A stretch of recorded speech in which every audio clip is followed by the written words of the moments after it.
Our boy has it all, a shiny red whip that has everyone looking at him in envy, a 6-in-1 frame built like a Greek god, and a face card so deadly that everyone is taking pictures of him. He is the richest kid on campus with an amazing supercar and an even more amazing girlfriend around his arm. This 11x10 baddie has all the dudes glaring daggers at him. He only got into college and he hooked up with the prettiest girl in 2nd grade, all because of daddy's money. All the other simps want to kill him for having it good in life. It just shows that the bigger the wallet, the hotter the babe. Bro actually has a monopoly over the shorty trade in college. All the first-year goddesses are throwing themselves at him. A couple of girls even look at him enviously, putting on makeup, trying to snatch him from that hottie. Right now, our boy's stock is rising by the day, but he doesn't know the stock market is about to crash harder than in 2008. He just smiles, thinking to himself that life is good, and just like that, everything comes to an end. His rich kid lifestyle is flipped over by the end of his junior year at college because of an unforeseen accident. His family's 3 travel agencies tank and he hits rock bottom with $1,000,000 in debt. Trying to get his mind off his miserable life, he tries to hit up his bros to go play games at a cafe. But it turns out his bros switch up their attitude, revealing themselves to be trashier than his life. They outright tell him to buzz off. They are not even that close. Now that he is not a rich kid anymore, he shouldn't bother them. Our boy just stands on the rooftop, alone for the first time in his life. He was always surrounded by people, some licking his boots and others pretending to be his bros. From the hottest, richest kid dating a goddess and riding in a Lambo, he is now the broke no one wants to be around. He feels hopeless now that his parents and sis are crammed into a 1-bedroom apartment and he has to go back into the college dorm to see these scumbags give him a hard time for not being rich anymore. Forget about that rich lifestyle he was used to. He can't even live a decent life anymore, but at least he has his hot girlfriend to look forward to. Even though he is not rich anymore, he will be having premium cake for life, or so our boy thought. After losing his bros, he sees this gold-digging OF Barons model tell him that they can't see each other anymore. Suddenly, our boy is not her type, which please, we know his wallet isn't your type anymore. His face shows betrayal and shock as he still tries to hold her close. They've been together for 3 years. How can she just drop the breakup bomb like that? Is she really heartless? Instead of being embarrassed, she tries to gaslight him, saying they are not warriors of pure love or anything. It's just that their passions are different now. A shiny new BMW skids in front of her to pick her up. Before leaving, she tells Shen not to call her Ting anymore. It sounds kind of old. That is, if they meet up again. This witch has the audacity to tell our boy that they are over and get into another dude's car right away. She really is for the streets. She even tells Shen that they shouldn't see each other ever again. Instead of crashing out like I would, Shen even helps her into the car like a true gentleman. He leans closer, making her nervous, wondering if he's going to create a scene. Our boy just whispers to hand over those designer bags she bought. If he can't get that premium cake, she can't keep those premium bags anymore. This enrages her, and she tries to gaslight him again, telling him to save some dignity. Now that he's broke, he's going to get those bags back. Shrey just smirks. Before things can get heated, her new sugar daddy butts in, unwelcomed, calling the hottie Ting and telling her to get into the car. Daddy wants her to play with his joystick next. He even dares to call Shen buddy and offers to give him a lift. Shen can't believe that. First of all, this undie in his 40s is calling his ex-girlfriend Ting when she said it's outdated. And second of all, he's offering to drive him around. That oldie nasty son of a gun says that they're not in a hurry. They can even give him a lift. After all, it must be a huge blow that he broke up and he just wants to make sure Shen gets home safe and sound. Shen is on the verge of crashing out. How about he finishes him off as a courtesy? But instead of crashing out like any normal human would, Shen leans closer and tells him that he's a good guy, and he appreciates his concern, but his place is just a few steps away. He also tells the old dude to take care of Ting. Ting sits in her car and looks guilty, but the damage is done. Poor Ting doesn't know what bro has in store for her. He just smiles and tells the old guy to take notes from the pro. He even tells him the brand of protection she loves, and also what kind of stocking she needs. He makes it clear that even though she's dressed lavishly, she's used goods, and this old dude is just having his leftovers. This infuriates that dumb, trashy scumbag so much that he just rides off into the sunset, holding what remains of his dignity. Instead of getting a babe, he got roasted by Shen in 3 different dialects of violence. Shen just looks at the sky, wondering if that was the right choice not to create a scene and also to let her keep those handbags. Even though it's not his business anymore, he hopes that she leads a good life. It's as if the gods are moved by how pure our boy's heart is. A system window echoes that everyone wants to live the perfect life they deserve. And all of a sudden, he enters the matrix with a system screen loading up the perfect life system. His stats are displayed, and he wonders what in the solo leveling is going on. Is he hallucinating after getting dumped or something? Well, it turns out everything is legit. The perfect life system is now loaded up. It's basically a system where if he spends money on a honey that is suitably aged and has an affinity level over 60, then he can get triple the money back. The system window is basically telling him to be a sugar daddy, a fructose father, as a full-time hustle. While Shen is losing his mind, wondering if this is a joke or something, someone calls him up. It's an 11x10 baddie with melons bigger than people's heads and a skirt shorter than my attention span. She tells Shen that a real dude shouldn't crash out after a breakup. It's no big deal at all. This is Counselor Li Zio. The counselor walks up to Shen. She has seen everything unfold and tells Shen that everything will be better in the future. But Shen notices a weird 65 mark over the counselor's head. Too bad it's not a 69 mark, but that will have to do. She has an affinity for him, and that must mean that he can use the system on her to get rich quick. He tries to riz her up, telling her that he is fine. He also internally laughs, even though he is broke as beans right now. He really has the edge to send anyone into a frenzy. The counselor looks at him kindly, asking him if he has thought about getting that scholarship now that he can't afford tuition. Shen kindly says that a few thousand yen shouldn't be a trouble for his family, even though they are in debt, so it's better to give the scholarship to someone who actually needs it. This touches the counselor, and she decides not to press it any further. After chatting for a bit, she turns to leave, but Shen realizes that she is his ticket to getting a fatter wallet. He decides to test the system out on her by grabbing her hand and thanking her for all the care she has shown him for the past few days. He offers her a milk tea in return. Just as promised, Bro gets her a can of tea. Even though his balance is only 87 yen, he has spent 6 on milk tea and now has 81 yen to his name. Bro really needs to work on that system, or else he will be eating ramen for the rest of his life. Sure enough, he immediately receives 18 yen in return for that milk tea. The system is working, and for the first time in a while, our boy's eyes shine brighter than my future after I chose that arts degree. As long as the professor has an affinity above 60, he can just spam her with gifts and get triple the amount back.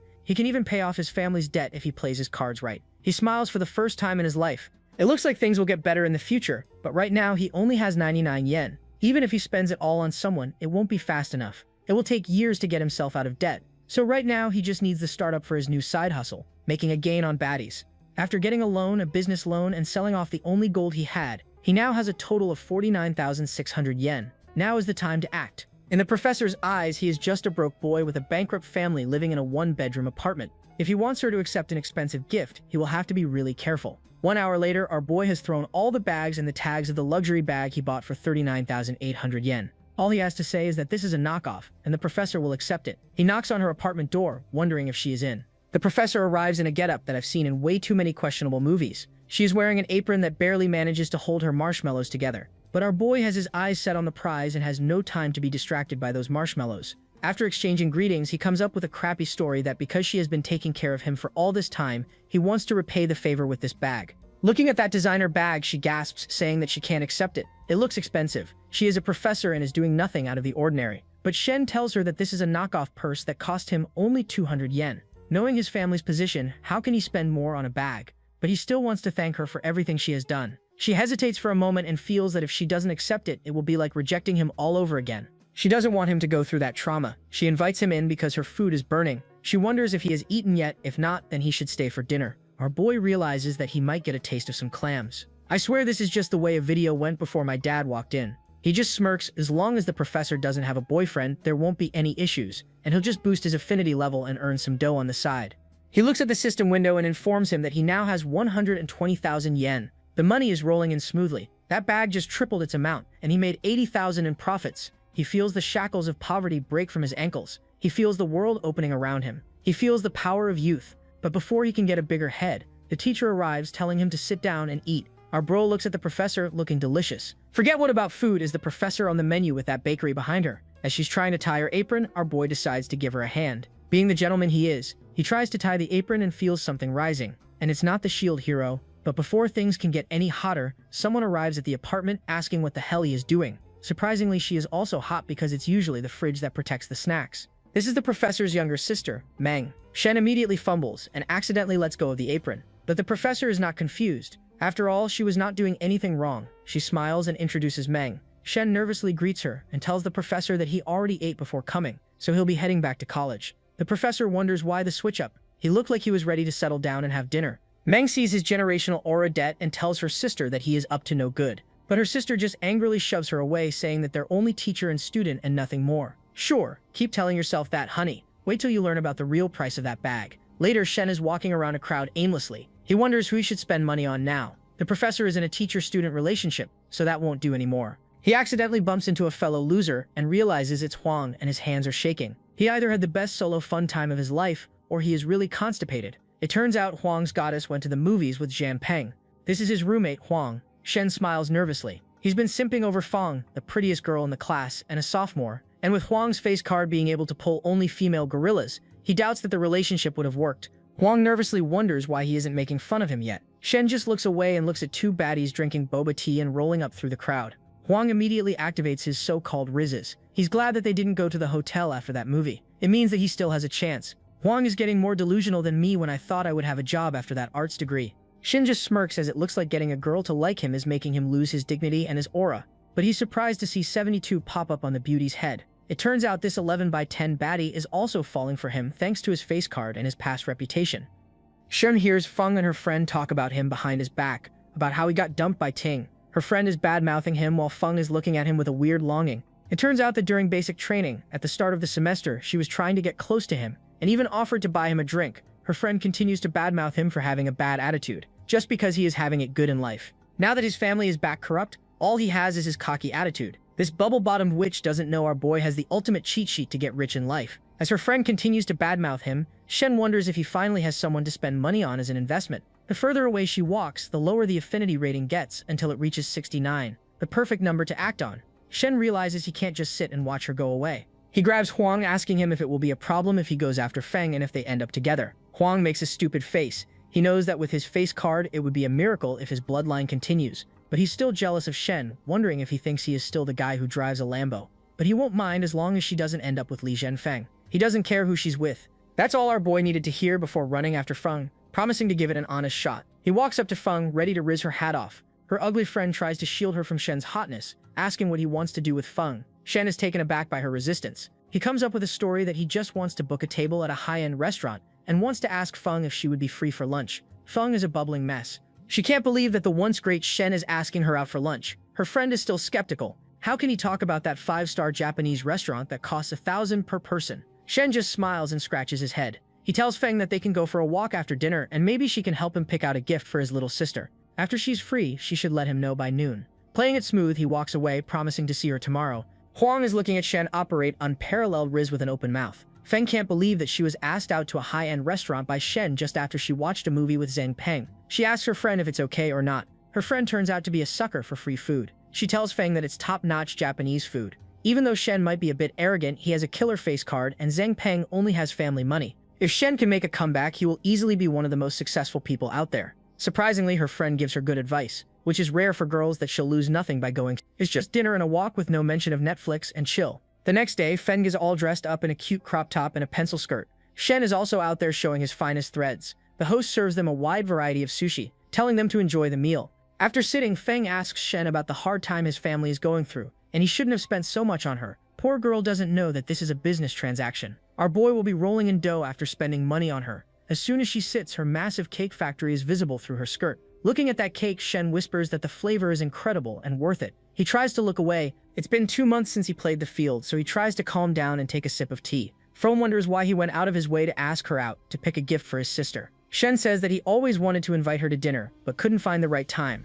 Instead of that affinity value going up, it starts going down until he reaches 66. Shen raises her eyebrow, wondering why his raise failed. Did she want a different answer? He switches up his tactics and reminds her of their time together in basic training, when she bought him a drink, and they chatted on Snapchat for a while. Realizing that Shen remembers their exchange immediately lifts her mood and her affinity until it reaches 69 again. A naughty number and just what Shen wanted. Shen tries to calm down and remember the day when he was a smooth talker. 40 minutes later, he is at the counter paying 3,000 yen for a single dinner. From her perspective, Feng's monthly rent and entire budget are 3,000 yen. She can't believe this dude just blew 3 grand on a single dinner. That boosts her affinity value to 73. She also compares Zhang Peng and how they decided to eat at the school cafeteria after the movie. Even though he is supposed to be rich, it turns out that being rich and being a gentleman are completely different. Shen looks at his phone and immediately gets a 3 times refund on the meal value. And it also turns out that the more the affinity points increased, the more the refunds were doubled. So he got 10,000 yen after spending 3,000. Now that's the system that can pull anyone out of poverty. Feng smiles and loves how the date is going. She also wonders if it's the power of money, but she feels more inclined towards Shen. They still have to hit the mall to pick out a gift for his sister. At the mall, he runs into Unt and his washed-up girlfriend going into a luxury bag store. The Timek raises her eyebrow, wondering why Shen is here. His days of buying designer goods are supposed to be over. Unt is even on the verge of a stroke. How are they here? How can Shen spend money at a place like that? This is supposed to be his turf. He's an exploited worker who had to buy a mountain of bags just to win over Timek. And now Shen shows up with an even prettier girl to spend money on. Shen looks at them heading towards the store and asks Feng if it's okay if they hit other stores first. Unt takes it as a moment of weakness. He tells Shen that they should go in and take a look together. After all, window shopping costs nothing. This ugly old bastard doesn't know our boy has the ultimate system backing him up. An infinite money glitch. Miss Fake Redhead also angrily wonders what Shen is doing over here, as if her sorry bottom owes them all. Shen just looks at them as if they're mosquitoes. He's just here to buy a gift for his sister. And Unsich realizes that even though he can't match Shen bar for bar, he will now try to match him band for band. He tells Shen that he should hit the toy store. He heard that there's a sale going on and maybe he'll be able to afford a toy car. Even Miss Ting walks up to Feng trying to scare her into leaving because Shen is a liar. Shen walks up in front of Feng wondering what she is getting at by calling him a liar. When did he lie? Unch tells Shen not to yap while trying to be a rich kid. He starts going off about how a man should have class and should spend on their woman. And they all know that his family is dirt poor right now, so he doesn't need to pretend to be rich. Shen is infuriated. He feels disgust crawl in the pit of his stomach and realizes that these two losers are made for each other. While he's thinking of letting them go without embarrassing them, the Perfect Life window has a different plan. It hits Shen with a time-limited task he needs to spend on a person with a level 60 affinity level and also to raise others' negative emotion levels. The system is basically telling him to spend money on his girlfriend and rage bait these two losers into disliking him even more. Shen smiles. It looks like he'll be educating them in the fine art of violence and embarrassment today. He turns to Feng, leading him into the store, promising to just have a look. At the store, the salesgirls are gossiping about Shen. He used to be a regular over here, but now he's just an ex-rich kid trying to throw his weight around by having a baddie around his arm. The trashy sales rep tells her friend to go look at Shen and tend to him while she takes care of Unker and his little kitten. For someone built like a Discord mod, Unsure is playing in the big leagues. Tanyan looks at the bag, wondering if he can pay now. The sales rep immediately walks up, telling her friend to go tend to Shen. Her friend wonders how it is fair that she gets the good customers while she's stuck with the ones who won't buy anything. The sales reps are happily showing Tang several bags and accessories. Along with the accessories, the bag will cost 100,000 yen. The accessories are just 2 bootleg Labibus. Shin looks at Feng, telling her not to worry about saving money. The bag is pretty, and the design is youthful. The sales rep nonchalantly says that together, it will be 50,000 yen, which is kind of expensive. Unka is having an existential crisis after hearing that price tag. He wanted to buy her a 20,000 yen bag. 100,000 is too much for her used-up clam. She tries to sweet-talk him into buying it to show Shen just how powerful he is. After all, he drives a BMW. Unthik is not ready to spend that kind of money on boyfriend privileges. Shen just smirks, telling the reps that he wants both the bags and the accessories. The look on Unthik and Ting's faces is priceless, and Feng is covering her mouth in shock, while the sales rep is cursing the heavens and the earth because she didn't tend to Shen. He is supposed to be broke, and here he is buying everything without a second thought. The total comes out to be 130,000 yen. Shen wonders if it is fate playing him because that's the exact amount he has on his card after that food refund. He smiles, grabs his card, and tells the rep to ring it up. The rep is about to cry tears of joy. Who knew that tending to him would be the biggest sale of her lifetime? She didn't expect Shen to be so generous. While everyone is in shock, Ting has the audacity to wonder why the hell he is spending this kind of money when he is supposed to be bankrupt. She probably feels bad that she traded this hot boy toy for Unt, who is supposed to be rich. Unt tries to come up with a story that Shen probably took a loan or something. Shen just smiles and looks at them, raging. He tells them to think whatever they want and also tells Unt that he is not broke either. Why doesn't he buy another bag for Ting? It only costs another measly 20,000 yen. The Unt is on the verge of a brain stroke. Shin continues to pressure him that someone who drives an Audi that costs 700,000 yen shouldn't mind spending more on his girlfriend. This stupid little redhead turns to her sugar daddy, telling him to show his power in front of Shen. What she doesn't know is that this Unt just took a huge loan to buy that luxury car. He tries to save his dignity by pretending to call someone for a business meeting. He tries to sound important on the phone call, yelling that no one can proceed with a million-yen project without his authority. Rob probably has the calendar app on speed dial. Tuing grudgingly tells Shen to take care of himself and storms away,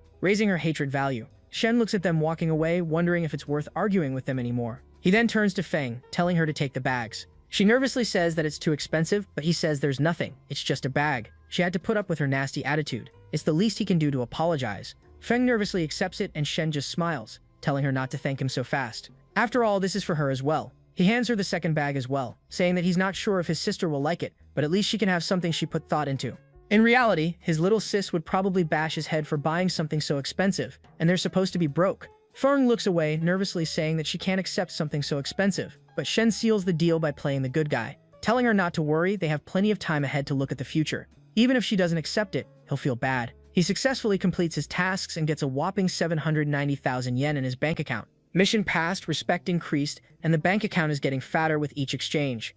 Shin smiles and leans closer, looking into her eyes. He realizes Fang is his money tree. All he has to do is take good care of her and not let her affinity level drop below 60. He activates his charisma, telling her they should head back. It's getting late. At this point, he is fighting his demons not to suggest that they head back to a hotel to see how things unfold. Fang blushes and raises an eyebrow, going along. Back at his dorm, a rich kid in designer pajamas is being hyped by his lackeys. They keep telling him that he is different than Shen, because Shen didn't mention going to a hotel. They keep trying to hype up their master while talking down to Shen, even going as far as to suggest that they celebrate Zheng Peng's victory. Shen just zones out and goes into his room, and finds his roommate raging about Zheng Peng and his boasting. He took the prettiest girl in the class to a movie, and who knows what happened late at night. This waste of space doesn't know that our boy took the class flower to an expensive dinner, bought her designer bags, and dropped her off at school. Shen just smiles and tells him that his glory days are numbered. Fang won't end up with Zheng Peng. His bro looks at him as if he is still in denial about his broke face. Doesn't he know that he is not that kid anymore?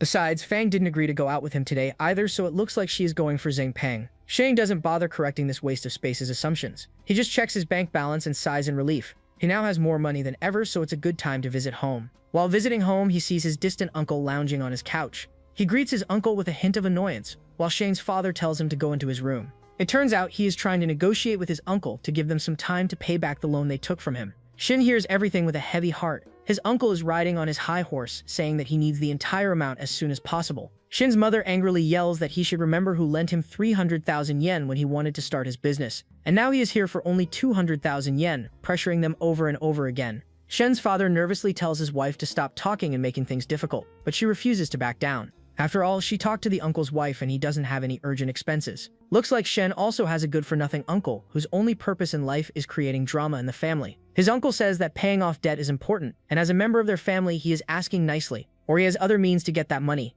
Shen's mother angrily yells, how dare he say that he is going to get violent. His father, on the other hand, calms her down. They decide to see if she has any gold left to sell. Seeing his family in strife, Shen's system boots up, saying that a perfect life shouldn't be burdened by debt. He has a limited time to pay off all family debt, and the money he spends on clearing the tab will be returned multiplied by 2.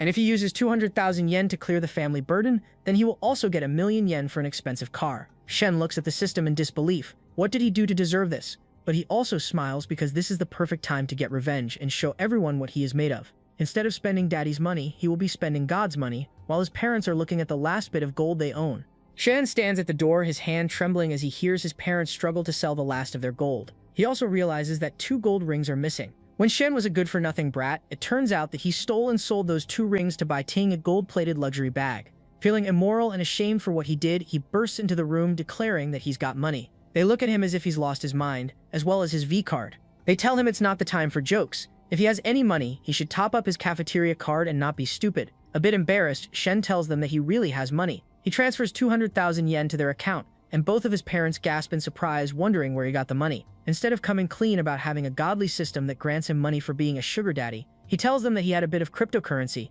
and now he cashed in on it. At least that is more believable. His parents are proud and call him incredible for bailing them out of this sticky situation. They immediately return the money to the fat uncle. Now that he has his money, he should go crawl into a grave and die. After all, their families should never get into contact. The uncle nervously looks at them. Shen's mother looks at him as if he were the epitome of human trash. Disgusting, revolting, and balding. She tells him to get out, and he is thrown out of their home. The uncle wonders how he can pay so easily, even though Shen's dad had a net worth of 100 million. He expected him to be struggling by this point. He starts slapping himself, wondering why he did what he did. Now they will never get along in the future. No shit, Sherlock. What did he think would happen if he pressured his cousin into coughing up money? The system window immediately awards Shen for clearing the family debt. Now he has a whopping 2 million in his account. Shen smiles. Even if he doesn't take the car package into account, his net worth is over 1 million. He never expected to make a huge gain by coming home today. Even if the system window didn't hit him with a side quest, he planned to help his parents out. But right now, he needs to use the money to generate more. The most he can do is give them 200,000 yen. He smiles kindly at his struggling parents, saying that he has another 200 yen, and maybe they can use it. His mother stops him before he completes that sentence. They should save it for now, but his father looks away in embarrassment and coughs, telling him to wait. He nervously and with a heavy heart asks Shen for 50,000 yen. Shen just smiles because it feels familiar. He used to ask his father for money in the same way, while blushing and cuffing into his hand.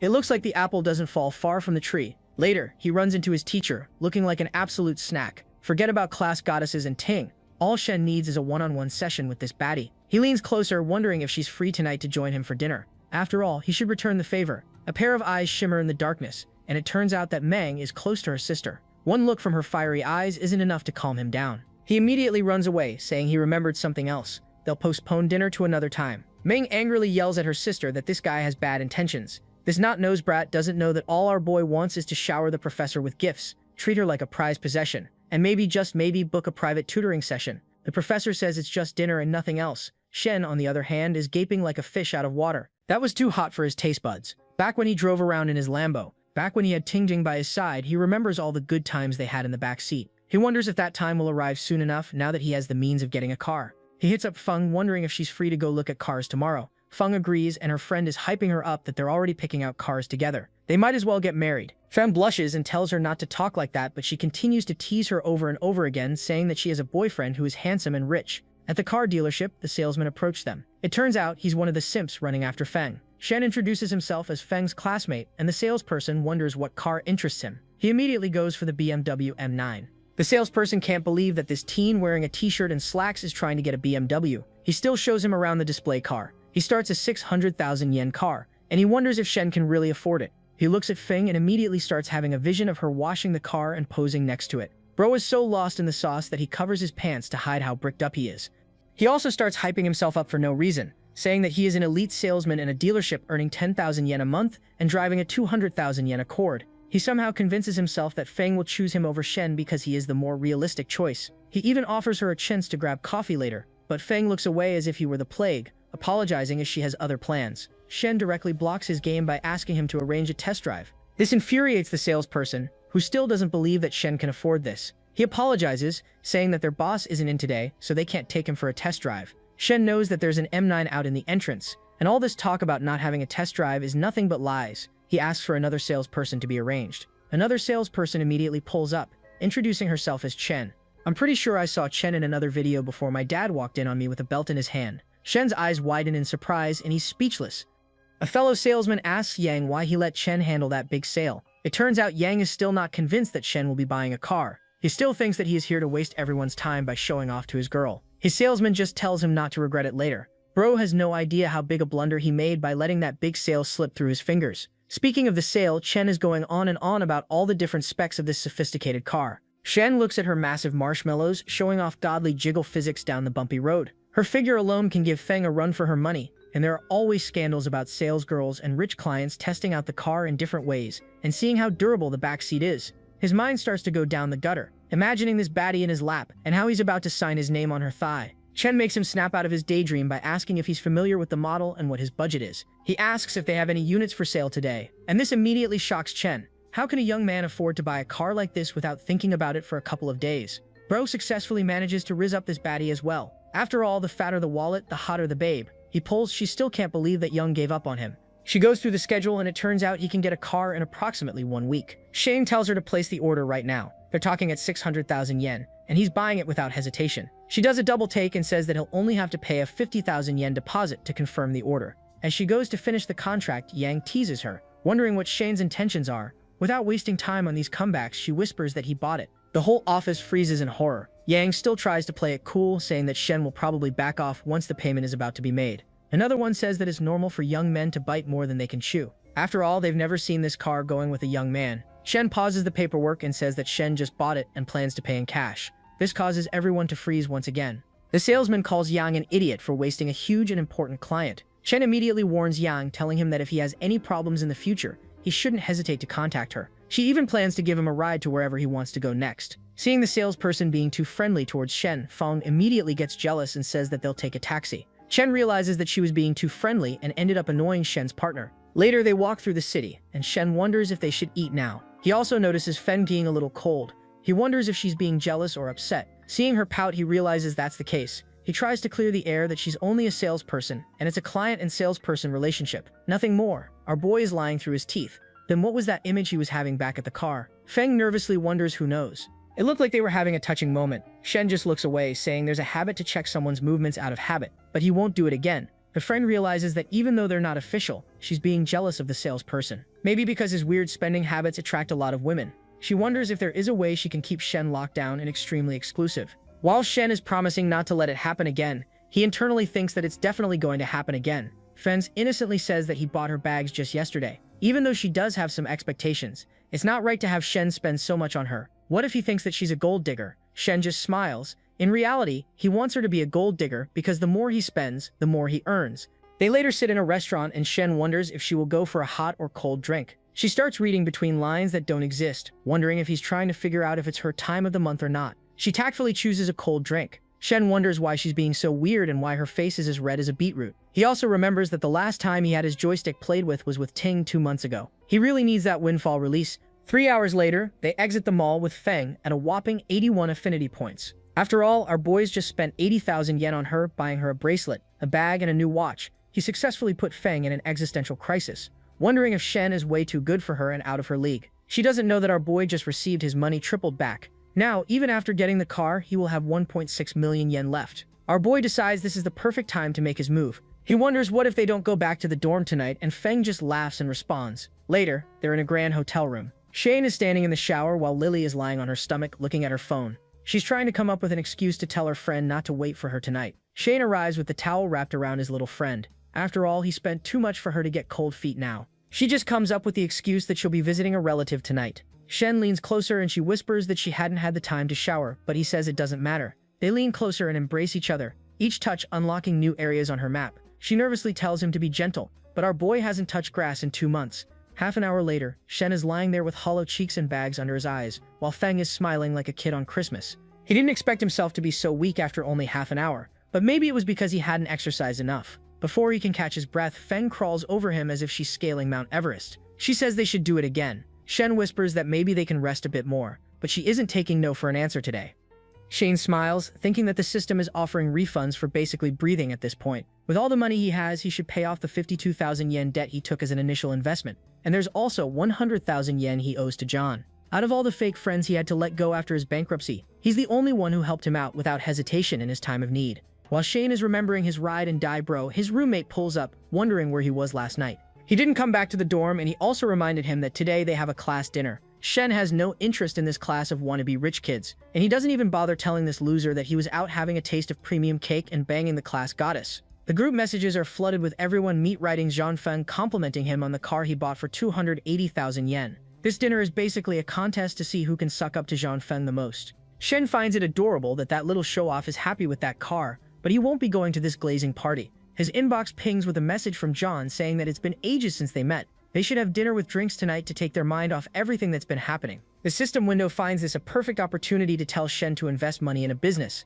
and he will get double the amount back. He also receives 1 million yen as a business exclusive. Shen smiles to himself because now he has the chance to invest in something that can become his second source of income. God knows how long this system will carry him. He decides to invest in John's bar. After all, it's under renovation, and he can also have a bit of fun there. He tells John to send the location, and he'll be there soon. Inside the private dragon lounge, the upper cream of society is gathered. A man with long, greasy hair has an 8x10 baddie around his arm. This is Lin Guangyao. Another smartly dressed businessman smiles, wondering why they aren't starting when all the important bros are already here. This is Zai. A guy who looks like he's in the middle of making a mixtape says that the important people are already here, so they should get the show on the road. This is Zhao. John just smiles, telling them not to be impatient. They should help themselves to snacks on the table while they wait for Shen to arrive. John looks like the only one who's decent in this company. Lin wonders why they are inviting Shen when he's broke as beans and no longer part of their circle. John reminds him that he's picking up the tab for tonight, so he shouldn't worry about who's joining and who's not. All he needs to do is shut his mouth, eat food, and have fun. Shen is his lifelong buddy, and it doesn't matter if he's broke or not. Lin decides to wait since he's putting it this way. His little bimbo whispers that it's not right that he's touching her, even though he's not her boyfriend anymore. Lin wonders when the businessman's girlfriend will arrive. Zai just smiles politely, saying that she's stuck in traffic and may be here in 10 minutes. Lin grunts in frustration. Even though he looks like a businessman, his family depends on him, and by a weird stroke of luck, he landed himself a girlfriend with a perfect pair of peaches hidden in a tiny skirt. She's every guy's dream who works in a corporate. He wonders if he'll get a chance to pull a baddie himself. Right in the middle of this drama, Shen arrives wearing a torn shirt and a dirty vest, as if he's been homeless and holeless for the last 10 years. He apologizes for keeping everyone waiting. John doesn't even take notice of his clothes and greets him heartily. Chanel says that there was weird traffic along the way, and the Uber driver properly took a longer route to get here. John just smiles, commenting on how some drivers are totally unethical. Lin, on the other hand, is enjoying seeing Shen in such bad shape. The guy who used to drive Lambos is now taking Uber. What a joke. Lil bro doesn't know that Shen just bought a $700,000 car. $1 million is now only pocket money for him. Lin even teases him that while everyone had to drive themselves, Shen already has a personal driver. The businessman's girlfriend also arrives, and it turns out it's Shen who's looking absolutely bombastic with that low-cut blouse barely hiding her wealth. She apologizes for being late, and the businessman just smiles, introducing everyone to his girlfriend Shen, who is a top salesman at a dealership. He secretly feels an air of superiority over everyone, just because he has the prettiest girlfriend out of them. Chen looks at Shen wearing rags and wonders why he's here after picking up that M9 yesterday. Turns out Chen doesn't only have beauty but also brains. She decides to not recognize Shen since he didn't greet her first. 40 minutes later, Shen announces to everyone that he's going to upgrade his bar and he's setting up everything. Now that they're all here and they're all his good friends, he's hoping to invest and grow together. He hits them with a business pitch, basically asking for 700,000 yen in exchange for 30% of the bar's share. He nervously looks at everyone in the room and realizes everyone is avoiding his gaze. Lin wonders why Shen is looking for investments over here when his daddy is worth tens of millions of dollars. He wonders if it's because of his poor investment record. The businessman also looks away nervously. He'll have to save 2 years to gather 700,000. Bootleg Eminem is sucking on a candy, wondering why he's here to ask for investment, when they're here to just be freeloaders. Every one of these losers turns away. John realizes that everyone here is a freeloader who wants to take advantage of him for food and drinks. John finally gets it. Every single one of these losers is just waiting for him to fill their plates and drinks.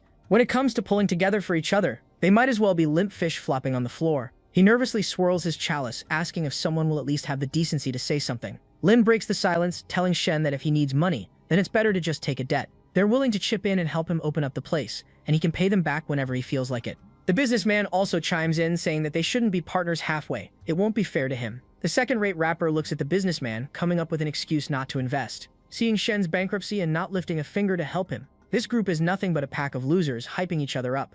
Some of them are even angry that Lin mentioned letting John borrow money. John closes his eyes in desperation and anger. He wanted to partner with everyone so they could do business and grow together, but it looks like he underestimated their bro code. He is clearly talking about investing and becoming partners, and Lin skillfully turned it into a plea for a loan. He tells everyone in a disappointed tone that he won't be here to borrow money. Instead of being embarrassed, Lin smiles, saying that becoming partners makes no sense, so they should just keep drinking and having fun tonight.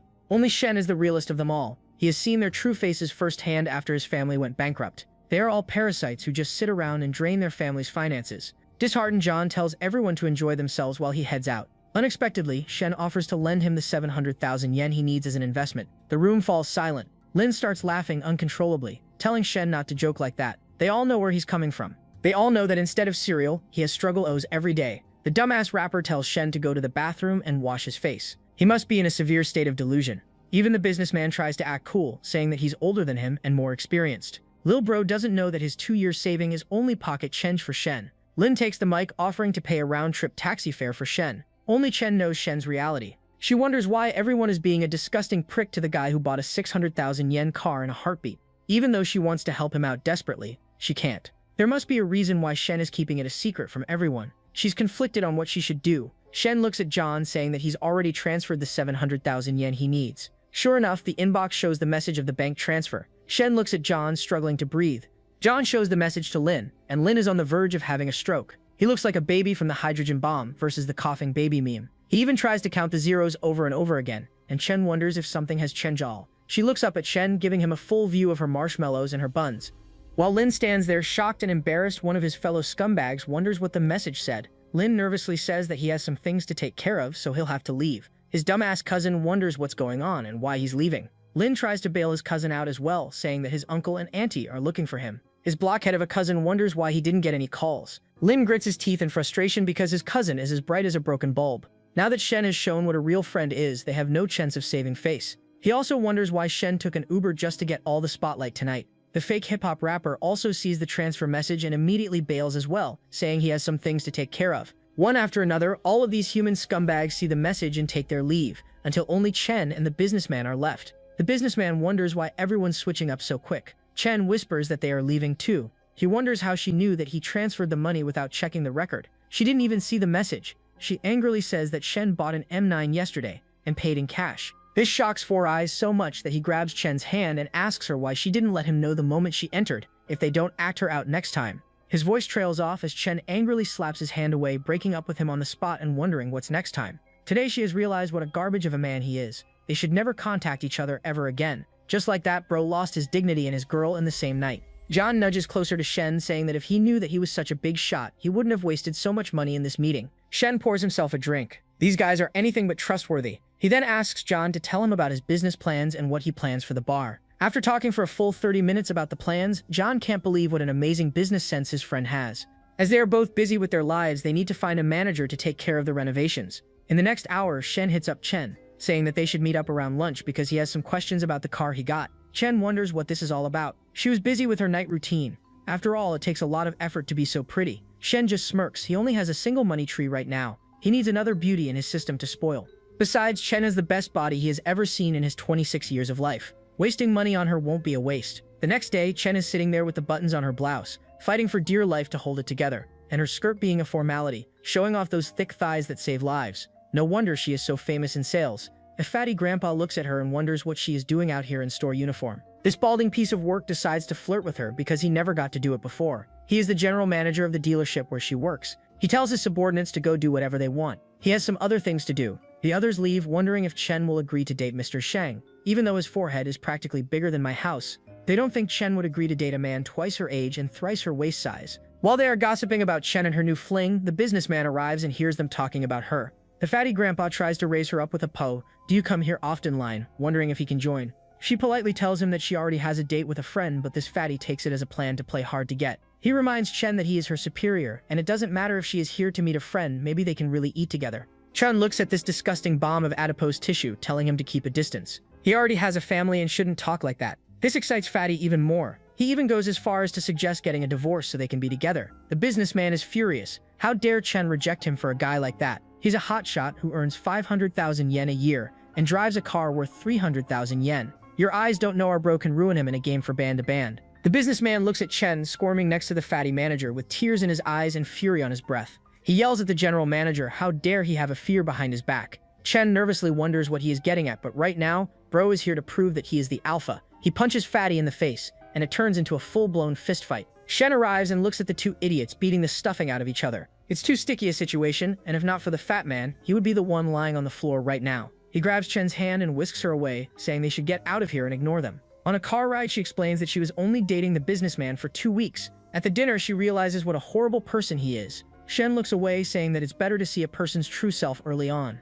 She nervously says that the one who got hit is her boss, and now that he's been beaten up for no reason, he'll treat her worse than she can imagine. Shen tells Chen that working for such a boss doesn't suit her. She should change jobs. She sighs with, oh, if only it were that easy to find a new job. She has worked hard over the years to build her clientele and her reputation. But to be honest, she's tired of working in sales for so long.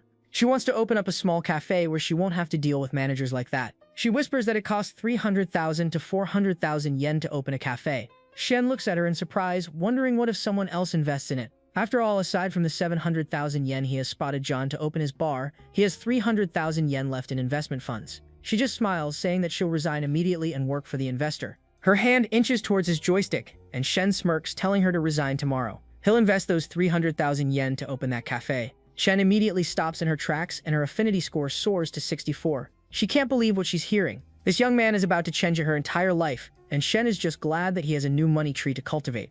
Chen does a double take, wondering if Shen is serious or if he is joking. Shen just smiles, wondering if she will work for him or not. She gives her the offer of 12,000 yen a month as a salary plus bonuses, and if the cafe does well, then he will buy her a 200,000 yen car because it's time for an upgrade. Forget Chen, bro should pick me. That sounds too good to be true. No sales pressure. Work only 3 months to get a brand new car and an annual income of she imagines herself in a luxurious cage, well-fed, well-provided for, but not free. She wonders if she will have to be his little girl toy for the rest of her life. After all, he already has a girlfriend. Even though these conditions sound amazing, she doesn't want to be a caged bird or a third wheel. Shen smirks, telling her not to overthink it. It's his plan to open a chain of cafes. This is kind of an experiment for the first one, and they will only be boss and employee, nothing more. With the air now cleared, she asks Shen for a few days to think about it. Right in the middle of his ahem business negotiation, Feng messages him, wondering if he's free to catch lunch together and have a cold drink. Cold drink being code to bake her cake. He wonders how much energy this girl has. She might be innocent on the streets, but she is a freak in the sheets. He replies that they'll definitely grab that drink, but they should also pace themselves. With something new to look forward to, he asks Chen to think about it and let him know as soon as she makes up her mind. He enters the hotel room, and Feng immediately hugs him from behind. Looking at little bro's success, I should burn my arts degree and pray for a perfect life system too. Feng angrily wonders why he smells like another woman. He looks around and sniffs himself, wondering if it's because he was in Chen's car. She angrily shoves him away, wondering if he's cheating on her. With how rich he is, it wouldn't be a surprise. But he tells her that he only has eyes for her. Today, he went to the dealership to handle some paperwork. He must have picked up the scent from the sale wraps. Feng mutters that the next time he drops by the dealership, he must let her know. And he must keep his distance from that Chen girl. Shen feels a little guilty, but it's not about being unfaithful to her. He's just trying to find beauties to spend money on. Totally innocent. Feng says that she's going to shower first, but little bro has different ideas. He goes straight for second base. 2 seconds later, Feng is missing her top and lying on her back. She's ready to get his Woody out of the hoodie. Shen just smiles and leans closer. As they start going at it and exploring each other to the fullest, Shen manages to last a whole 2 hours, leaving Feng completely satisfied but still yearning for more. Shen can't take the pressure. He urgently tries to bail, saying that he has to hop into the shower. He feels so weak that his legs are basically wobbling and his Woody is now a little twig under the towel. But Feng's face shows that it's worth it. Her affinity points are at 90 and he wonders how the little monster mesh session boosts her affinity points by so much. His system window pops up saying that now that he has achieved 90 affinity points, he will get 1 lottery ticket for 1,000,000 yen, 1 spending voucher for another 1,000,000 yen, and a skill, Ruthless and Powerful. Looking at all the perks he has, he activates Ruthless and Powerful, a skill where he'll be able to dominate any baddie he wants. He apologizes to Feng in his mind because he's going to unleash the beast. He activates the power and feels energy overflowing within him. He feels his twig under the towel turn into Thor's hammer. He realizes that with this power, he can make sure that she won't walk for a whole week.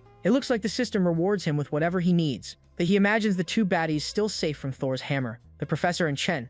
If he manages to reach 90 with the opposite gender, he can unlock a lot of benefits. He realizes he will have to step up his game. He really needs the next girl to show up with a 90 affinity or something, so that he can get a better reward. He turns to Feng with renewed vigor in his eyes. She wonders why he's not in the shower. He grabs her hand and says that he changed his mind.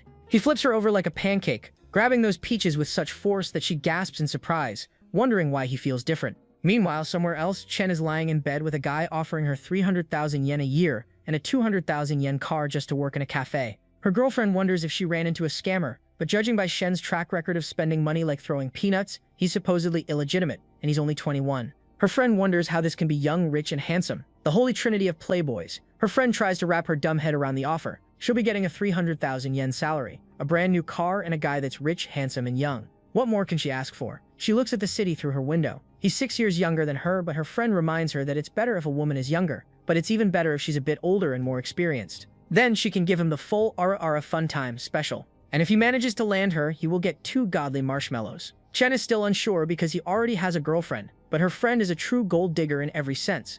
After all, a girlfriend is not the same as a wife. He can have as many girlfriends as he wants. She even suggests that Chen snatch Shen away for herself and be a homewrecker.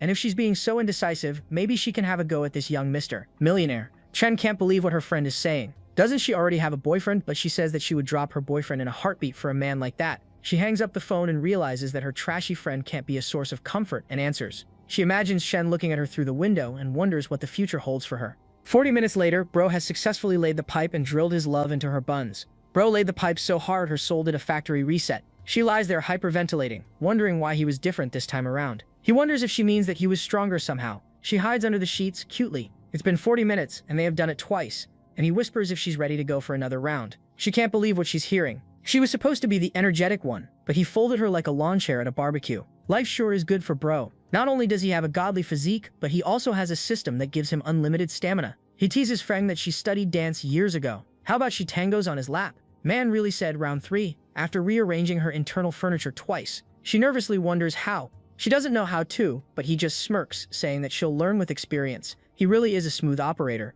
Unlimited stamina system. Bro basically installed an RTX 5090 in his pelvis, having this 11x10 beauty take the lead and go on a joyride she'll never forget. The next day, he's just lying there in bed with a stupid smile on his face. There are no classes this morning, and he can sleep in a bit. He decides to check the lottery, and it turns out that all of the numbers match, and he has won 6.8 freaking million yen. Winning 6.8 million yen right after shaboinking is crazy, Bro. Literally has post-nut lottery luck. He jumps out of the sheets, ready to share this wonderful news with his parents. Ever since they've been bankrupt, they've been struggling. Now change is just around the corner. He zooms into the living room, yelling for his mother. His mother angrily wonders why he's making so much noise. Does he want to disturb the neighbors? He just asks for his father. Where is he? He needs to share something. His father nervously looks at him as if he's lost his mind. Did he get into trouble or something? Shu just smirks, telling him to take a seat because he has won 6 freaking million yen. His parents look at him with awkward expressions. They wonder if they'll have to pay for therapy for their kid.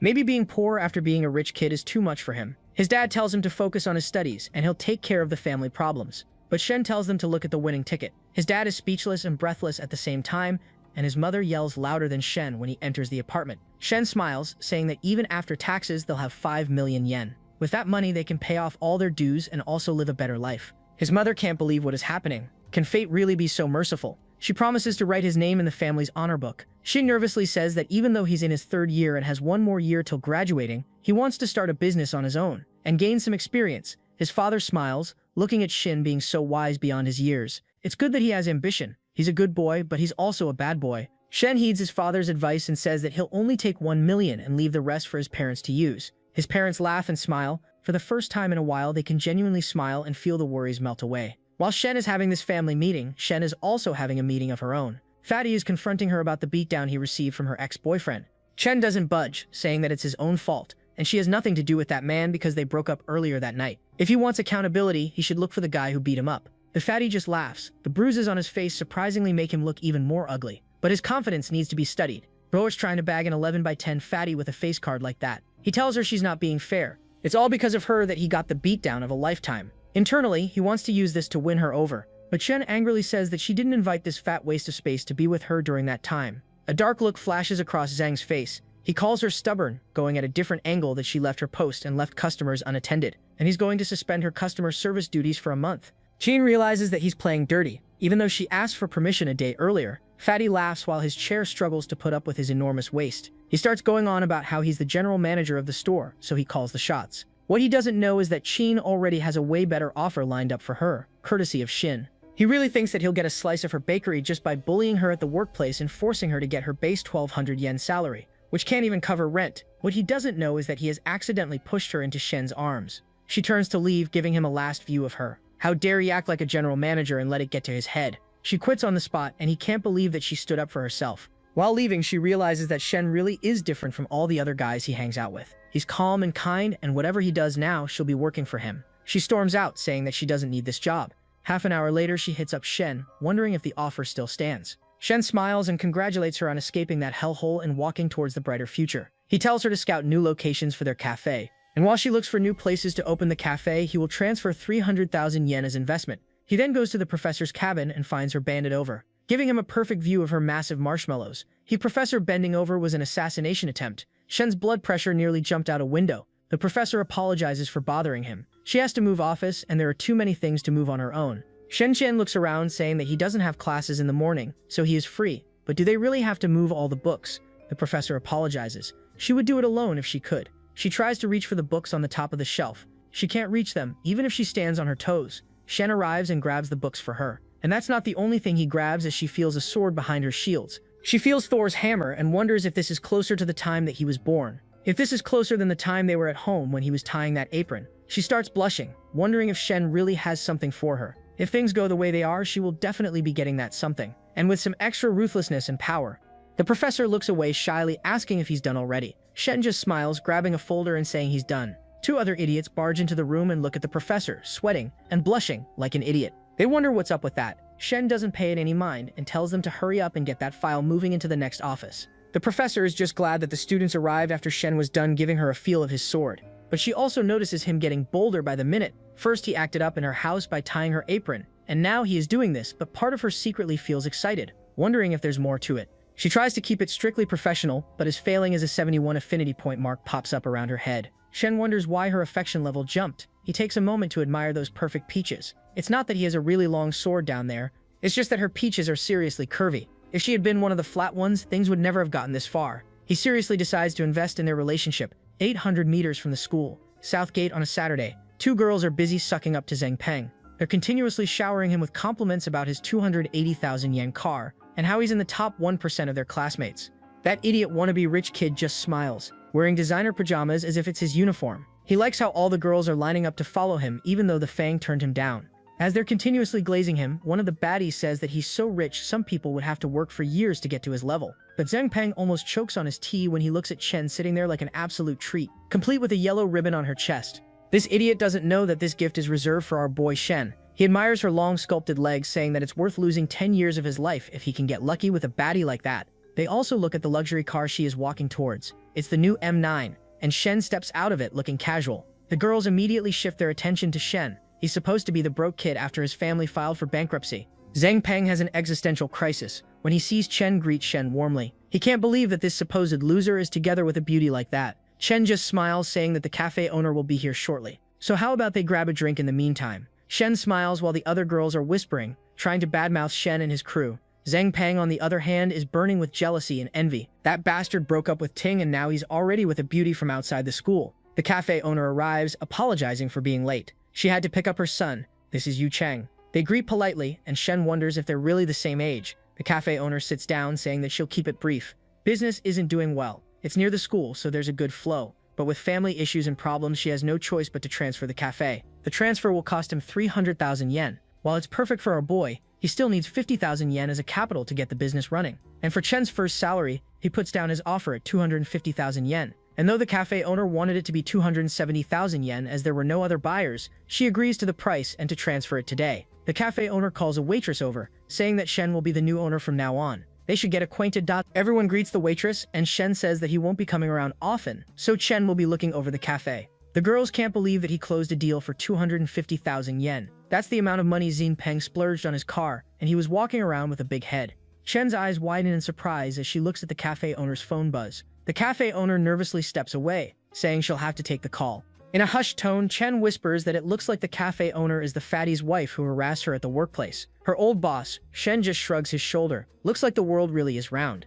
And with such a beautiful wife at home, he still has the gall to harass his employees. Chen nervously looks away. She still has the chat where the fatty was harassing and threatening her. She was thinking of exposing him after she got her first salary, but now she feels bad about doing this to the cafe owner. Shina also agrees, saying it will be bad for everyone. Once the chat goes public, Zeng will know who did it. And a man over 40, unemployed with a family to support, he might do something he will regret later. Shin asks Chen to let him handle the matter so that they could take him down without affecting Chen. Chen breaths with relief. Her eyes soften, and Shen transfers the 250,000 yen he promised to the cafe owner. He also sends Chen 50,000 yen out of that 24,000 is her salary for the next 2 months. And the rest will serve as capital for the business. Immediately, his vision is flooded by a series of pop-up videos. As he has used the 1 million yen of the capital investment fund, he raises his investor level and gets another million to invest in other industries. And if he manages to complete this reward, he will get his investment back tripled. And he will also receive a mysterious industry. Shin smiles, looking at the system backing him up. He didn't expect the system to surprise him with so much money. He got 10 million yen to invest.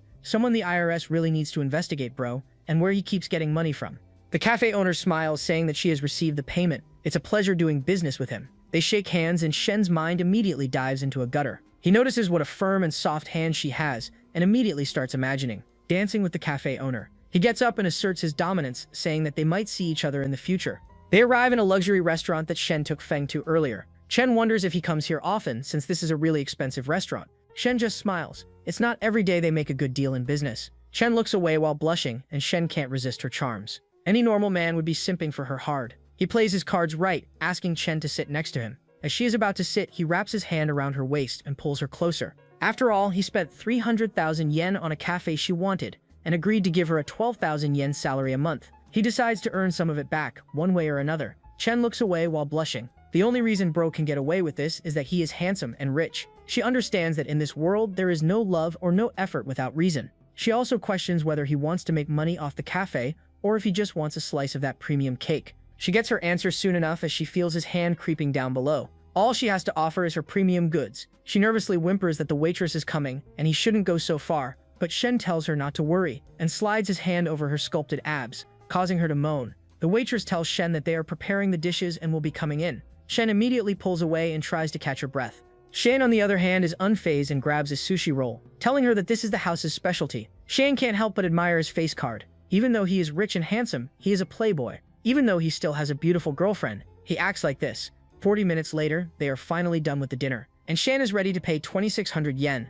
He thinks that even though the meal was kind of expensive, he will get triple the amount back, so making money is as easy as breathing for him. He scans the code on the machine, and Chen can't help but feel uneasy that someone like him can pay for a 2,000 yen meal just like that. She volunteers to go back to the cafe to talk with the waitress and understand the situation better, so that they can start as soon as possible. Shen has different plans for her tonight. He says that it's already 8:30 and they close at 9, it won't be possible to make it in time. Our boy just wants to slime. She nervously tells Shen to drive her home. At the base of the apartment building, Shen promises to hand him the report by tomorrow. Shen decides to play the field by asking for a glass of water. Smooth, she nervously says that it's not appropriate. She also thinks that things are moving way too fast for her. Shenji's unfazed and gaslights her, wondering if there is another man at her place. She pouts and cutely says that she already broke up with that businessman. Shen smirks, "I'll have some water and leave," as if our boy is so innocent, but she believes him that he will definitely leave after having some water. As soon as they enter the apartment, he wraps his hand around her thin waist and nudges closer. She nervously says that she was supposed to just have water and leave. Shen smirks. He's definitely getting some water, but not the kind she's thinking of. They lock lips. At the same time, the businessman arrives with a bouquet in his hand, ready to win his babe back. He is optimistic that she'll definitely accept him again. He also notices that the lights in her apartment are turned off. He decides to just leave the bouquet by her door to let her know that he was here. As soon as he approaches the apartment door, he hears moaning coming from the other end. This infuriates him. How dare his ex-girlfriend move on with her life? He starts banging on the door, yelling at the fatty to come out. Shen realizes that that annoying voice can only belong to one man, the idiot who already broke up with her and is now getting involved. Shen is in a questionable position and is in no position to open the door. She wonders if there's someone outside. Shen, silver tongue, gaslights her into thinking it's someone else's door. He grabs a handful of those peaches and carries her to the bed. As their passion intensifies and their voices meld together, the businessman slumps on the door in horror, realizing that the unthinkable has been done. The other guy has done what he never could, and all he can do is tell the other guy to use protection. It's been an hour since Shen has been giving her a joyride. She's practically trembling like a leaf at this point and wondering what he's doing. Shen tells her to lie down with the ruthless system pumping him full of energy. He can go at it day in and day out. Although Shen seems outgoing, he didn't expect her to be so reserved, and that gets her excited. The next day, our boy is lying in bed. He wakes up to the smell of eggs and sausages. Shen is cooking him breakfast after taking care of his eggs and sausages the last night. He notices how considerate she is, and she's really homely and warm, the perfect woman. The system window informs him that he has 24 hours to buy a property, and he will get the amount he uses doubled back, and he will also receive a mysterious property. Shen smirks because life is good, even better than before his bankruptcy. He's got two beauties by his side, a godly physique and the ability to lay pipe 24/7, and now he's also getting an apartment. The system's generosity is amazing. He can basically use his entire life savings to buy an apartment or a penthouse, and he'll get the amount back. Shen smiles, asking him if he's ready for breakfast. Shen smirks because he's in the mood for another type of breakfast. After all, he wonders what kind of reward he will get once she reaches 90 affinity level. He comes up from behind and starts going for her marshmallows. Shen can't believe that he's still going for it. Shen smirks, telling her to cook her breakfast. He wants something else on the menu, and if she has nothing to do this morning, maybe they can go buy a house. It will be a little gift for her.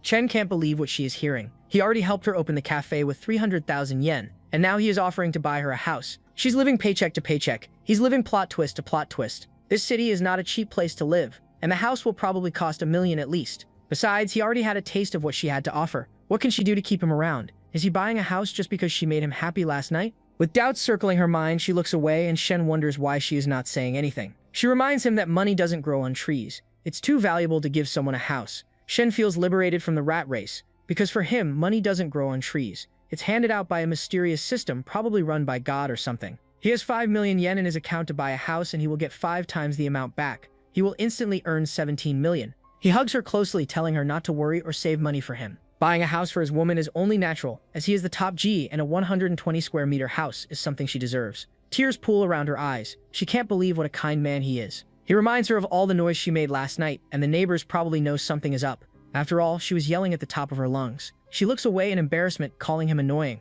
She suddenly remembers that her 2 friends are coming to the coffee shop to see the progress, so maybe they can postpone their house hunting plans. Shen reminds her that buying a house is different from buying groceries. They will have to book the entire afternoon. Shen immediately agrees to postpone plans with her friends. One of her friends says that something urgent came up, and Shen won't be coming in today. Her other friend Menglu, a personal trainer at a gym, wonders why. Her friend wonders if the man suddenly chickened out and didn't spend the 300,000 yen he promised. Menglu is also skeptical. Though Chen is not the type to show off, it's kind of suspicious, and she hasn't met a man who's young, handsome, and rich at the same time in years. That's basically a mystical creature at this point. Her friend asks what's going on, and when they hear that he's buying her a house, they almost crash their car. Menglu wasn't expecting someone to buy Chen a house. Sure, handbags and makeup are understandable, but a house is a different deal. With a new glint in her eyes, she decides to meet this man and woo her. Men like him probably have a lot of women to play with. Menglu asks Chen to find out about their whereabouts. They will help Chen and the mystery man get a house. Internally, she wants to apologize to Chen, but to comfort her, it's better that her own friends are her rivals instead of strange women out there. Chen asks for details. 40 minutes later, they're at her sales center. They look at the soaring buildings. Each apartment is worth at least $1 million. They wonder what kind of wealth this mystery dude has to spend $1 million on a mistress. Chen greets Chen, saying it's been a long time. After the introductions are over, Chen introduces Shen. Both of the women are immediately smitten by our boy's killer face guard. Xin is a Ferrari salesperson, and Menglu is a personal trainer. Menglu immediately tries to riz him up. She leans closer, giving him a full view of her godly marshmallows, saying that he's got potential to pack some muscle on his tall frame. Maybe he should come to the gym. Shen just smiles, saying that at her gym he won't be able to concentrate. Menglu realizes that Shen isn't worried about her flirting. Chen seeing Menglu flirt and staying calm is insane. She knows he folded her into an origami crane last night, and looking at the bumps on her knees, it looks like they had a really good night. No wonder he's buying her apartment. She really worked hard for it. Chen smiles, telling Shen to contact her if he ever needs a Ferrari. Shen realizes both of the girls have over 60 affinity for him. Even though it's been less than 5 minutes, they're already falling for him. Our boy's talk is soaring. Bro walked into the sales center and every dude in a 10-mile radius got hit with spiritual damage. They aged 7 years instantly. They can't believe that a young hot guy has 3 hot babes circling around him. The salesperson tells him that if he wants to rent, he can get one for 15,000 yen a month. Our boy isn't here to rent, but to own. His budget is 3 million, and he asks for recommendations. The salesperson immediately shows him to the negotiation room. Getting 3 million just like that is something even Elon Musk wouldn't do. Menglu can't believe what she's hearing. She decides to double down on her effort and pin her with Shen. The salesperson shows him the apartment he can get for around 3 million. Shen is a bit nervous about receiving such an expensive gift, but Shen tells her not to sweat it.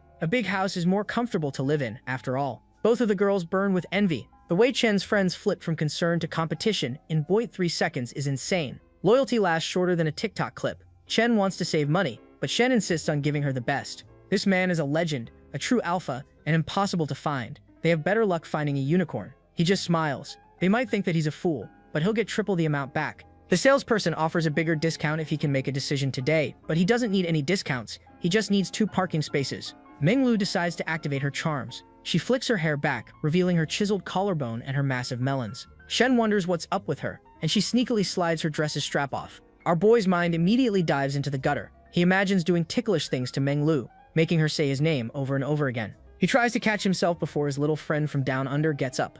Half an hour later, our boy is just closing up on the paperwork. It will cost him 2.9 million yen. He signs without hesitation, causing both of the girls to gasp in surprise. Just like that, he has bought his mistress a $3 million apartment, and not even in his own name, but in hers. Bangalore wonders when she will get that kind of princess treatment. What they don't know is that Shen just received 15 million yen in return for that apartment. Bros is making money by spending money. Infinite money glitch. Now that his account balance is over 15 million yen, it is higher than even his father's best days. They never had that much money at home. Everything was tied to investments, and if not for Chen triggering this special mission, he wouldn't have become a multi-millionaire. He even gets a mansion in another city, and he needs to claim it tomorrow at 9 a.m. Shen smiles because now he has a villa, 2 beautiful babes, and the admiration of multiple others. Even the salesperson is blushing. The real estate market isn't doing that well, but Shen just bought a house for someone he is not even officially in a relationship with. She decides to play the field as well, asking for his contacts so that he can get in touch with other procedures, and he can also have more information in his future purchases. Shen smiles and doesn't think too much of it. They scan each other's information, and Menglu is on the verge of having a stroke. How dare she make a move before her? Menglu gets up and decides to take action. She says she is deciding on buying a small apartment, and with Shen's expertise, she wants some real advice. Also, he can count on her for training. Without even asking, she scans his information, and he doesn't mind. He's got other things to do, so he tells the ladies to go grab coffee and have lunch. Menglu can't believe that this guy is leaving without even hitting on her. Chen smiles, telling Chen and Menglu that they should go to the coffee shop. Chen is the only real friend she has. She is genuinely happy that Chen is worth 3 million yen, just with a night of hard work. Menglu smiles and tries to be supportive, but her heart is burning with envy. Half an hour later, he heads to the school cafeteria and spots a professor eating alone. Everyone is whispering while looking at her. She answers a call saying that she'll get everything ready by tomorrow. The University of Science and Technology and Agriculture will set up a base. She gets nervous when Shen walks past her. She immediately hangs up the call and Shen sits across her, wondering what's wrong. She explains that the student's startup base is around the corner, and she is trying to find investors. He wonders what this is. She answers that the school will enter into a partnership with the investor. They will offer space and guidance for the investors, and the investors will get students in return. They will get the highest quality graduates every year. Shen knows the real situation of the students, while calling them high quality is a stretch. The professor agrees. She imagines herself entertaining fat bald men, trying to get them to invest in the school. Even though she is a lecturer, the secretary is asking her to go out on Friday for drinks with the directors. Shen realizes that the professor is worried. Even though he has 10 million to invest, he needs to consider profitability. Their students have only a 20% success ratio. Shen wonders if he can. The professor wonders if he is interested in applying as a student. It's good that he has an idea, but the projects haven't been launched yet, so it's difficult. The system window is immediately triggered to show him a quest. He needs to gain reputation points in the university by inspiring others. For every 500 prestige points, he will get a chance to draw an ability point or a special skill. If it's anything like Ruthless and Power, he is up for it. He can also recruit baddies to his future business through this scheme. Realizing the potential in this scheme, he decides to invest in it. He tells the professor that if someone wants to invest, will they evaluate the students getting the investment or the school? It's better to clear the air before he steps in it. The professor explains that the school will evaluate the students, but as there are no investors, there is room to negotiate. Without missing a beat, our boy decides to invest on one condition. He will evaluate each student and see who gets the funding. She looks at him in surprise, telling him not to jolt. Is he still dolulu from his family's bankruptcy? Shen just micks and shows her his bank account. Her eyes widen as she realizes that there are 9 digits in his account. How did he get so much money? Instead of coming clean that he has a godly system that gives him money for spending money on baddies like her. He says that he just has a cryptocurrency flair and got money. Realizing that her student is a millionaire, she gasps. Shen leans closer, asking the professor to come away with her to a future where they will travel the world and she will live in luxury. At this point, forget the professor. Sign me up for the offer. He imagines leading her across the coast. Though tempting, she still hesitates because they are student and professor, and it might not be profitable for him to invest in the college startup. Shen is determined. He wants to contribute to his fellow students' development. Realizing that he is serious, she budges. She also imagines Shen rocking her world upside down. All of these sensations are too much for her, and she gets up and runs away, promising to talk to the secretary later. At 4 p.m., he receives Shen's messages. She sends him a picture of a coffee she made, and she poses cutely in front of the camera for him. Bro smirks, telling her that the coffee isn't well done, but her dress is amazing. The other students are talking about Shen behind his back. He's a brokey and is probably working a part-time job. One of them says that she's one to talk when she's going out with that gorilla-faced Huang, Shen's roommate. The girlie says that she turned down his offer multiple times, but he wore him down. But it turns out this living piece of trash is dating Huang just for a free meal, and they don't want to date Shen because he's a loser in their eyes. They turn to see Shen walking up the flight of stairs. They misjudge him as a part-timer. One of them laughs, telling Huang that she should ask where he's working. But Huang says it's inappropriate. They're classmates after all. In a condescending tone, the alpha witch asks Shen where he is nowadays. Is he busy with a part-time job or something? Maybe they can support him by visiting that place. Shen realizes this is the perfect opportunity to show her what a tycoon he is. He decides to let it slide and play with them a little. He nervously says that he's working at a coffee shop, and maybe they can check it out together. Back at the coffee shop, Shen and Menglu are smiling with the brilliance of 1,000 suns. Honestly, both of them rock harder than a model. The 3 girls are taken aback by how beautiful they are, short skirts, long hair, and even longer legs. Shen smirks and greets Shen, while Menglu is practically throwing herself at him. The girls can't believe what they're seeing.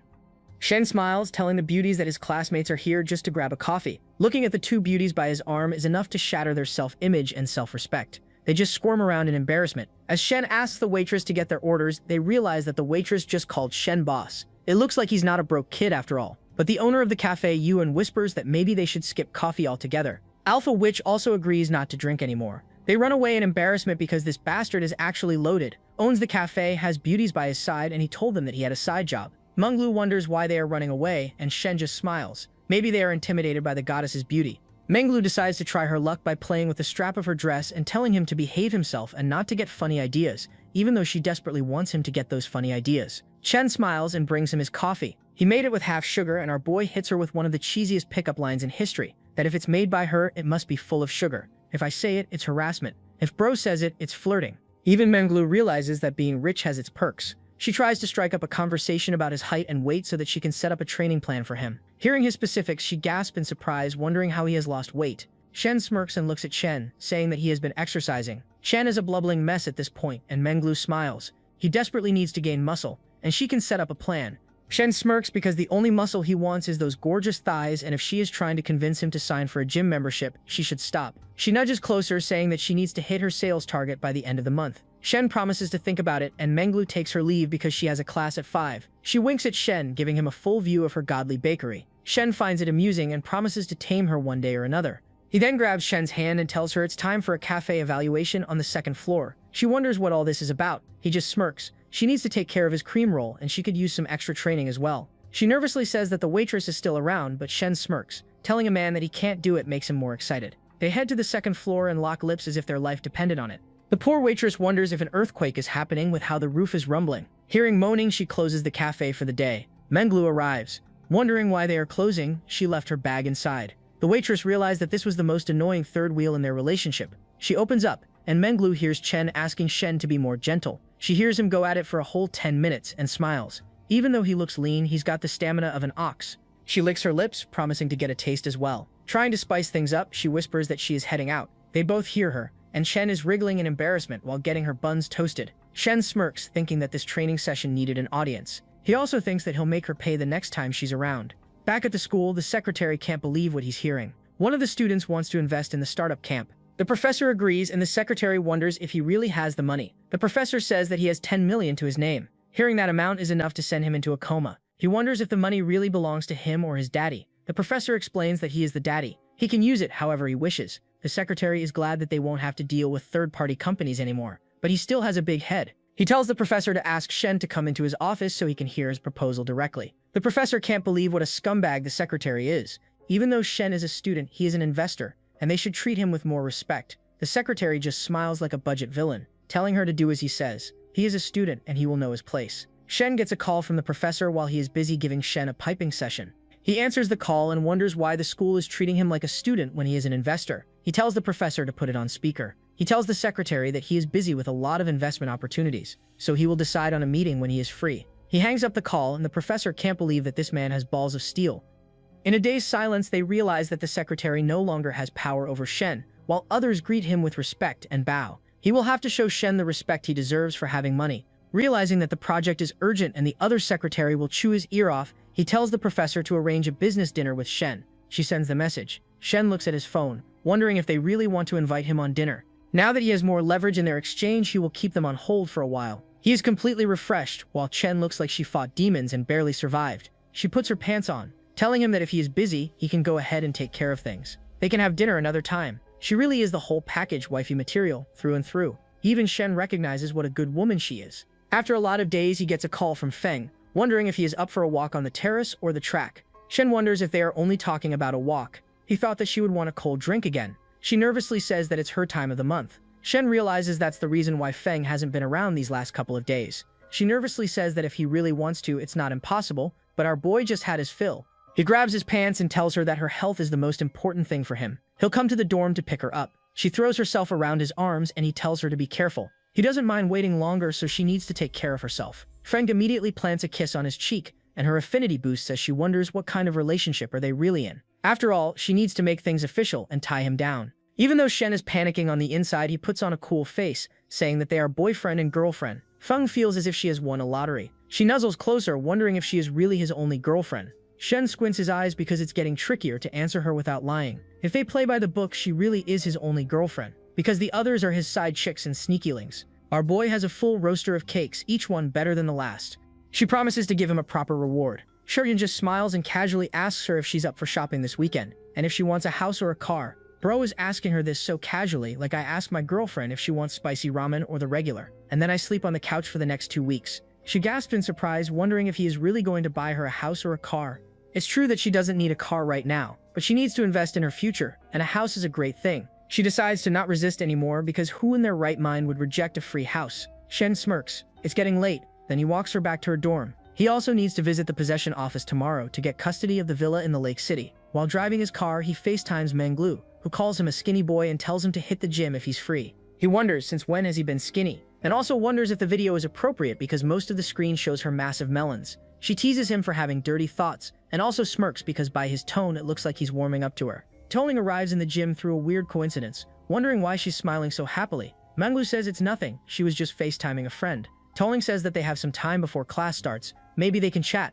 Menglu says that her friend landed a good sugar daddy who bought her a 3 million apartment in the blink of an eye. Hearing this, Ting gasps in surprise because this guy must be worth tens of millions. They're both envious, and she wonders if the sugar daddy must be a really old man for having that kind of wealth. Even if he's old, it's worth it, because her own balding sugar daddy only sleeps with her and doesn't spend a dime. She closes her eyes, saying that he's in his early 20s, has a killer face card and a godly physique, and he can also rock her friend's world for 10 whole minutes. Deng can't believe that this guy is the ultimate boyfriend package, and her friend must be really pretty to land her a man like that. She says that her friend is as pretty as her, though they have different strengths. Menglu decides to play the field by asking Shen to accompany him on his way to the possession house.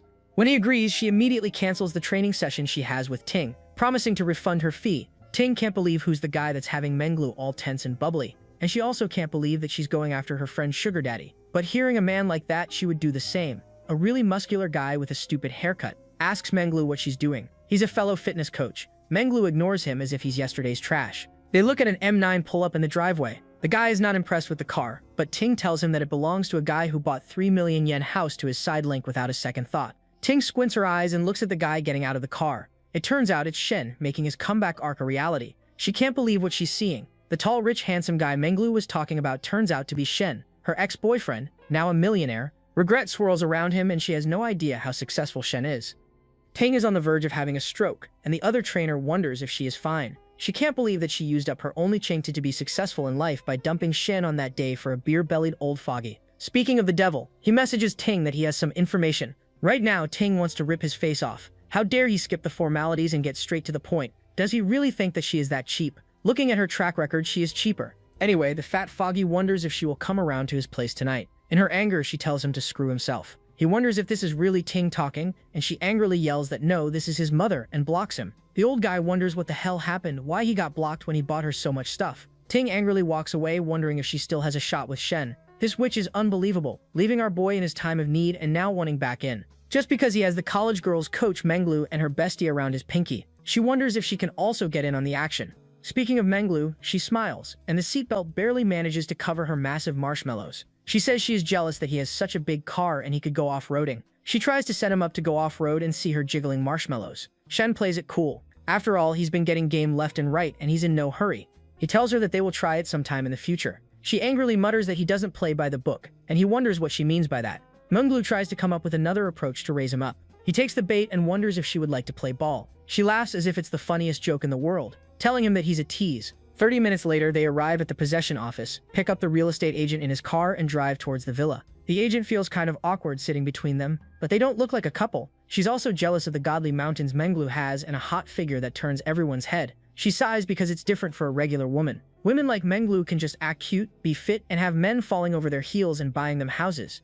They arrive at the mansion, which is beautiful with gardens, fountains, and everything. Menglu smiles as this place is gorgeous. Menglu looks at the mansion with longing. It's weird how rich people can live like that, and she vows that she will also live in this mansion. The agent explains that the villa is around 600 meters with a huge garden and a beautiful fountain, and he can decorate it however he wants. The system window takes it as a challenge, telling Shen to use 20 million yen to renovate the house. He can't believe that the system is asking him to renovate a 10 million house with 20 million yen, but the system commands and he obeys. He asks for some renovation company's numbers. After getting the contacts, he turns to leave with Menglu, asking if she can make a quick video for her Insta. Shen smiles, telling her not to show his face. She also teases him that his face will be a sensation on the internet. She already has 50,000 subscribers. He wonders if she has a lot of local fans. Looking at Menglu, she probably has only fans. Most of them are local. Shen gets in the car and wonders if those 50,000 men have already seen her. She just smirks, saying that if we ask for a subscription, he will get premium content. Shen takes it as a challenge and asks her for her account. He will be making a bar review video later, so maybe they can film together.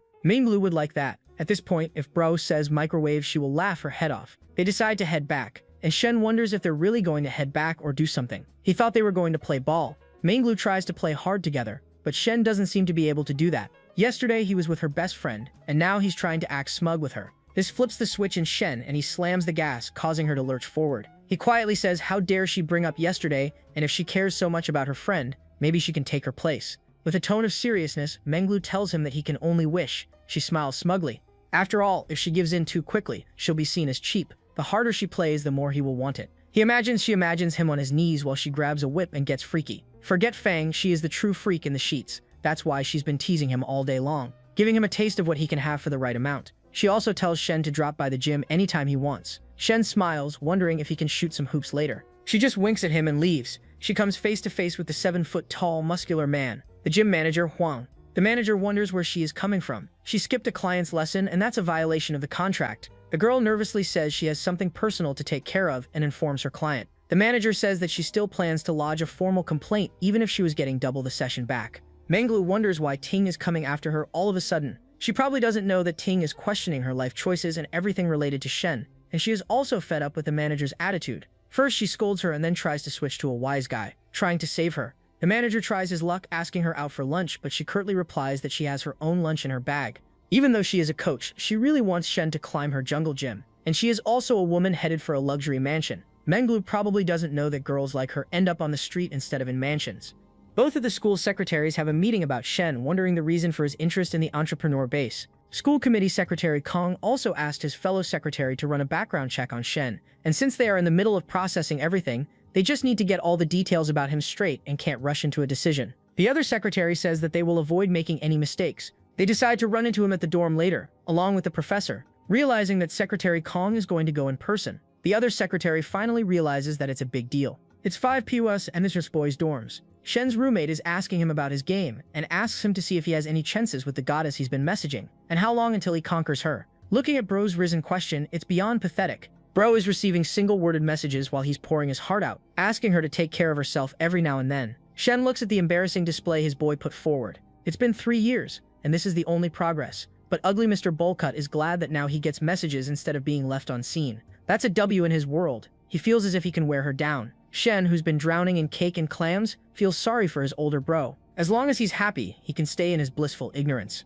He tells his bro that he should just ask Lao Xiao to tutor him. The older bro, on the other hand, says that Lao Xiao is a weak card loser. Shen is the only one who's got experience with girls in their dorm. At the very least, she's replying to his messages and even agreed to go out this weekend. So that's something, isn't it? Shen smiles nervously to break this loser's bubble. As soon as he says that he definitely has a chance, his roommate's head swells 3 sizes up. He makes a lewd expression, saying that everything is coming along nicely. Just like me when I thought I would get out of my parents' basement after my arts degree. While scratching his crack, the roommate opens the door and finds 2 secretaries and the professor at the door. He urges them to visit the dorm, wondering if it's a raid. He also wonders why they are here for Shen's.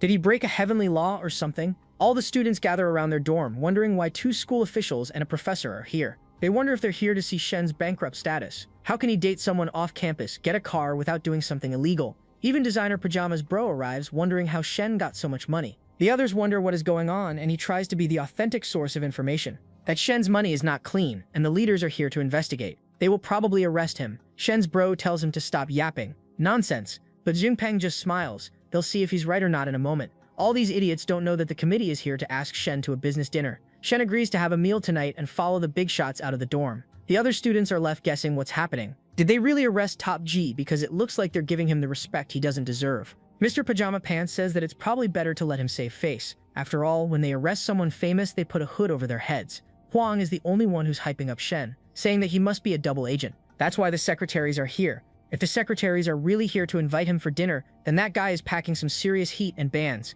Someone teaches and teases Zheng Peng. It looks like Bro doesn't owe any other clothes aside from his designer pajamas. Bro probably plans to get buried in it. They arrive in a high-end restaurant, and Secretary Kong wonders what plans he has to invest in the camp. Shang comes off clean that he wants his conditions to be met so that he can invest. Firstly, he wants to be in charge of the investments, who gets it, and how much. The school can't interfere with these decisions. The other secretary still doesn't understand that he holds no power whatsoever. He tries to speak up, but Secretary Kong calms him down. He tells Shen that these decisions are with the school bureau, and they can't move independently, even if the investors want to fund the students. But Shen is not taking no for an answer. He also wants the students to be successful and wants to see who is actually deserving. He takes a swig of his wine with grace. Since he is investing money, he wants the students to be successful. In reality, he knows that the perfect life system is pushing him to be a tycoon, and he needs his own hand-picked team of professionals. For some reason, this team doesn't include anyone with a sausage. He needs a lot of professionals, and they all need to be beauties, and it's easier to get the beauties in the school to be groomed, to be his core team instead of picking others.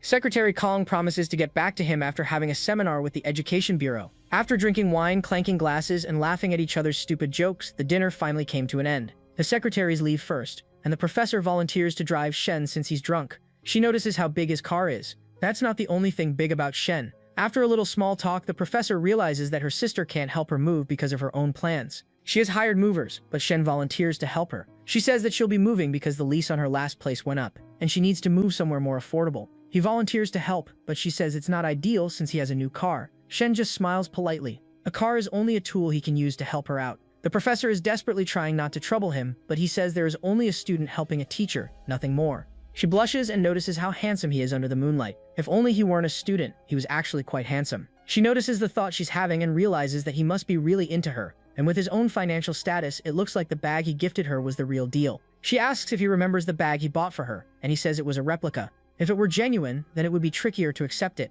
Shen waved his hands hastily, saying that it was just a respectful gift for a teacher. She realizes that it was real, expensive, and not appropriate. She's older than her and her professor. She tries to reject it, but Shen shushes her, telling her to drive and not say things like she refuses. They arrive at the base of the apartment building. The professor says that she'll park the car here, and he can get the keys tomorrow. He leans closer and pecks her on the cheek. Is their relationship finally moving forward, or is the professor going to get cold feet and keep things professional? The professor realizes that Shen is getting bolder by the day, first in her apartment, then in her office, and now he straight up kissed her on the cheek. What's next? Patting her on her other cheek. She runs away in embarrassment, calling him a bad student, but Shen just finds it adorable. Later, he gets a call from Chen asking him if he's free because Miss Lin, the previous owner of the cafe, left something in the cafe, and she's almost there, and Shen can't make it in time. He agrees and pulls up to the cafe. Miss Lin is a beauty in her own right. It's hard to believe she has a child. If that kid needs a stepfather, I'm ready to make that sacrifice. Shen probably has the same idea and tells her it's no problem. He shows her in and she immediately goes for some toys left by her kid. They're scattered all over the face, but looking at that massive juicy pair of peaches, Shen stares and asks how old her kid is. It turns out that cheeky little guy is 3 years old. She also picks up a bottle of wine from a hidden drawer. Now that she has everything, she is ready to leave. Shen wonders if she is finding it hard to leave the cafe. She says there's no way that she can leave. It's just that she spent a lot of lonely nights over here. Shen smirks. She must be emotional seeing the cafe handed over. It must have something to do with her fat, useless waste of a space husband. If it weren't for the sadness in her heart, she wouldn't be drinking in a cafe to drown her sorrows. As she turns to leave, he tells her she's free to come by anytime she wants. He offers to have a few drinks with her. Miss Lin wonders if it's appropriate, but he just smiles. There's nothing wrong with getting a few drinks. As they start drinking away, he wonders if she is troubled by her family situation. He already knows that her husband is Zheng, the useless general manager of the Audi store, and he also heard about him from Chen. She had to leave the dealership because of her husband. Miss Lin nervously wonders if he did something unthinkable. Shen swirls the wine in his glass, telling Miss Lin that he just harassed Chen, and she left because she couldn't take it anymore. Miss Lin sighs in relief. It's good that he didn't commit another crime. It turns out she's been planning to divorce him for a long time because he threatens and bribes his coworkers. They've been married for 5 years, and he turned out to be a loser and an emotionally absent deadbeat dad.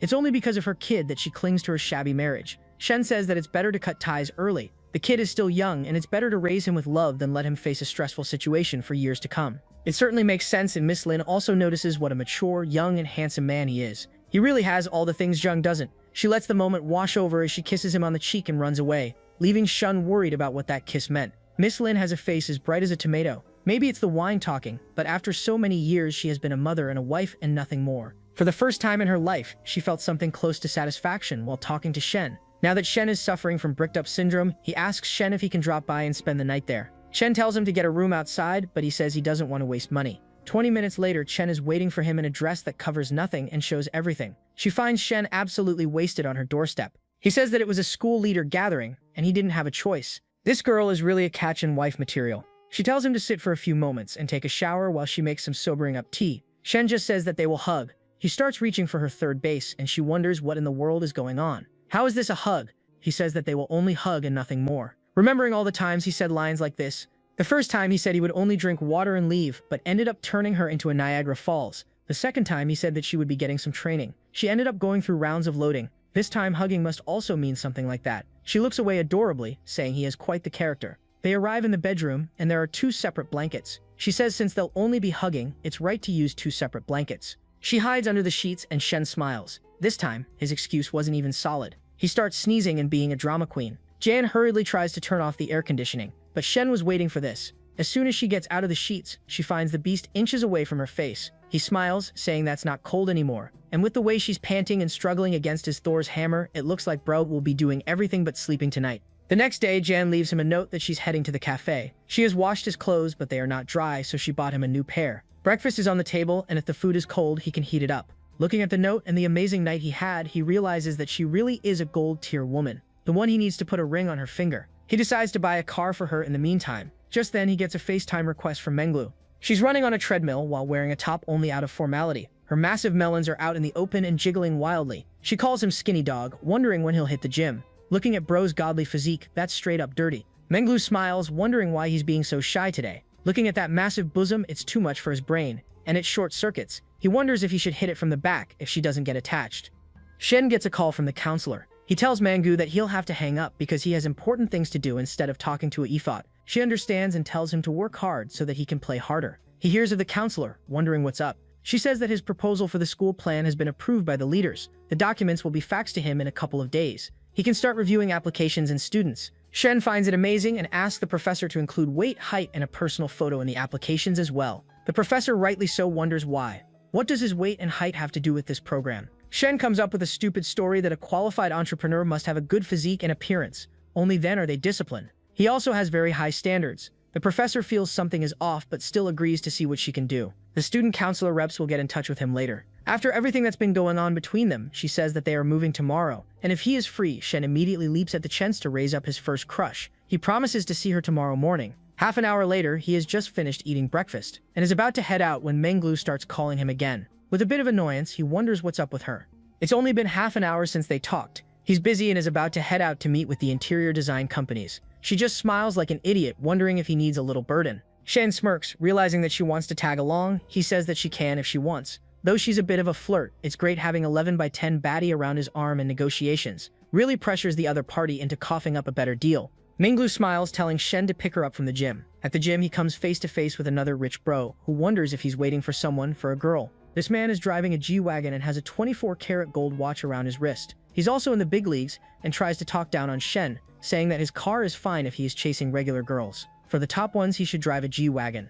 Bro is out here coaching Shen, who has hacked the game and has goddesses eating out of his hand. They both look at his sparkling G-Wagon. Munglu arrives wearing an amazing dress that shows all the curves God gifted her. The rich sim smiles, wondering if she's here to meet him. They should go out and eat. She smiles, apologizing because she already has plans with a friend. Looking at Shen, he realizes that he's the friend she's talking about.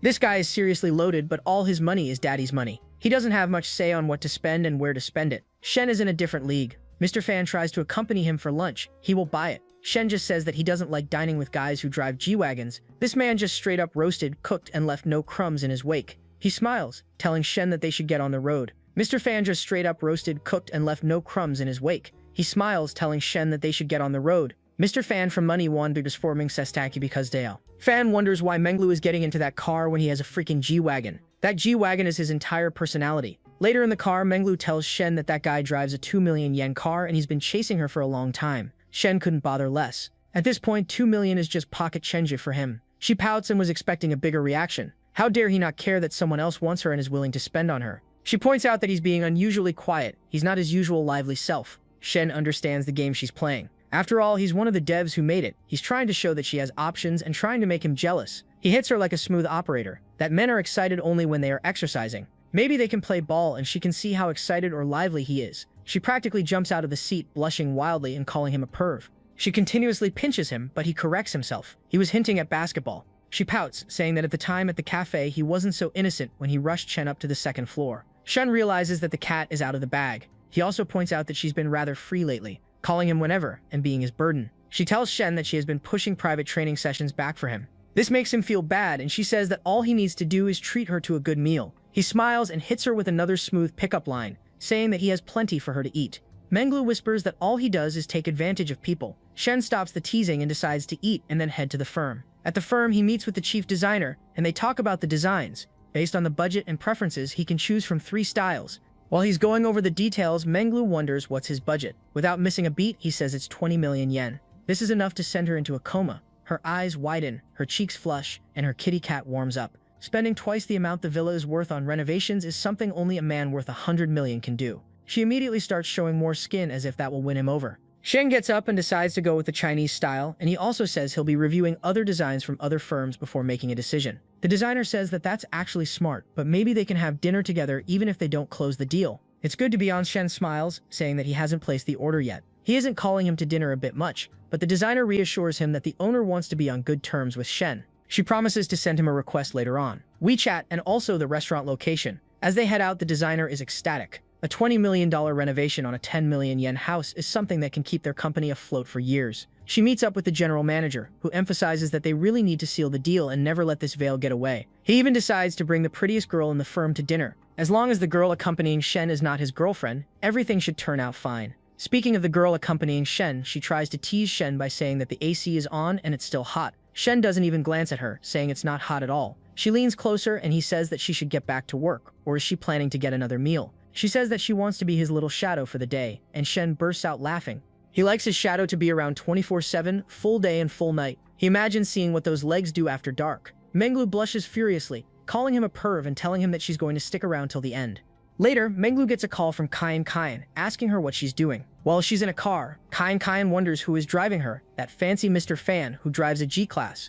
Poor girl doesn't know that Menglu is busy playing homewrecker for her best friend. To Kain, Mr. Fan is still a good choice. Second best, next to Shen. Though not the party who would buy someone a 3 million yen house, but definitely someone who would buy her cosmetics and expensive bags. When she hears that she's in a car with Shen, she loses her mind, wondering if they really did the unthinkable. Menglu smiles smugly. Not today, she's just here to accompany him on renovation plans. She slips in the information that Shen just bought a 10 million yen villa and is spending 20 million yen on renovations. Buying this amount makes her lose her mind once again. That guy is casually blowing millions after millions. All these girls have to do is blow him time to time to live the good life. She feels stranded, all alone. The trio was supposed to be poor but happy together, but her friends are moving faster than the speed of light. It looks like Menglu is also ready to board that luxury cruise. She wonders if it's all because they have bigger marshmallows than hers. Later, in an extravagant restaurant, Lin, the greasy-haired scumbag, asks his uncle what he's doing here. It turns out the general manager is his uncle. Lin says he's here for a dinner party, and maybe they will have a toast together later.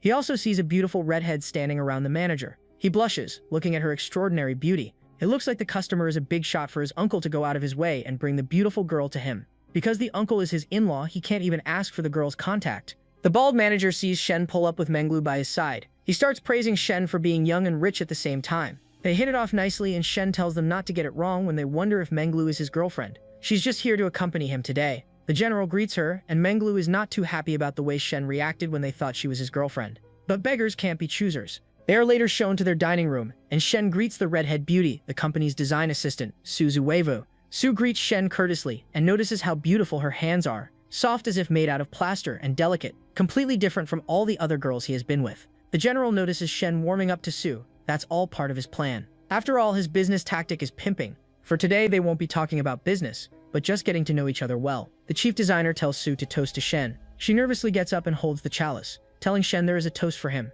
Everyone raises their glass. Being a bit jealous, Menglu wonders if they should drink together. Shen tells her to stop drinking because she'll be driving him home later. She smiles and leans closer, promising to listen to him. She also knows that she'll have to play her cards very carefully to land this big hunk. Su starts to toast again, and Shen tells her that she can have tea if she's having an issue with alcohol. The general smiles and explains that Su is from South China University, a senior, and must have a lot of common sense with Shen.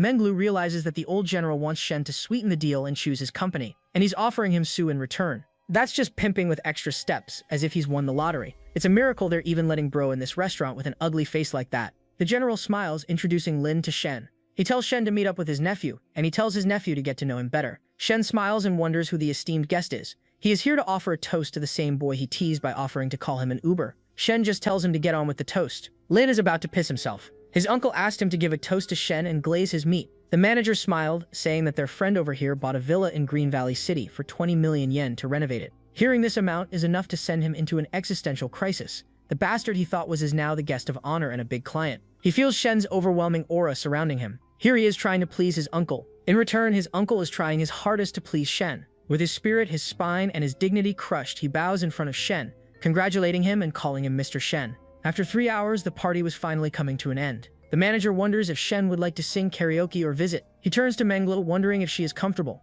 Menglu feels a bit hesitant. After all, she has this killer figure from years of hard work and discipline. She never stays up late or drinks. If she goes to bed early and wakes up healthy, on one hand, she is relieved she won't have to drink. On the other hand, she knows that if she goes right now, Su will take away the prize. And the more fairies she will have to share Shen with, the more money he will have to distribute. This girl is letting her mind race. She imagines Shen being Su with his past record and his being drunk. It is most likely they will find comfort in each other's arms, letting their passion run wildly, and Shen losing himself in the moment and in the sauce, promising to take responsibility later. You can't let that happen, and that's why she volunteers to go.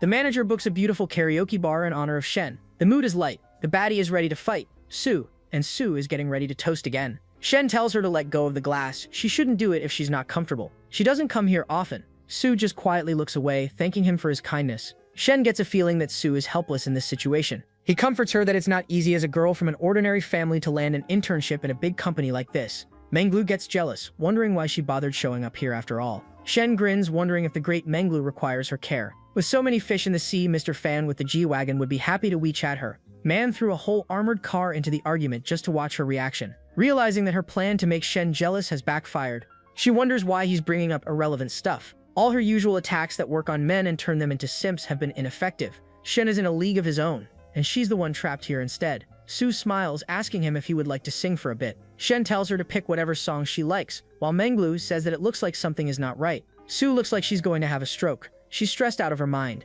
Shen claps, then looking at her gaze, she must feel the same. She feels pretty stressed out. Embarrassed, she whispers that her gaze is full of desire, not affection. Shen smirks, looking at the beauty, throwing herself at him. No matter which woman attracts a man, it all ends in the same way. To roll around under the sheets and do what they do on Discovery Channel. Instead of turning her off, this boosts her affinity level to 68, close to the godly number. She's pissed off that this man always manages to talk her into a corner, but at least he's honest. This woman turned on by red flags like their LED mood lights. He won't pretend to fall in love just to get what he wants. As Shen starts feeling that massive thighs, she blushes and tells him that there are people nearby. Sure enough, the manager butts in, telling Shen to have a good time singing next to Sue. The night finally comes to an end, and Shen is once again glazed by the manager, saying that it's good that they could end things on a friendly note, and they hope they can have many opportunities in the future. He also pitches his company for the renovations again, promising to do their best professionally. Shen smiles and reassures him that he has looked at 2 other companies. By far, the manager's company is the best choice, and he will definitely consider them first. The sales rep grabs Sue, kind of squeezing her arm and saying that they'll be heading back. The sales representative states that Sue is her apprentice and she will ensure Sue gets home safely. Shuj considers whether he should call a cab. Menglu wonders what he's going to do now that the party is over. He decides to get a room and crash for the night. That's basically code for a horizontal monster mash session. She wonders about the room and if he has somewhere better to sleep. Shen smirks and teases her to take him in instead. She hesitates. Every fiber in her being screams that if she doesn't make a move right now, she will lose him to Sue. Her affinity level boosts to 75 all of a sudden, and Shangri-La yelps that she's not going to bring a man home easily. After all, she's a proper girl. Shen is taken aback by her straightforwardness. Why is she being so favorable towards him? Being as dense as tofu, he offers to call her a cab. She angrily mutters that she doesn't want to go back. Shen wonders what in the world she wants. Where is she going to sleep? She flails around, telling him that he's being a meanie, a bully. She has hinted at what they're going to do tonight. Shen smirks and tells her that they'll pick a different hotel. He opens the door for her and they sit in the back seat. Minglu is nervous and Shen is just zoning out. She hopes he'll be gentle, not as aggressive as when he was with Chen in the restaurant. The driver is envious of Shen, and honestly, who wouldn't be? With a godly system at his back and calling duties around him and his Woody turned into Thor's hammer. Shen's life is 50% money, 50% women, 100% delusion, and somehow it all works. Bro probably cashed out on his lifetime of luck. Later, they arrive at a Grand Marriott hotel. Shen books an executive suite for a whole month. It comes out to 110,000 yen a month. Even though she knows that he's a big shot and a millionaire, she can't wrap her head around how easily he's paying for everything. Shen doesn't mind. After all, given her affinity level, he will get triple the amount back in a short while. Spending money is now a game for him. She looks at the beautiful windows overlooking the city. She smiles. Even though it feels like she's betraying her best friend, she hopes they'll have a good start. Speaking of a good start, our boy just loses himself in the sauce, cupping a feel of those massive melons and exploring her as if she's a hidden map. He slides off her drawers and she looks at him in surprise, telling him to get the curtains. Shen just smirks. He likes to do it against the glass window, and with no other taller buildings nearby, they're safe from prying eyes. She trembles, but doesn't say anything else. Shen continues to monster mash the entire night. After a whole night of shaboinking, Shen wakes up next to Menglu. He didn't expect her to have such a sensitive body, and was worried that she would dehydrate faster than his Woody would. He tries to reach for third base again. Bro has been drowning in grass while I've been dying of thirst. She tells him not to be so eager, they only woke up. She also notices she needs to double her training to keep up with Shen. Shen smiles and whispers sweetly that because he cares, he didn't do it until the sun had risen. Lily whispers that he's strong, and if she gets to sleep a little longer, she'll be full of energy. Shen agrees since she's been so good to him. He offers to buy her a car, anything within 3 million. She can't believe what she's hearing. Her biggest trump card was a guy who owned a 2 million yen G-Wagon, and now this dude is buying her a car out of the blue.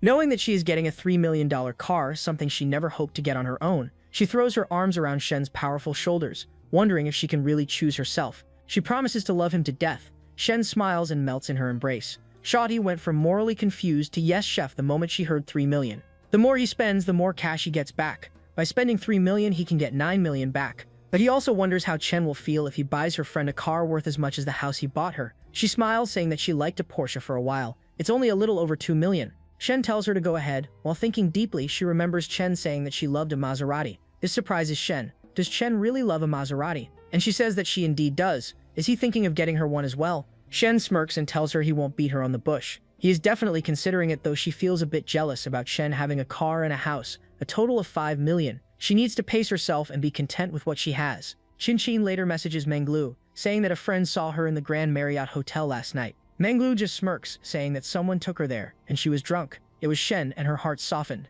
Chin grimaces. What a trash bag to go after her friend, and now making it seem as if Shen forced her. Knowing her, she was probably the one who initiated everything. Shan feels the breeze of poverty like it's an old friend visiting. Every time her friends level up, Poverty walks up behind her and whispers, "Hey, miss me?" Shen, on the other hand, is getting ready to tackle the day. He promises to transfer the money directly to the account she wants to get her the car. Her affinity level boosts to 86. She is just a few points short of 90, and Shen just smiles. That's the highest affection score they've had to date. Later on his way back home, Shen calls him and asks him to stop by the coffee shop to try all the different types of coffee she can now make. Shen smiles and says that he's got something to do today, and he also plans to buy her a car, so they should go take a look. Shen raises her eyebrows, saying that he just bought her a house, now a car. She cautions him not to waste money. This girl is absolutely wife material, not like the other gold diggers surrounding Shen. Shen just smiles, saying that he likes buying things for his woman, and it's not like they're short on money. She still insists that they should get a regular B car as a car, nothing too expensive, but Shen refuses to get his woman anything under 2 million yen.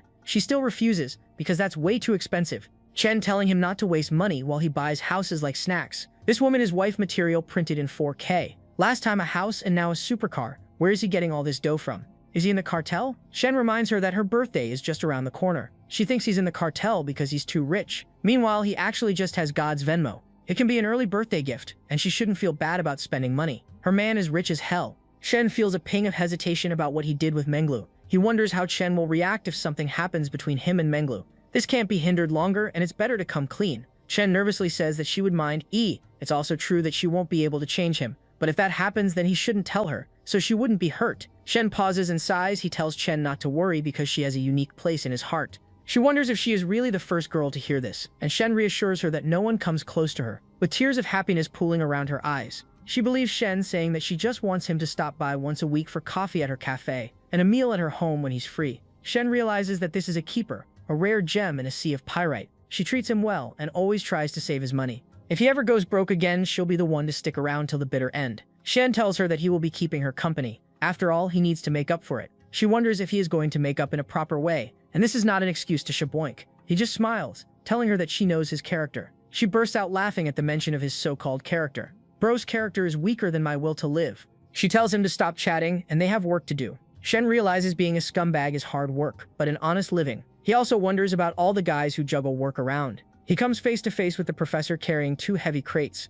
After greeting her, he gets the crates and accidentally blows the cover off the top one. It turns out it's filled with her undergarments, and they fly like flags of freedom, filling his vision with the professor in swimsuits, asking him which one suits her better. The green one, the pink one. He snaps his mind out of the gutter, and the professor picks up all the garments. She then puts all the crates in the car. Meng tells them to have a safe journey. As Shen starts the car, the professor exclaims that her sister wasn't this way. She used to have a boyfriend and was very warm, but that boyfriend turned out to be a cheater. Even though he was handsome, he had the scummiest of hearts. That's how she turned so cold towards men. Shen gasps in fake surprise, saying that these kinds of men are human trash and should be castrated. The irony is beautiful, and the professor laughs, asking him if he's a scumbag. Shen manages to live in his delusion that he's a pure big hunk of a man with a big D. The only part of his statement that is right is perhaps the big D part. The professor smiles, saying that she doesn't have any experience with men. Shen wonders what she thinks about him. Her heart flutters and her cheeks flush as if that's the answer to his question. The professor looks at him in surprise, asking him to repeat what he just said. Shen smirks, telling her it's only a joke. Why so nervous? She looks away while blushing so hard as if our boy just asked her to marry him. She's glad it's a joke because she wouldn't know what to do. Later in the new apartment, they finish unpacking all of her stuff. She offers to treat him to the meal, but our boy is hungry for something else. He smiles, telling her to pay some other way. He leans closer and locks lips, sliding his hand over the small of her back. She starts giving him weakly, telling him to stop. Mengzi arrives to the rescue, telling her sister to open the door just as our boy was going to get a taste of those buns. He's been blocked again by this witch. He tells her not to worry, he'll get the door. Meng bursts into the room, asking her sister why she's so red. Did she get a sunburn or something? She looks away as if our boy didn't just burn her buns. She comes up with a lame excuse that she's going down with a fever. She also feels excited about how Shen is a shameless dog. If Meng realizes what he was trying to do, she would cut off his pipe and feed it to the dogs. She covers for Shen, saying that he's just here to work things out about the school student council. Shen turns to leave, promising not to bother them anymore, even though he secretly wishes to spend more time with the beautiful professor and play out his wildest fantasies. But this Meng keeps getting in his way. Meng later grills her sister about what he thinks about Shen. She tells the professor not to play dumb. They're way too close to the ordinary student and teacher anymore. Realizing that the professor is not interested in Shen, she commends that he's a good guy with a lot of amazing qualities, but he's absolutely broken the trust department. She asks her sister to make a wise choice and keep her eyes open to see if she can do it. She's forced to consider her words. Poor girl doesn't know that she's going for the harem route. 1 hour later, in the school cafeteria, a beautiful girl walks into the classroom wearing a skirt shorter than my hairline and waves at Shen. This is the head of the radio station at the school, Yingzi. Shen smirks and asks her how long she's been waiting. She says she's been waiting for a long time. It turns out she just got here, and he compliments her voice, though it sounds kind of different from the radio. She reminds him that she gets into character when she's in a situation. Her natural voice just sounds like this. As the conversation starts going on about business, a muscle-headed simp calls out to Yingzi, telling her that he brought her favorite drink. He then glares daggers at Shen, asking him who he is. Xing realizes this guy is trying to win over Yoongi by getting her a cheap-ass milk tea. Without even turning, Yoongi coldly tells him that she doesn't drink milk tea anymore. That completely shatters the dude's self-respect and confidence. He whimpers like a puppy that's been kicked by its owner. He walked 5 kilometers and waited 20 minutes in line to get it. She doesn't care and coldly tells him to buzz off. He once again starts yapping about his hardships when he got that tea. Everyone looks at the dude, completely embarrassed, in front of Shen. Some of them are even coming up with saucy stories about Yui Gen going for Shen. Feng just happens to be in the crowd and hears these rumors. She can't believe that this radio head is moving in on her man. She rushes out, no way anyone will get a piece of this Greek god now that he isn't broke. Poor girl doesn't know he has a whole panel of side chicks on speed dial. Feng grins and gets way too close, asking him about his glasses. She gets even closer and closer until her marshmallows are pressing against his chest. She comments on how he hasn't been coming to classes lately. Is he planning to blow up his GPA now that he's loaded? Yingzi realizes that Feng is trying to show everyone who's boss by getting way too close to Shen. She tells Shen she'll be returning to the radio station and they'll talk about their arrangement later. The guys looking at this completely lose their cool. No way they witnessed 2 goddesses fighting over Shen. The one's broke loser. Some of them are so shook that they turn into gooners, wondering when there was such a badass senior at their school. Feng just giggles nervously. She feels threatened by Yingzi, her cute dress and her lovely voice. Without missing a beat, Shen says that it's about the school's entrepreneurship center. The committee has told him to coordinate with her. He also knows that Feng is getting possessive and wonders how he'll work on public relations if she keeps this up. She smirks and wishes that they could spend more time with each other. She leans closer and whispers that she wants something cold today. That's basically code word for a hot dog eating session. She turns to leave, letting him get an eyeful of those godly peaches jiggling. Just as Shen is about to get up and buy some protection, he gets a call from Menglu. Menglu is glad and has hunted down a car for 2.5 million. Without even batting an eye, he transfers the amount. This immediately wins Menglu over, giving him a heart emoji and asking him if he's free tonight because she has 2 new outfits to show him. Shen doubts that she'll get to wear those outfits if he's around. Now our boy is in the biggest trouble he's ever been in. Chen and Feng both want to go on his joystick and Menglu wants to thank him for the car by taking him for a joyride. What should he do? I feel bad for bro suffering with these problems. Let me take his place and help him out. Chen looks away with a red head, realizing that this is a tough decision. Back at the counselor's home, the sisters are finally done cooking dinner. While the counselor offers to go get groceries, Meng suggests that they'd invite Shen over for dinner. Hearing that scumbag's name is enough to turn the professor's face into a tomato. Meng just grins, telling her to message him to get over his thanks for helping them move. She remembers what a bad boy he is, and she wants to take a bite out of him every time he gets her heart racing. Meng just smirks, being a baddie herself. She knows how to Shen. She is doing this to test him out. They text Shen, and Shen's trouble has increased tenfold. On top of hitting 3 baddies from the back, he now has to raise up his professor. While we have to decide if we can afford ramen for dinner or skip it for breakfast. Our boy has to decide which baddie to be with and which one should be scheduled for later. He finally decides he'll have to be a time management master to do it, and everyone in the same night. Even though he decides not to bite more than he can chew, he ends up arriving at the counselor's house. The counselor looks like the main course herself and runs away giggling. He comes in and looks around, wondering how this place is so cozy all of a sudden. He also wonders where that pipe blocker Meng is. The counselor whispers that she's taking a shower. When he realizes that that annoying little witch isn't here for now, he gets bold. The counselor tells him to just sit in the living room and chill out while she gets dinner ready. But our boy isn't hungry for food. He leans closer and smiles, even his haircut turns into that of a anime protagonist. He tells her not to worry, there's half a meter between them. He's not that close and immediately jumps in and brings her clothes, whispering into her ear that it shouldn't take long since she's in the shower. He locks lips and the professor finally manages to push away. Meng arrives, telling them that she's ready for dinner. The professor angrily tells him that if he keeps acting up, she'll write him up. Later, they get together for dinner, and he compliments their cooking, even going the extra mile by saying that Gordon Ramsay got nothing on their cooking. Meng sees through his cheesy pickup lines and tells him to stop. She's got a few questions for him. She starts grilling him about how many girlfriends he has had. Our boy truthfully replies 2. After all, the other Avengers he has on call are not girlfriends, but side checks. She is surprised and comments that he had his fun and his experience. She worries that her sister never dated, so Shen might be too much for her. If she gets to know that this boy is juggling 5 baddies and is planning to add her sister as the 6th, she'll get a stroke mid-sentence. She then asks about his siblings and he answers, just a younger sister. 10 minutes later, he's finally done with the interrogation. He decides to get zesty and slides his foot over the counselor's ankle. The counselor immediately freezes, wondering how bold he is to act up under Meng. She tries to get away with the excuse of washing fruits, but Shen tells her there's no need. He's running late and he needs to leave. Meng can't believe that her sister is acting weird. Isn't she supposed to be happy? Trying to smooth things over. She asks Shen to stay for a bit longer, but Shen just takes his leave like a gentleman. After all, he has some business to conduct. After Shen leaves, Meng teases her sister. She tells the counselor to test Shen more. The professor tries to catch her breath.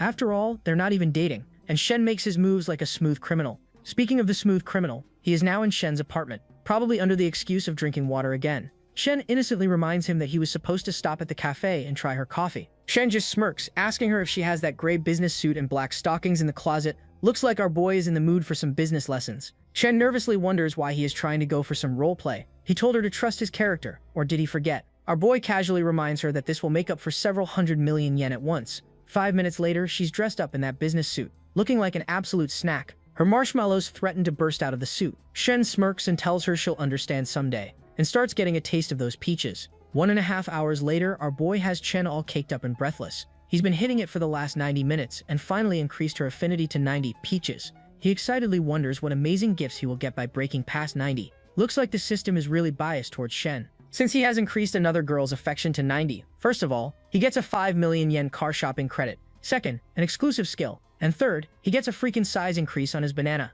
At this point, just take all my money and my arts degree and give me that system. Shen can't believe it, and looks at his hammer turn into a sledgehammer. Now that he has a legendary weapon between his legs, he can lay the pipe left and right, making them breathless the entire night. Shen innocently wonders what's going on, and he decides to give her a taste of his new joystick, saying this is because she was dressed the way he likes. She's completely breathless. After getting her buns toasted to the perfect temperature, she wonders why Shen's breadstick feels different. It feels as if she has no strength to even walk anymore. And Shen just smiles, wondering how he's different. He's enjoying her expressions. He promises to give her even greater surprises in the future. Shen smirks, realizing that he got a wonderful gift by boosting Shen's affinity to 90, and wonders what kind of skill he has unlocked. It turns out he can choose one of 7 skills. He can either be a beginner at cooking, race car driving, dancing, basketball, combat, or be an appliance repairman. Our boy pulls a 100 IQ move. He doesn't care about all the other useless stuff, but he knows that combat skill is a must. After all, he's rich and has babes by his side. He might need to turn into Captain America if someone tries to jump him. Just as he's about to make the sensible choice, his mind takes a dive into the gutter. He responsibly wonders what will happen if the professor's TV breaks someday and she needs someone to repair it. He imagines going to her place and repairing her TV. I swear this is the same way a video started before my dad walked in on me with a belt in his hand. Shen asks her if she has any money on her, and she points out that he looks all sweaty from the hard work. Since she doesn't have money, she'll blow dry his whole body so that he doesn't get a cold. With a new fire burning in his eyes, he realizes that this skill can open many doors for him. He also wonders what kind of amazing reward he'll get once a third babe goes over 90 affinity points. Chen all of a sudden gets up, and after that monster match session, it's a miracle she can get up. She calls her mom, asking if it's serious, if they need money, and if anything happened, they should let her know. Chen looks at her, wondering what all of this is about. With a single tear sparkling in her eye, she tells Shen that her dad had a stroke from drinking. She starts sobbing because it's her fault. She should have gone home from a blind date. But since she didn't go home, her dad probably drank a lot. Shen offers to drive her home, but she tells him it's not safe to drive at night. She'll go tomorrow. Shen even offers to go with her. Chen realizes that since they are not official and she's a side chick, it's not right to bring him home while her daddy is sick. She tells him not to worry. She can go by herself, and Shen just smiles, telling her to hit him up if she's short on cash or needs any help. The next day, he finds a handwritten note by Chen telling him she's on her way to her hometown. She left in a hurry but still made him breakfast. Premium wife material. She doesn't care about money. Just like the professor is not possessive like Feng, and she's really the best among the best when it comes to women. He also gets a call from Yingzai. Yingzai smiles warmly, telling him to decide which desk and chair she should get for the conference. He doesn't mind whatever she gets, and she enthusiastically says that he won't be sorry with the one she chooses. Shen doesn't find the girl bad at all, and her warm personality is great. Too bad that warm personality is nowhere to be seen when her simp walks up to her, asking what they should do now. This poor dude is even brooming the floor for her. Yingzi tells her to stop following her and not to interfere. The simp pitifully says that he just wanted to help, but Yingzi storms away, telling her not to help with student council matters, when he's not even on the council, and also not to follow her or else she'll complain. The simp looks at her walk away. He feels bad about chasing after her for 3 freaking years, all for a guy with a killer face card and a loaded wallet to steal her away. Speaking of the handsome dear devil, Yingzai is thinking about how amazing Shen is to invest 10 million yen without batting an eye. She wonders if his net worth is at least hundreds of millions of yen. She has no idea our boy's wealth is infinite because he has God's credit card in his hands. Her mind takes a dive into the gutter as she imagines being his secretary, and he samples her cake in return for a few favors. With that kind of wealth, there's no way he'll stick to only one girlfriend. She decides to be a strong and independent woman and win Shen over to be a millionaire. Meanwhile, in Shen's hometown, she rushes into her family home asking where her father is and if he's turned into a vegetable after a stroke. It turns out it was all a ploy to get her to go on a date with a white-collared bastard. Her mother apologizes because they lied. Since she's turning 27 next month, they're worried that she doesn't even have a boyfriend. She even reminds her of her cousin, who already has 2 kids at her age. A fat, ugly auntie introduces her son Dong, who has his own company and earns over $10 million, as if they're supposed to impress Chen. She even whispers that he already has a car and a house. Dong tries to act humble, saying that he drives a Series 5 though it's not fancy. And he even whips out a gold ring for Chen's mother, saying that he got it for her as a little thank you gift. It's pure gold and worth 3,000, though not expensive. Chen's mother is the opposite of her, completely blown over by only 3,000 yen. The auntie promises that Dong will be an amazing son-in-law. While everything is going smoothly for Dong, what they don't know is Shen can spit on his gifts with pocket change. Chen leads her mother away to another room. Her mother angrily yells that Dong is still waiting outside, and what is she getting on about? She reminds her mother that they tricked her into coming here. Her mother reminds her that she doesn't have a girlfriend, and her cousin is already a mother of 2. Chen can't believe what she's hearing. She doesn't care if her measly cousin is a mother of 2, as if that's a really big accomplishment. She texts Shen, briefing him about everything that has happened. Shen tells her to wait, he's almost on his way. Hearing that Shen is arriving, her face immediately flushes. She tells her mother that her friend is coming up. A few minutes later, Chen's father is warming up to Dong and his mother. Shen arrives holding multiple gift bags in his hands.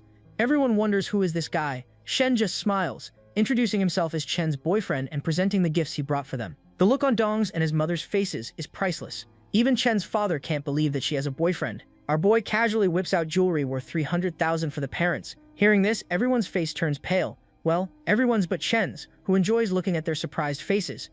Dong looks at his mother as if he's been slapped across the face. Didn't she say that Chen was single? Even the auntie is panicking. Not only did Chen bring a really handsome guy home, but he's absolutely loaded, showing up with more than 300,000 yen worth of gifts the first time he comes over. He wonders if it is all fake. The auntie whispers, promising to reveal the truth. She turns her sights on Shen, introducing herself as Chen's aunt. The first question is about his age, and he says he's 21. The auntie tries to stir things up, saying that he's 6 years younger than Chen. Auntie probably doesn't know our boy is a man of culture, and he likes older women for some RR, a fun time. She just can't believe that a 27-year-old is dating a rich guy 6 years younger.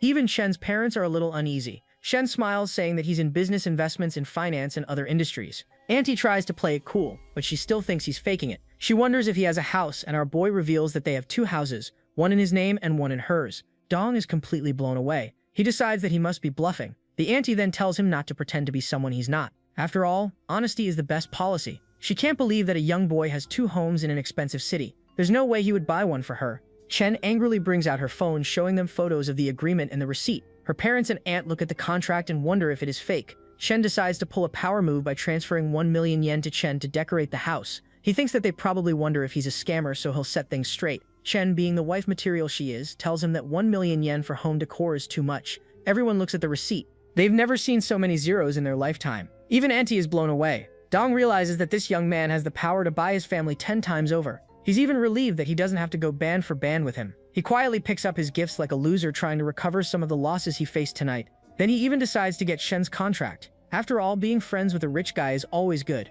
Shen reveals that the house he bought for Chen is 3 million yen, and the one he has is for 10 million. Dong immediately starts kissing his boots, and even auntie switches up, telling him that he's part of the family and apologizing for being straightforward. They start coming together, and Chen's parents are genuinely happy that their daughter is in good hands. 11 by 10 baddie in gym shorts rushes towards Chen, calling her big sister. This is her younger sister, but they look like twins. Shen greets the younger sister and notices how beautiful she is. Looks like this family is really built different. Later they have a family dinner, and Shen thanks Chen's parents for raising her so well so that he can have such an amazing girlfriend. He even offers to buy them a house and a car. Auntie can't believe what she's hearing. Who is this guy? A younger and hornier Elon Musk.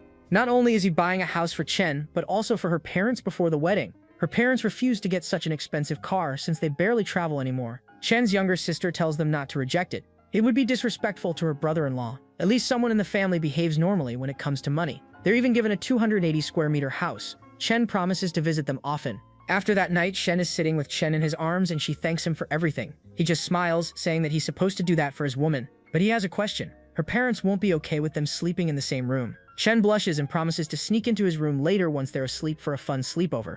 At 11 p.m., she crawls into the bed, asking Shen if he's awake. Our boy was awake the whole night waiting for this moment. He grabs her wrist, asking her how he can sleep without probably talking to her first. He leans closer, and this is a weird way of talking since Chen's face is covered and she's trembling like a leaf under Thor's hammer. The commotion is enough to get Shen's little sister up and running. She leans closer to her sister's door and looks at her sister getting the good D. Shen has a responsibility to give her the vitamin D she needs to grow big and strong. Her eyes widen even though she's seen these videos. Hearing him go like that, she realizes that her brother-in-law is a lean, mean breeding machine. Looking at Shen running the train on her older sister, she decides to run away because she can't keep watching. After 9 minutes of shaboinking, Shen finally returns to her sister's room and finds her younger sister hugging her as if she survived facing an unkillable dragon. She is surprised to see her younger sister is still awake. She leans closer and her younger sister wants to hug her while sleeping. As they hug, Chen looks away in embarrassment, realizing that she has really grown up into a fine beauty. The next day at noon, Yingzi shows Shen to his new office, asking if he wants anything changed. Shen finds everything perfect and also notices how capable Yingzi is. It's good to have a capable secretary at hand. She has even compiled the list of candidates he needs to go through.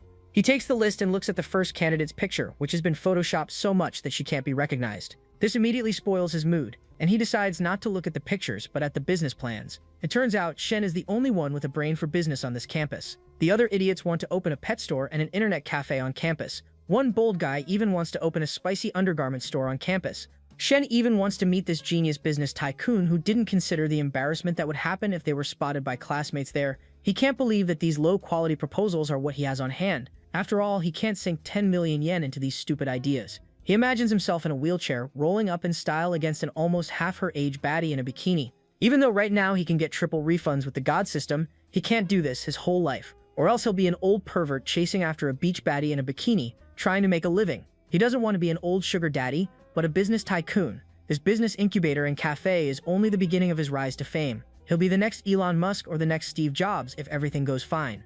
He dreams about turning a small company into a giant, being featured in Times magazine in a stylish suit. He realizes he needs to turn his own business into a multinational chain, and to realize that, he'll have to stop being the God-favored playboy he is and earn like a real man. He tells Yuinzi to never bring such idiotic proposals to him ever again. They need to replay everything. Yuinzi points out that maybe the sample size is too small, and only a limited people are participating. Deshen tells her to push promotions through the Youth League Committee as head of the radio channel. She decides to support him by running the ad in the morning and night shows promoting Shen's business ideas. Shen even tells Yuizi to go through all of the business ideas and screen them so that only the best ones appear in front of him. Yuizi professionally notes his instructions and promises to take care of it as soon as possible. Shen is pleased. He already had money, fame, and women by his side, but having someone listen to his orders is a whole new feeling. He realizes that what he lacked was power, and having more practical talents like Youngzi by his side is the key to his future empire. He needs to build favorability from the other gender and also seek capable students to play their part. While Shen is thinking about his new business empire,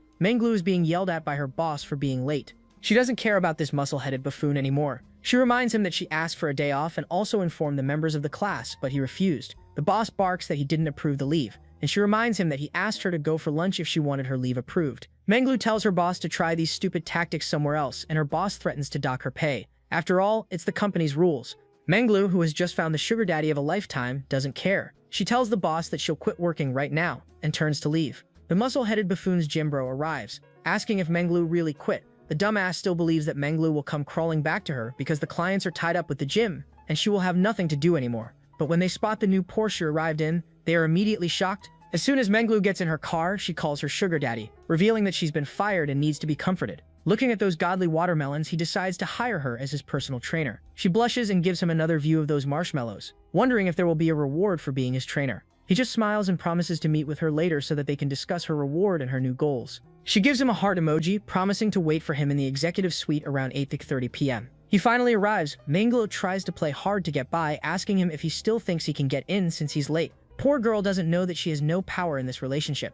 As he turns to leave, she immediately panics and runs towards Shen, telling him not to go. She grabs his hand, points out that she was the one who wasn't letting him in. Maybe it's best if he goes. She apologizes in a panicked tone, babbling that she was just trying to set the mood. Shen smirks and tells her to beg for his presence. He'll see if she's sincere or not. As soon as his arm is lodged into two soft mountains, he decides that she's really sincere. After all, he has 2 reasons to be here, and he immediately stuffs his face into those 2 reasons.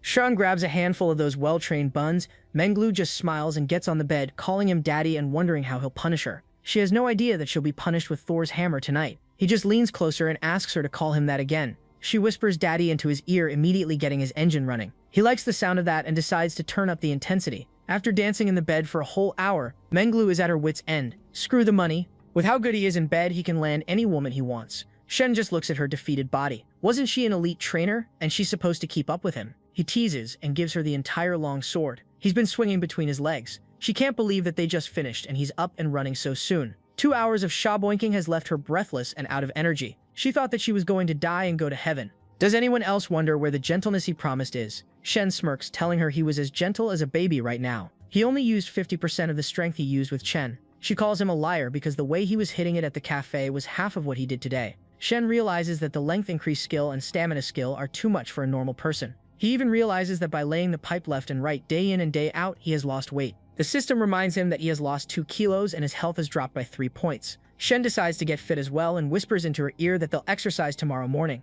Scrop starts panicking, wondering if that's the kind of exercise he's talking about. Shen calms her down, saying that he's talking about real exercise. She's excited because she can finally be useful, and wonders if he's realized that he's a skinny guy. Shen squints, telling her not to say that or he'll make sure she won't be able to walk for an entire month. She immediately backpedals and calls him daddy, promising not to dare anymore. She promises to create a professional plan for him so that he can get the perfect body fat percentage. As she runs away to her place, Shen promises to start training tomorrow. They decide to go to Jun Yui's gym. She even decides to buy him a couple of outfits so he can start right away. The system detects that he's planning to get in perfect shape. After all, being in great shape is important for a perfect life. The system sweetens the deal that if he can reach the ideal weight and ideal body percentage in 30 days, he'll be blessed with a perfect physical state for 2 years. Bro basically has to train a little and maintain C-Bum's physique for the rest of his life. He immediately accepts the quest, promising to focus on training and fitness. He also realizes that there are a lot of areas he needs to improve. Speech, business, investment, etc. In terms of fitness, it is only one part of the many sections he can use to improve himself. And with Celestial Daddy's system, he can get ahead of everyone in a single month without taking steroids. Menglu arrives, bringing him a homemade healthy breakfast and lunch. She points out that she made it at 6 in the morning. The dish is amazing, full of protein and healthy carbs. Shen can't believe that she's so useful outside of bed. Menglu grumbles that she's worked really hard. Now he can't torture her the way he did last night. Shen teases her if torture was the only thing she felt last night. She immediately backpedals and tells him to hurry up and eat so that they can start training. As soon as they arrive in the gym, every guy in a 12-meter radius stares at Menglu. They wonder why an absolute baddie is walking by Shen.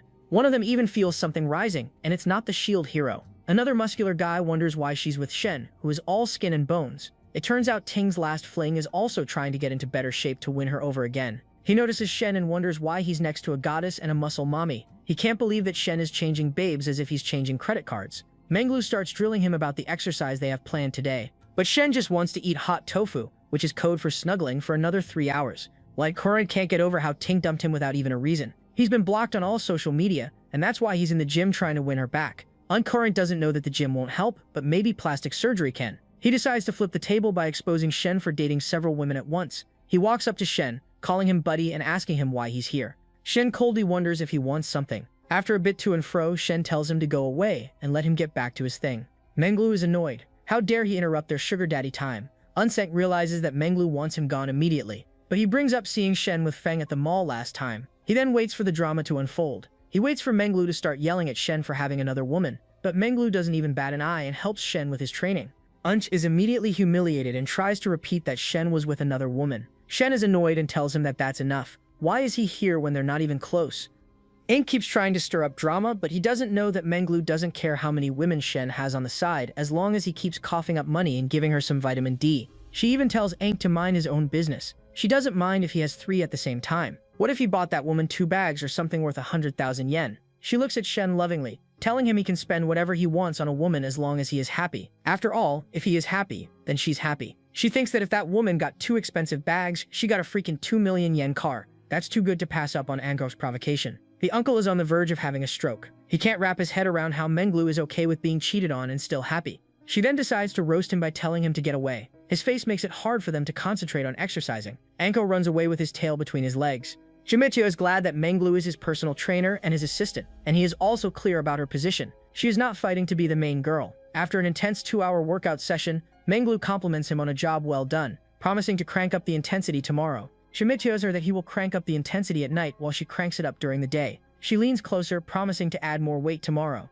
Shin tells her innocently that they should shower so they are not sticky. Later, he leans closer and decides to make her stickier than she was. He decides to touch third base, and after an hour, they're finally done with their shower. Her mind was blown so much that she accidentally called him husband, then corrected herself by calling her daddy, asking if he's going to university again. He tells her to sleep at this apartment tonight, but she asks to go back to her small apartment since this is too big for her to stay alone. He agrees and her affinity immediately boosts to 88. She even calls him daddy again, and Shen smirks. He has only 2 more points to level 90, and he'll have another gift from God's simping system. Later at college, Yoongi is waiting with her simp for Shen. Shen is annoyed by the creep that keeps following her. Yuigo apologizes because this loser keeps following her and wants to see him. The boy introduces himself, asking to be part of Shen's team. After all, the more the merrier. Poor idiot doesn't know that he can join Shen's team if he has a banana instead of a clam. Instead of warmth, he's met with a door shut in his face. The loser still doesn't take the hint. Even when the blinds go down, he still stays around, wondering if things are turning spicy with his quarters. Shen's mood is spoiled, but he's still asked about the progress. She gives him the rundown that the views are getting good, but still not as much as they need. Shen plans to create a new campaign to boost their popularity. When she wonders what he has in mind, he reveals that she should start rumors that there's a handsome young investor at the back end of the startup base. He basically tells her to start a bunch of spicy rumors and reveal the real information bit by bit. She can't understand the reason for this, but decides to follow his orders without questioning them. Shore reminds her that the popularity will skyrocket, and they will get more applicants and a greater business pool, so that they can get better candidates. He also has a junior motive to get more prestige points, and to get more senior and freshman female students to get on his good side. Yuiksei decides to let the unofficial account start the rumors, and then the official one generates comments to create hype. Now that it's decided, Shen asks what she wants from him. Yuiksei is taken aback by how direct he is. She studies her breath and decides to be honest. She was hoping to get romantic with him, but it looks like he's strictly business right now. She reveals that next semester internships will start, and the chances of her landing a job in this economy are low. She hopes to work for him and earn better than normal. Shen smirks as expected from a university student. She knows what she wants and is willing to follow him. He asks how much money she wants, and she nervously whispers 8,000 yen a month. To her, this amount is 3 times more than what she's worth in the job market. Shen casually promises to pay her 10,000 yen a month and additional rewards. Her eyes widen in surprise. She never hoped to get such a large salary, and she also wonders if some other rewards mean something else. Just as things are getting good, the creep squeals, asking what the two of them are doing. Shen is angry at the idiot for spoiling the mood. Yingzi apologizes, promising to talk to him. But Shen has something else in mind. He's decided to nip the weed in the bud, but is acting like a stud in front of him. He grabs Yingzi and her perfect peaches. He leans closer and gives her a hickey. They then exit the room, and Shen jokes that they should put up a sign on the door saying no creeps allowed. When the simp looks at the love bite, he's immediately crestfallen. Yingzi angrily tells him not to look for her again. She already has a boyfriend. With tears in his eyes, he angrily mutters, "When did they start dating?" Yingzi just tells him to mind his own business, or else they will let the secretary know. With his hopes dashed and his girls stolen by the Chad, he can only lie on the floor and be depressed. Shane looks at the simp walk away in defeat with his hand in his pants. He'll probably take his frustration out on his meat later. He apologizes internally and smugly that money is power. Yingzi, on the other hand, is now bubbling like a volcano, wondering if it's enough, and now he should get his hand off her back. If our boy were broke, this would be harassment. Right now, it's flirting. He decides to leave, leaving Yingzi turned into a waterfall. Later, he thinks that Yumi is really secretary material, but he's not fully ready to run a company by himself. Even though he is Mr. Moneybags, thanks to God's credit card, he needs the knowledge to level up his business skills. When he decides to enroll in school courses to catch up, the system detects his plan to increase his knowledge about business and even hits him with a side quest that, if he completes in 1 month, he will have the best knowledge from the top business college fully downloaded in his brain. Shen can't believe that he will get a free degree if he just learns a bit in 1 month. And when it comes to learning, the professor is his best bet since she has 2 double majors in business. He hits up the professor but realizes that Miss Lin is asking him if he's free for drinks. He apologizes, promising to have drinks tomorrow. Mr. Lin looks at the phone while swirling her cup of wine. She realizes she'll have to wait a long night to get with him. An hour later, Feng arrives all smiles and sunshine, asking him if she looks good today. She's rocking new stockings. Shen smirks, telling her she looks lovely. They lock lips together, and he thinks about Miss Lin and how she should get in line for everyone who wants a piece of him. Later, after laying the pipe and boosting her affinity score to 93, he recognizes the pattern and how hard it is to level up once they cross 90. It's just like a game. He gently kisses her on the cheek, and she wraps her hands around him. The next morning on campus, Fenwell arrives and sees everyone gossiping about a millionaire student investing 10 million in the student entrepreneurship venture, while everyone is losing their mind wondering who this rich big shot is. Feng whispers to her friend that it's probably Shen, but he doesn't want to reveal anything. Her friend winks, wondering if she can get in on the fun and how she is lucky for begging such a rich kid. Maybe she could be a maid or assistant to have a slice of the pie. Feng smirks, telling her she can perhaps be a live-in maid. Her friend smirks, reminding Feng that the only reason Shen went for her is because of her massive marshmallows. She even lets those puppies out, letting them breathe and making her blush in embarrassment. Another student tells Yu Ping to see the post about a student investing 10 million. The student has her head in the clouds, wondering if this guy has a net worth of 100 mil. She wants to throw herself at the guy and live a good life. At this point, I want to throw myself at Shen and live a good life. Yubing brings her back to reality, wondering why a guy would go for her. She has the build of a stick figure and the clothing sense of a kindergartner. Yubing then starts bad-mouthing Shen for buying himself a cafe and getting himself an older woman just to look cool. The campus gossip is spreading all around until Shen is a hidden celebrity. Speaking of Shen, our boy is busy arranging special tutoring lectures with the professor. The professor is still curious and skeptical about what he really wants. He plays it cool, reminding her that he just wants to learn something. And is it really bad to reach out to the professor for some education? He even chooses her home as the venue, and she nervously wonders if he's planning something shady. He crosses his heart and promises that he won't do anything. After all, he's a man of his word. If she doesn't believe him, she should ask Shen. The professor opens the door nervously, telling him to come in and also to remember not to have any funny thoughts. Looking at the professor dressed up like a doll, he tells her he is 100% sure nothing will go down. She hands him the textbook and markings for the first 3 chapters, and also tells him to try thinking about real-life problems to link the concepts. After an hour of solid studying, the professor wonders why he is slowing down and staring at her. Shen smirks, ready to riz her up with a cheesy pickup line that she is way more interesting than a book. The professor tells him not to have any funny thoughts and just keep reading, but he leans closer, telling her that he wants her to be his girlfriend. She gets up to leave, but he leans closer and wraps his arms around her shoulders. She nervously reminds him that Meng is in the other room sleeping, but he doesn't care about that now. All he cares about are those 2 chest pillows with his name on them. He leans closer and locks lips, and the professor doesn't pull away even though she thinks that he's come for not proving his word. He leans closer and is about to get to third base, but she stops him, giving him a full view of her godly rack and telling him not here. Does that mean our boy will be getting lucky or will have to get back to studying? Meng arrives and sees her sister being schooled by Shen in Playboy 101. She can't believe that her timid sister is being so bold today, right on the couch even when she was sleeping. The professor tries to say what little dignity she has, telling him to go away. Shen still doesn't apologize and doubles down that she was bound to find out sooner or later, so she shouldn't feel bad. The professor reminds him that she didn't even agree to be his girlfriend. So how is she supposed to explain this situation? Shen, with conviction in his eyes, asks her if she likes him. As her affinity bumps up to 71, he gets his answer. But seeing how the professor is not a gold digger, money won't work, and he'll have to show her sincerity through actions. He just smiles, even though he has commitment issues bigger than my daddy's issues. He turns to leave, promising to grab a bite next time they're together. As soon as he leaves, Meng arrives while blushing, asking if it's over. That was quick. She wonders if she should start calling Shen her brother-in-law. The professor nervously says that it is not an official thing yet. Meng can't believe that they did it when they are not even official. She stutters. They didn't go all the way. She looks away shyly, and Meng just smirks, realizing that her sister has fallen head over heels for this scumbag. Later that night, in his cafe, he meets up with Miss Lin, who apologizes for keeping him waiting. She has been in a bad mood lately and wanted to drink. Shen takes his seat, asking her why she doesn't look happy. She recalls her husband staying out all night and coming back smelling of other women's perfumes. She looks at her drink in agony. If her husband is out having fun, the least she can do is have a drink with someone hot. It's not like she's cheating. She then asks Shen if Chen is his girlfriend. Shen doesn't have a clear answer, and she wonders if Chen knows that he's out drinking with her. Shen just smirks because she wouldn't mind even if she knew.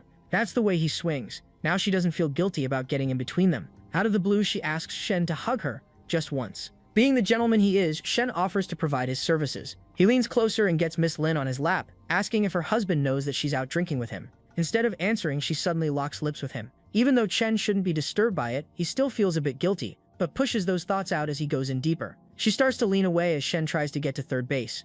Shen just smirks, asking how she's expecting him to behave now that he's all bricked up. Miss Lin decides to help her boy relax, and later they entwine in a torrent of passion. Shen's Thor hammer makes her feel as if she's being blessed by the angels. She wonders if this is what heaven feels like. Shen just smirks, asking her to help clean up after they're done. He remembers all of the expressions she made, and also realizes the older the bottle, the sweeter the nectar. Young guys these days don't appreciate mature women and chase girlies instead. Now her affinity level is over 60. The system chooses this moment to congratulate him on having 5 baddies with affection levels over 60, and decides to bless him with 2 study cards, 1 skill pack, and 2 lucky draws. He didn't expect to be blessed for cheating on his girlfriends. He looks at the memory card. The system decides to make his life even easier by enabling him to memorize anything he looks at or reads in a book for the first time. With this, he can complete his quest in just a few hours. He also gets a random lucky draw card. Shen can't believe his fate. It looks like the universe is helping him be an alpha and the ultimate predator. Miss Ling gulps up, and it's a miracle she can walk at all. She has never been this happy in her life.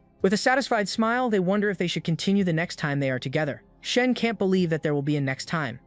After starting the rumor that the mystery investor drives a G-Wagon, he looks at the student forum, which is exploding with mixed views from students wondering if they are true because no one on campus drives a G-Wagon. He tells Yui to spice things up even more and sets his phone aside, ready to see what the system has for him. On the first draw, he wins a 500-meter mansion in a very expensive society. The rental income alone can help him live comfortably even if he loses the system. Next up, he wins 2 physical stats. He immediately uses them to increase his muscle mass. And just like that, he now looks like a Greek god with a huge dong matching his frame. Now that he's hotter than before, he will have no problem raising up baddies. He also notices the pattern on. The more baddies that have 60 affinity points, the more rewards he'll get. And if he gets them to 90, he'll get something amazing. He decides to keep expanding his network. And now he uses his memory card so that he can learn more topics and have more things to discuss with the professor. While I'm out there getting rejected by every girl and job recruiter I meet, our boy is living his best life, training with Menglu, buying Chena Maserati, laying the pipe left and right, and then pulling up in style at the student fair in a G-Wagon. Everyone is curious to see who will be in the G-Wagon. Yu Ping and her tomboy friends start fawning over another rich kid, wearing a purple suit and a gold watch. They ask the senior if his family has a company and maybe they can join if they don't get internships after graduation. The senior smugly promises to put in a good word for them, immediately making their hearts beat faster. He just grins, telling them to look up to him and feel free to apply to his company. Shen and his friends can't believe that this comeback is flexing his daddy's company just to get some game. Even the designer pajama pants guy wishes that Shen were here so they could beat the stuffing out of the senior. Tomboy whispers, comparing the senior to Shen and how Shen is a good-for-nothing deadbeat who only chases older women and runs a cafe, while this man has his own company. Yu Ping tells her not to talk about that scumbag. She has no respect for him. They keep pretending to be impressed by the senior just to get on his good side when Shen rolls up in his G-Wagon. Everyone looks at the luxury car in surprise and horror. Even Yu Ping wonders who the student is who invested 10 million just like that and drives this luxury car. When they get closer, they realize it's none other than the guy they were bad-mouthing. Shen tells his friends Huan and Zhao to get in the car so they can drive in style to the dorm. The girls can't believe there's Shen. Yu Ping is so surprised that he squishes her face against the window, trying to see what's inside. Shen's bros tell her to get away from the car and not get her ugliness all over it. They smugly get into the car and ride away in style, leaving the 2 gold diggers in a state of confusion and regret. They wonder if they should just apologize. Just like that, Shen is the talk of the town. Every girl on campus is trying to suck up to him. One of them even mentions that if it were a 60-year-old, they would hesitate. But Shen has it all: money, fame, the body of a demigod, and the youth to match it all. Some of them are even trying to get him to subscribe to their OnlyFans. Even though they'd have boyfriends, they're trying to throw themselves at Shen. A beautiful redhead walks up to Yingzi, and she wonders what's up with Long. Long asks Yingzi to introduce her to Shen since she is working in his startup base. Yui Goldie reminds her that she is a sophomore and should be preparing to lead her own club. Why the sudden change? She comes up with a story that the job market is tough and she wants to prepare early. Yui Goldie knows what she is preparing for in reality. She starts analyzing the redhead. Since she has a beautiful figure and a face, she would be a good match. She imagines Shen as the emperor and herself as his advisor as they look at Yui Goldie in a robe. She catches herself wondering why it feels like she's setting him up with side chicks as his right-hand woman.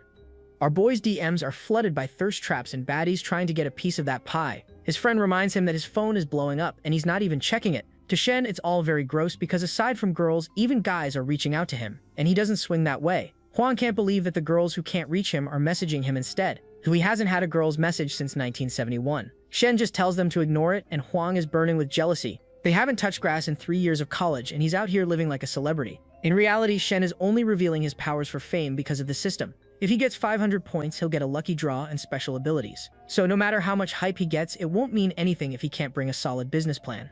Right now, his reputation points are 33. Trying to boost his street cred, he hits up Yingzi, telling her to meet him at the office in 10 minutes. He then calls up Feng, who wants to be with him on campus. Even though he has a meeting to attend, his monkey brain takes control, and he tells her to meet him at his office. He then tells his bros not to wait up, he'll be late. Huang is ready to bash his head in. Shen just tells them not to worry, their spring will come. As soon as he gets into his offer, he is hugged by Feng. He pulls her inside, ready to talk privately, but with what she has in mind, they won't be talking at all. Now that he's famous and every girl wants to slide into his drawers, she needs to make her move and claim him. His private info has been leaked and now all the girls are going for him. She sneakily closes the blinds and turns to Shen, who honestly wonders what she is doing. She leans closer, telling him to hit it from the back. For the first time in his life, Shen is not sure if they should do it, since he has a meeting coming up. But she insists and even leans forward, giving him access to the forbidden dungeon. Yingzi arrives and finds questionable noises coming from the office. She leans closer and realizes her boss is busy interviewing someone. He runs away and stands by the door, guarding it like a faithful lapdog. As his secretary, her job is to make sure no one gets inside while her boss is laying the pipe. Hearing him go on for more than an hour even has her weak in the knees. The door finally creeps open, and it's a miracle Feng can walk at all. She looks at Yingzi smugly, sure that she must have heard everything and knows that Feng is Shen's main girl. Yingzi still remains professional, asking what he wants to talk about. Shen compliments her on a job well done. Now they'll get a lot of applicants for the startup base. He tells her to screen the applicants, and they need only good projects. She wonders how she should filter them, and Shen just smirks, telling her to pick the students that fit with their school's image. Even though their school isn't elite, it's known for having beauties in every class. Yingzi realizes that her boss has spent all this money just to find pretty girls, and she also feels as if she's just helping him choose his hoes. She wonders if it's really fine. Shen comes up with a wild story that they're offering opportunities, and with so many applicants, why not choose those who are also easy on the eyes? With a solid excuse, she finds it easier to help him out. And that's why he designed the second round evaluation tests so that she can turn out any fugly applicants without making them feel bad or biased. Yuizi even offers to leak the answers to the applicants who are prettier than the rest. She finds her inner selves conflicting. One side compares her to an ancient official offering beauties to the emperor and betraying her education. The other side reasons that the beauties should end up with Shen rather than some old guy in his 80s. After all, if they don't apply, they won't even be considered. And with her sweet 10,000 yen monthly salary, loyalty comes before morals. She already has the first candidate in her mind who's around her age and is better looking than her. Shen wonders what she's talking about, and when he looks at her picture, he can't believe it, and blushes for the first time in his life. Even though she's 19, she's named Little Dragon Girl. Shen wonders if he'll get to be a dragon rider if he can win her over. He decides to befriend Long and asks Yingzi for her WeChat. Miss Lin contacts Shen for another round of drinks tonight. He wasn't expecting her to follow up so soon, but he made plans and agreed to meet at 9 p.m. Miss Lin is excited by how instantly he replied. She starts blushing and didn't expect him to warm up only after 2 drinks. She even feels as if she has fallen in love for the first time and hopes time can move faster so that it can already be 9 p.m. Shen walks up to his G-Wagon and finds a whole load of love letters stuck to his windows. Some of them even tell him about their bus size and their contact info. 2 baddies pull up in front of him asking him for a ride to the mall since they need to go shopping. Without even looking at them, he apologizes because he doesn't have enough room. They try to settle for his WeChat information, but he rolls up his windows saying that his contact list is pretty full right now. He drives off like a jerk, leaving them stranded and unattended. 2 guys look at Shen and blow them off. They are the type of girls these losers can't hope to land in this lifetime. One of them grumbles that Shen is only taller, better looking, hotter, and richer. Why do girls choose him over them? His bro whispers that he just answered his own question. This guy is driving a 3 million yen car while they are broke as beans. One of them whispers that with a car like that, he wouldn't mind getting in on the action. His bro can't believe that he is considering getting his back cracked to get on Shen's good side and have him as his sugar daddy. He just answers that it's being financially irresponsible, and it's not gay if he is doing it for the money. Hearing this, his bro even thinks that's not a bad idea. Shen meets up with Lin, asking if she has more trouble at home. She closes her eyes angrily and asks Shen to answer honestly. Does he believe in love? To be honest, Shen does believe in it, but not anymore. He believes he is missing something. He remembers falling in love with Ting and giving her everything he had, only for her to dump him when he went broke. It was a blessing in disguise because that breakup triggered the system. But since then, even though he's been surrounded by baddies, Fang Chen and Menglu, he feels something is always missing. Miss Lin doesn't accept the answer. She then gets a call from the AC repair guy who promises to come by tomorrow to fix her air conditioning. She agrees, but wants it fixed right away. Shen realizes this is the chance he's been waiting for. He asks her about her AC problem and how she's using a fan at night. He offers to fix it for her since he's good with that stuff. Right at that moment, he activates his skill card to choose basic repair instead of basic combat. After all, this skill will turn him into Shensins and will open many doors and many opportunities for him. As soon as he activates the skill, his hands feel more nimble, as if they were made to handle screwdrivers and wrenches. He asks if her husband is at home. She replies that he's not. 20 minutes later, he's fixing the AC without trying anything on Miss Lin. Miss Lin questions herself if she's pretty anymore or not, since Shen hasn't tried anything. A bit disappointed, she decides to go take a shower while Shen finishes up the AC repairs. After a shower, she finds the AC running perfectly. She thanks him and doesn't know how she can ever repay him. Shen already has a way she can repay. He leans closer and pins her on the bed, stuffing his face into those godly melons. She just makes telling her to hit him up if she wants anything in the house fixed. AC fridges, or even her heart and body. Brawl keeps sweet-talking to this baddie, making her melt to his touch. As things are heating up, she decides to get in the moment and enjoy it with everything she has. After all, compared to this, being with her husband is a waste of time. While Shen is rocking a sledgehammer between his legs, her husband only has a soft rice cake. Speaking of that loser husband, he's at the elevator shaft and pulls up to the apartment, trying to open the door. Lin's eyes widen in horror and realization. Her husband is at the door, and he really came home. How will he react to seeing his wife giving him a taste of his own medicine? Lin tells him to be quiet. After all, if her husband finds out what she is really doing, she will lose her advantage of getting a divorce and getting half of his assets. Shen thinks quick and decides to lock the door. Miss Lin can't believe how calm he is in a situation like this. It's as if he's a pro. While Shen is ready to go down on her like the Titanic, her husband wonders why the door is locked and why the AC is running. He complains that his wife is lazy and doesn't do anything all day. Can't even get him a glass of water. He wonders why the door is locked from the inside. Shen leans closer, telling Lin not to make a peep or else her husband will find out. She covers her mouth, trying to be quiet. Her husband is so furious, he can't even talk right. He decides that she is holding a grudge against him for coming late, but that's far from the truth. He goes into the guest bedroom and is even happy that he won't have to do his husbandly duties tonight and will be more energized tomorrow. He passes out cold on the bed, dreaming about what he will do the next day. In the bedroom next door, Shen has Lin up against the wall, showing her peaches. Shen just smirks and finds it thrilling that he is doing her while her husband is in the next room. While he snores, Shen gets ready to bore her a new hole. With the snoring so loud, he doesn't care about the noise he makes.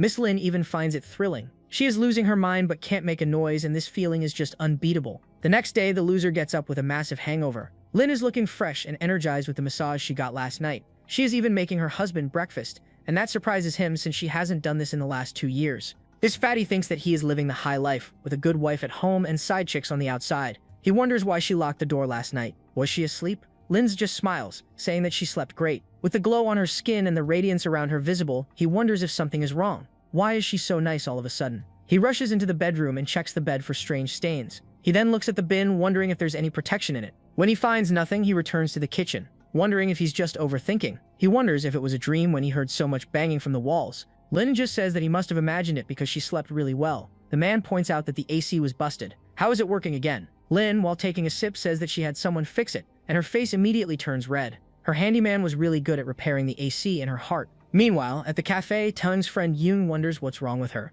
It looks like she hasn't slept in 2 days. Yoon can't get over how Shen is living the high life after she dumped him for a rich guy. Yoon slides into the boot asking why she's making a big deal out of it. And wasn't Shen supposed to be bankrupt after he sold his car? Ting angrily recounts that he spent 3 million yen to buy a house for some woman and then bought a Porsche for a fitness trainer that cost him 2 million. Over 5 million like that. She shows her ladies messages, boasting about it on social media. After she got with Shen, she quit her job and is living the high life. Ting holds her head in frustration, with bags under her eyes and her face twisted in agony. She curses the day she dumped him for uncorn. Yui consoles her friend, telling her to stop being a gold digger and find a good guy to settle with. She works at an airline, so meeting a millionaire should be easy. Ting just smirks because now that she's seen what Shen is capable of, she can't settle for less. She yells that she wants to get back with Shen as if it's her right. But the problem is, Shen has blocked her on every social media imaginable. She wonders how heartless he can be. This witch doesn't know that this is what she gets for dumping him in his time of need. Ying advises her to lower the bar and live with better expectations, but she just yells that she can lower her standards with how beautiful she is.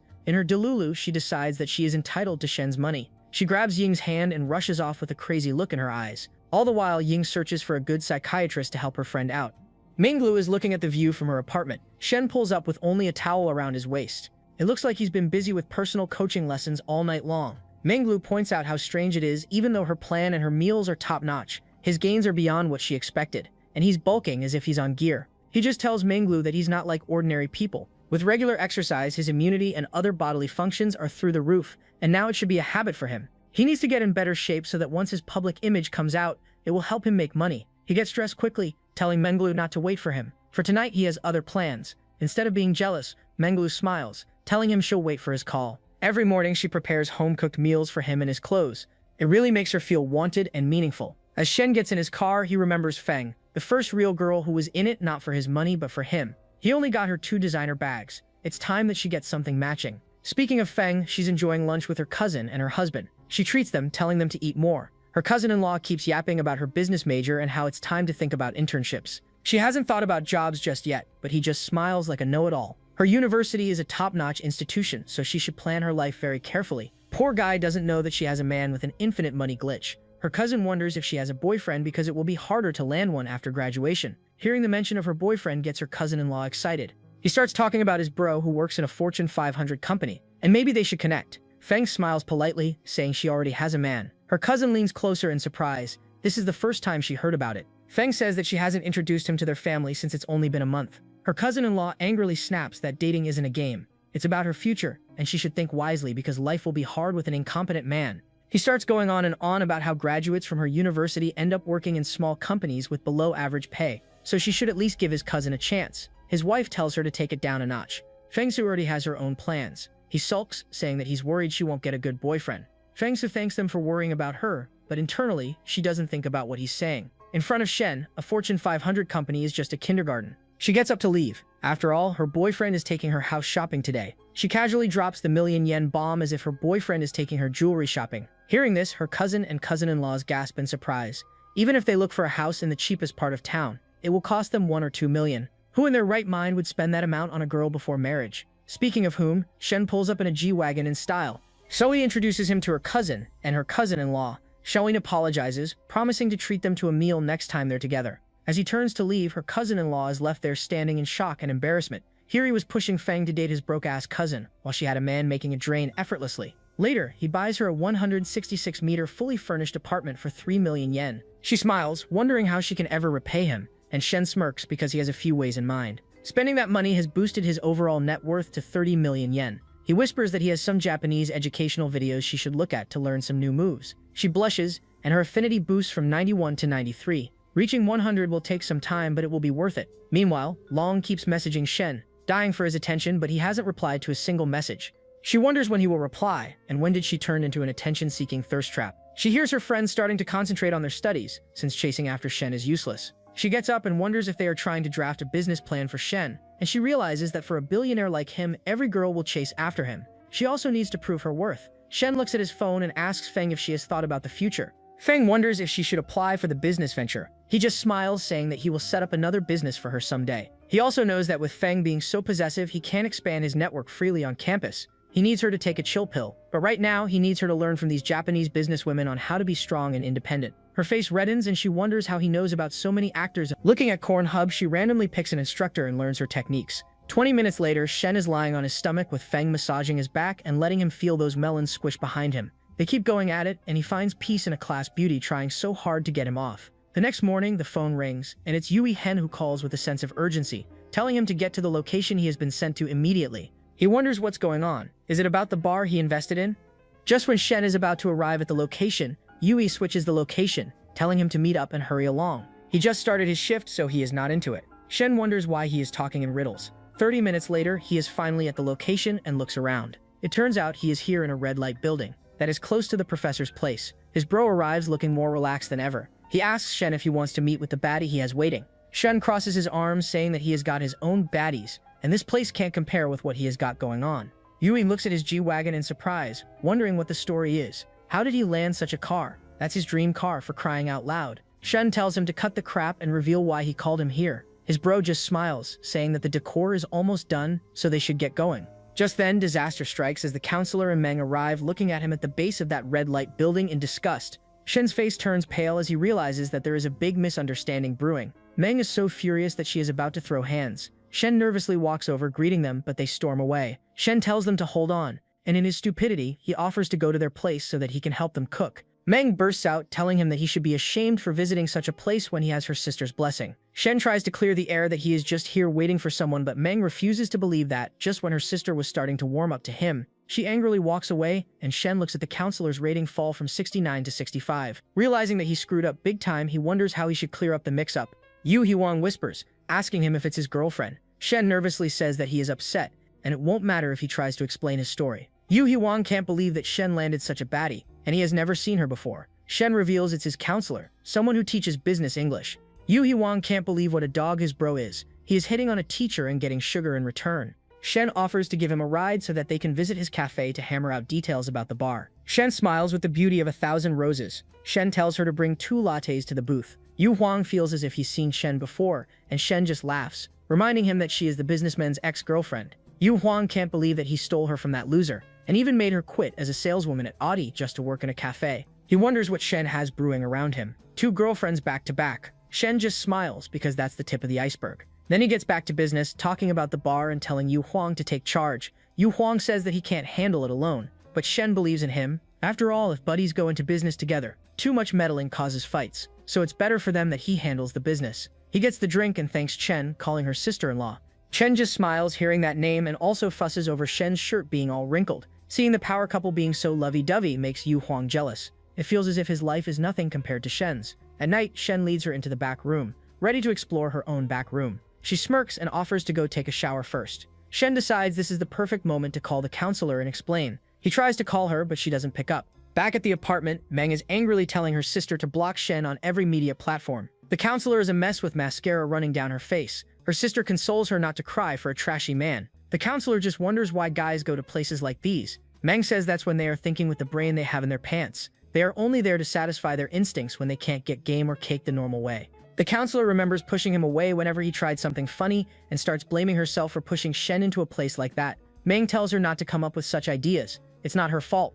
Meng tells her sister not to be so desperate and to remember what happened when she was love-struck. The counselor realizes her sister is right. She can't be an easy target and needs to control herself. Shen has his phone blowing up with students trying to reach out and get into his good books. He scratches his chin as these students are those he never talked to before getting rich. He then looks at messages from Long trying to start small talk with him and even sending him lovely pictures. Even though she seems stunning in the pictures, it's clear that the pictures are photoshopped. He needs to see her in person to decide if she fits the bill or not. He just replies with busy talk later. For a junior who keeps messaging him, if he plays hard to get, she'll be more desperate than ever. Chen is rocking a business suit with a button fighting for its life, trying to cover up her godly wreck. She asks if he likes what he sees, and the 10 in his pants is evidence that he indeed does. He picks her up and decides to go in today. After all, she looks absolutely amazing. Chen smiles, and they decide to move the show to the sofa. Chen lies on his back and wonders if she wants to go horse riding today. Maybe he can give her a few lessons. All she needs to do is grab his joystick to steady herself. He smiles and leads, giving her a new experience of riding the dragon. The next day, the youth committee office is flooded with applicants for the entrepreneurship venue. Everyone is trying to sign up for Shen's investment venue. His secretary calls him saying that they have a total of 605 applicants submitted. Shen wonders what the female ratio is. She replies, 28 females and 25 males. Shen laughs, telling her to scream the cream from the yogurt. He looks at the applicants, desperately pushing their forms.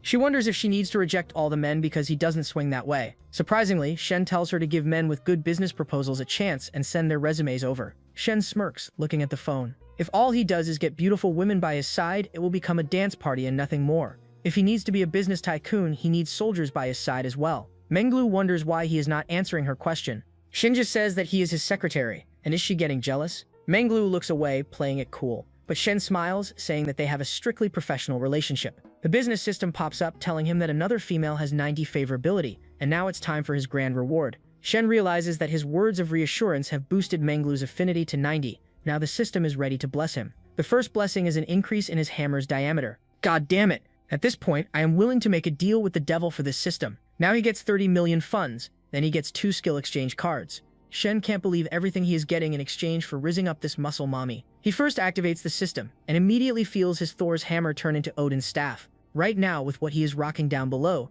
no one can talk back to him. He decides to try out his new and improved stick on Menglu, leading him to the back rooms, ready to explore her own back rooms in the shower. As he whips out what he is rocking down below, Menglu's face turns red as a tomato. She wonders if it's different or maybe she is imagining it. Shen just smiles, saying she is the one responsible for changing it for the better. As he comes down on her, they entwine in passion. Later, Menglu is lying there with a satisfied look on her face. Her buns were toasted to the right temperature. Shen just smirks and turns to leave. With his new weapon, he can't go in unannounced and must warm the engine before running the fade. But he also realizes that there is something he needs to do to clear the misunderstanding with the professor, since she isn't returning his calls. He needs to prove that he didn't do it. Even though our boy cheats non-stop, going to a red light building is something below him. He knocks on the door and she wonders who it is. He replies that it's his neighbor, complaining about a bathroom leak. She opens the door and realizes Shen tricked him into opening it. Shen tries to force himself in, but this time, instead of melting like a slab of butter, she holds her ground and tells Shen to talk where he stands. Shen tries to clear the air that he was misunderstood yesterday. The counselor is stone cold, telling him not to lie that he visits such places, but for the first time in his life, he is telling the truth. She still doesn't believe him, and tells him to stop coming up with excuses. Playing the victim, he reveals that he was there to meet with a childhood friend, who changed the location from a restaurant to that club. It's just a coincidence that they ran into each other, and he has been trying to explain it for the whole day. This unnerves the counselor. She wonders if he is telling the truth. He pulls up the chat history to show that the location was sent by a friend.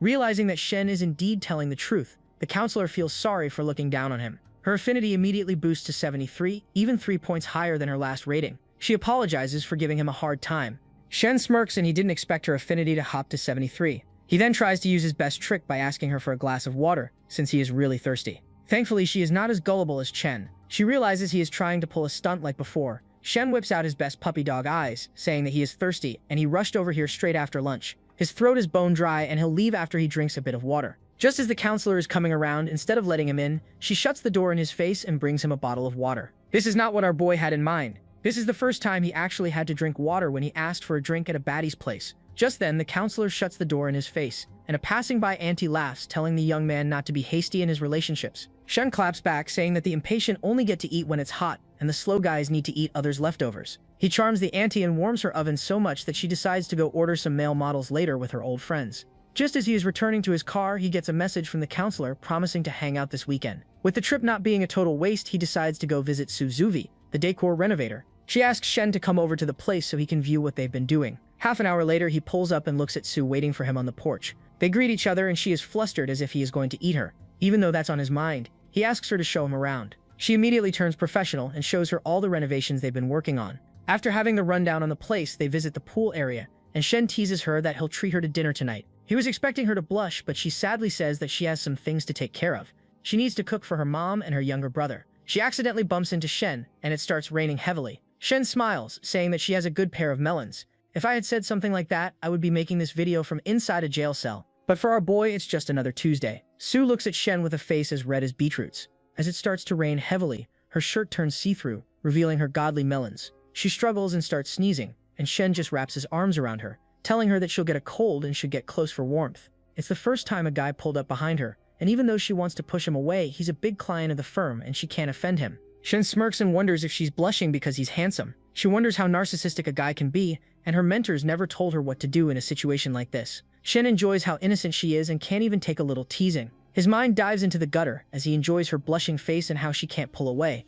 Half an hour later, the rain finally stops, and Shen offers to drop Sue off at her place. Sue nervously asks him to remove his hand from her stomach. He immediately lets go and apologizes. Later, they drive up to her family home, which is a rundown apartment in the cheapest part of town. He was expecting her situation to be bad, but not this bad. The building itself looks like it's going to collapse any moment. Shen asks if he can stop by, and Sue agrees, but she'll have to cook her family dinner, so he'll have to entertain himself. Just looking at those peaches jiggle is enough entertainment for our boy, but he tells her to do her own thing, and he'll be at peace. The peasants on the street look at Shen and his 3 million yen car and burn with jealousy, cooking up a scandal for Sue, wondering if this guy is her man. They start talking about how good Shen is for Sue and how Sue won't be chosen because of being dirt poor. One of the uncles tells the aunties to shut their mouths. Sue then greets her little brother Zhao, asking him if he's hungry. She'll make dinner right away. Shen looks at the little boy, wondering if he's her brother. She introduces him and asks Zhao to call Shen big brother. Her mother also rises, supporting herself on a cane. The family meets Shen, and her mother wonders if he's her boyfriend. She tells him to stop by and make himself at home. Shen looks at the rundown apartment in amazement. He never knew that someone could be so broke. 30 minutes later, Sue arrives with beautiful and delicious dishes in each arm. She sets the table and the mood is light. Her mother apologizes for having a simple home-cooked meal, promising to treat him to something better next time he stops by. Shen smirks and tells her that she is being too kind. He is happy to taste her cooking. She looks at Sue fussing over her brother and feeding him. No wonder this girl is different. She is the pillar of her family and is in the truest sense strong and independent. With a change of heart, Shen turns to leave. Sue calls out after him, asking for his bank account so she can transfer the money for the groceries. He asks her to show him her phone. He punches in something and turns to leave, promising to see her next time. When Sue looks at her phone, her eyes are about to pop out of their sockets because our boy casually transferred 50,000 yen into her account. She calls after him to wait. She can't accept it, but Shen pretends not to hear. As he gets into his car, he wonders if it's enough. 50,000 yen for Shen is pocket change, but it can really improve Sue's family life.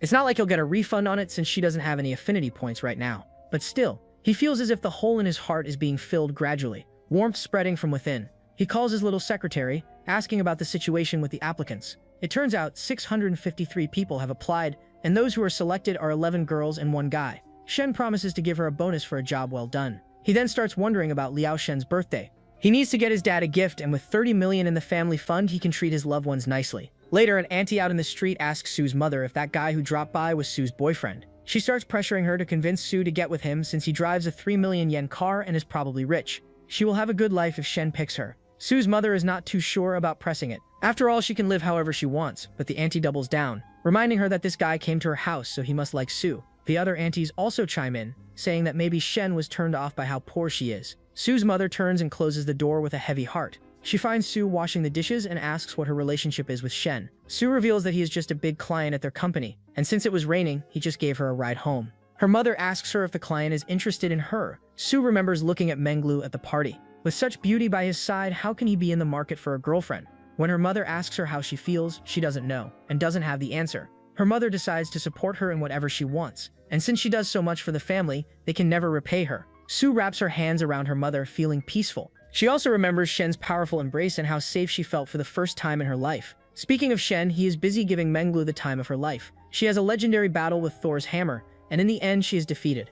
After giving Menglu the cardio session of her life, he gets a call from the construction site asking him if he has the time to talk. Shen agrees to meet up with them later. He meets with the supervisor and wonders what happened so early in the morning. It turns out it's about the 50,000 yen he transferred to Sue's account, and she didn't accept him, but he's not accepting the repayment. Shen is a bit taken aback. How can anyone refuse 50,000 yen? The manager apologizes because Sue has very strong principles, and she's not like other girls who would fall for money. She's also a bit nervous, trying not to get on Shen's bad side. She clears the air that Sue is not a gold digger, and if he wants her, he needs to put in a little elbow grease. With clear eyes, Shen reveals that he didn't mean anything by the money, but he'll accept it if she's so stubborn. He accepts the payment and finds her cheeky since she transferred an extra 200 yen back for the groceries. He then wonders if she's accompanying other clients on drinks for projects. The manager reassures him that she's working only on his project. Shen smiles and turns to leave, thanking them for the hard work they're putting in. The manager looks at Shen with longing. If only Sue could get rid of her principles, she would live an easy life. But that girl is as stubborn as a mule. And she's also rare in a world where women will take shortcuts. Later, he gets a call from Miss Lin asking him to grab a drink at the cafe.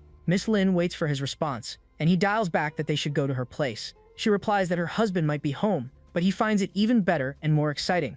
Nervously, she agrees. Shane raises her up, saying that he can't fix an air conditioner running on an empty stomach. This prompts her to cook for him. When Shen arrives, he sees Miss Lin looking like an absolute snack in the kitchen. His eyes immediately fix on her massive marshmallows. She's even cooking him a meal to boost stamina, as if our boy has that problem with the ruthless skill under his belt. He leans closer and whispers into her ear. It looks like she thought about everything. He tastes the dish and it is amazing. She offers to cook for him in the future as well. He wonders if it will be a problem for her, but she claps back that she's made up her mind about the divorce. It's time for her to pursue her own happiness. Shen supports her and congratulates her on a brave step. He also sees her affinity boost to 66, realizing that he can farm affinity points just by touching her and squeezing her cheeks. He boosts it to the forbidden number 69. He is glad that she's going to back away from a loveless marriage. Then he can spend money on her openly and get a 3 times refund. Lin's husband arrives and his eyes immediately spot the 3 million yen G-Wagon in the driveway. He looks wondering what he's doing here. Isn't he Chen's boy toy and sugar daddy? He decides not to pay too much mind and finds Miss Lin eating that stamina-boosting soup by herself.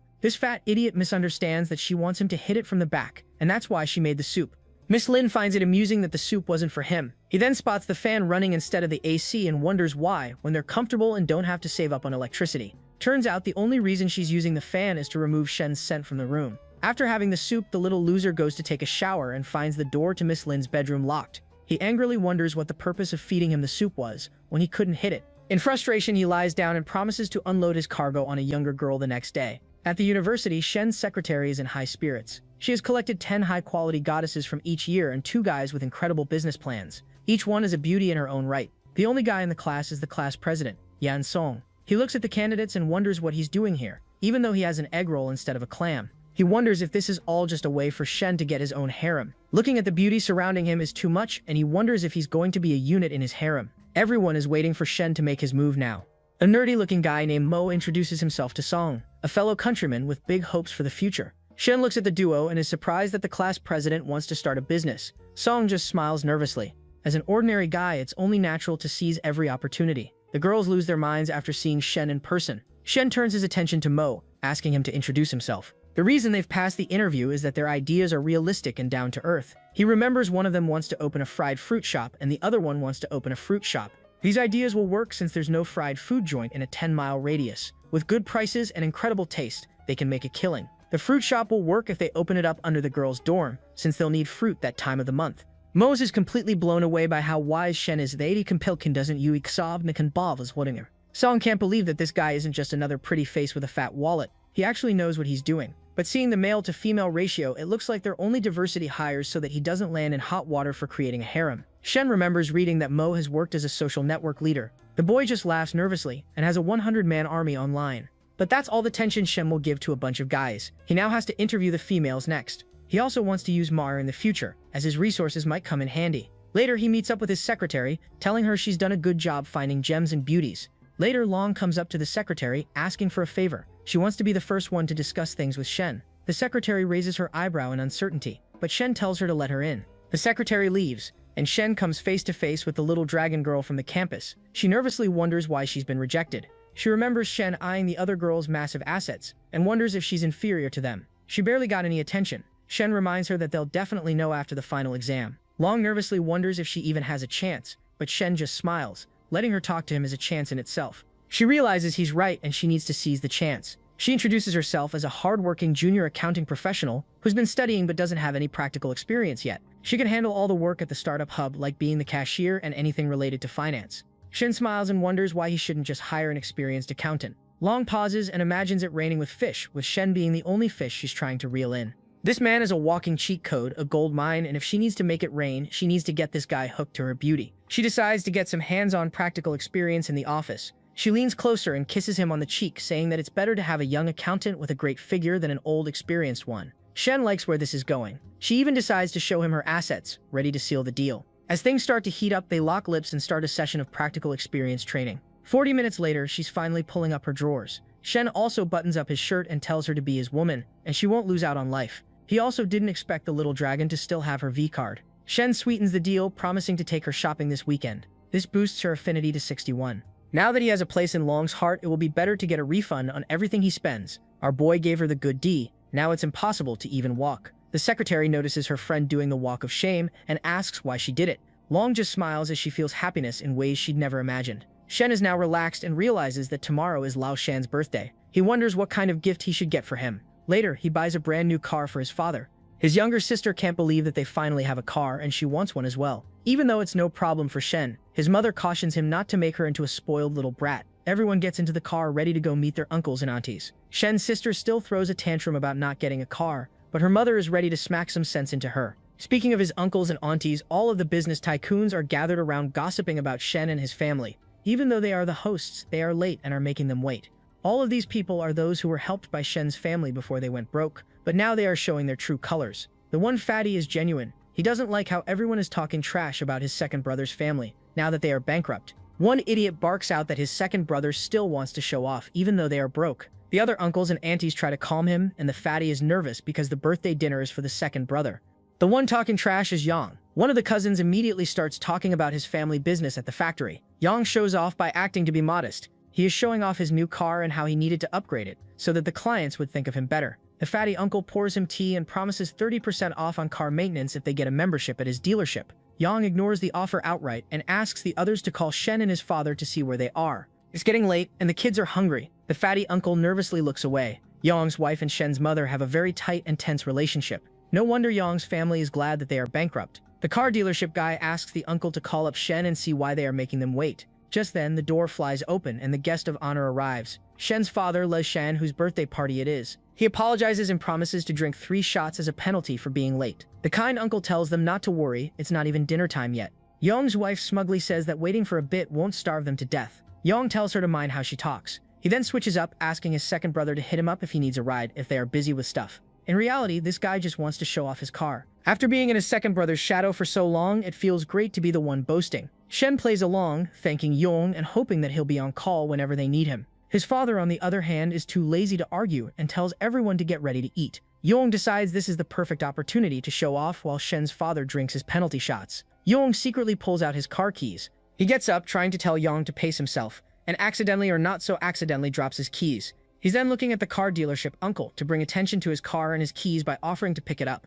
The car dealership uncle doesn't care for it since he didn't get that membership. Shen plays along and picks up the car keys. He's fighting not to laugh at Yong and asks if he got a new car. Yong smiles as if he's the big shot of the family. He's been wanting to replace it for a while and he got an X7. Shen looks at him in amazement, saying that it's at least $500,000 and isn't that expensive. Yong starts going off about all the amazing features the car has and how it cost him 1.1 million yen. Poor guy doesn't know that that's pocket change for Shen. He buys better cars for his side chicks, but he still tells his uncle that it's impressive. Yong feels as if he has passed the mission with a big head. He just says that he's making a killing. His wife is not too pleased with him showing off because she fears that Shen's family will ask them for money if they learn that they're rich. Shen then turns his attention to his dad, telling him to talk about the Maybach he has. His father, being the humble man he is, doesn't want to talk about it. All the family, on the other hand, can't believe that this man just got a Maybach, a 1.7 million yen car. Kind uncle asks if it's true. Shen's father smiles, saying that he got the car as a birthday gift from his son. They can't believe whether he's lying or drunk or both. Even the kind uncle believes that he's drunk.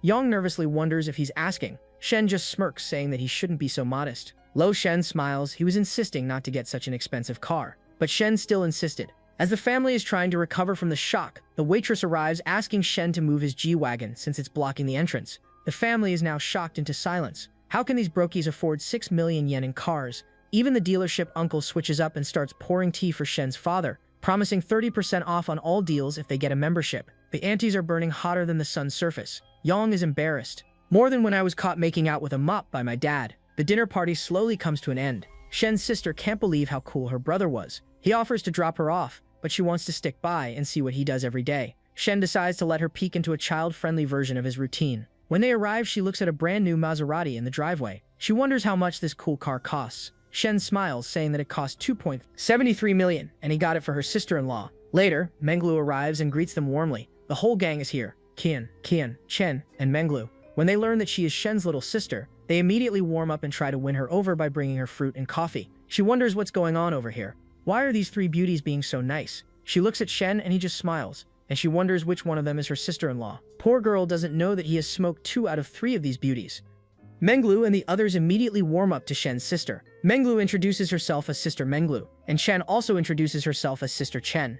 The innocent girl wonders who the sister-in-law is. Chen nervously looks at Shen, wondering what she should say. Shen just smiles, saying that the 2 ladies next to her are both her sisters-in-law. She can't believe what she is hearing. How can her brother's game be so strong that he backed 2 baddies side by side? While they smile smugly, Qian feels like an imposter in the room. She is the only one not getting tapped by this rich hunk of a guy. Her sister's face turns pale, and she wonders if it's true. Menglu and Chen nod and are completely okay with the arrangement. Her sister tells Shen that he's a real dog. Shen just smirks. If she can't handle the 2, he introduced her to Boss. How will she handle the whole network he's building? Menglu and the others decide to bring her along for shopping and drinks. Chen also promises to introduce her to her younger sister, since they'll have a lot of things to talk about. As everyone warms up, Qian feels left out like an abandoned kitten. She remembers asking Menglu how they could exist peacefully in this arrangement, and Menglu just shrugged it off that a man is a man, and since they are dating, it's only normal that he has a lot of women by his side. She even comes up with a story that sisters would share the same husband in old times. Even though she talks about peace, why is it that she needs Qian to talk to Chen every time?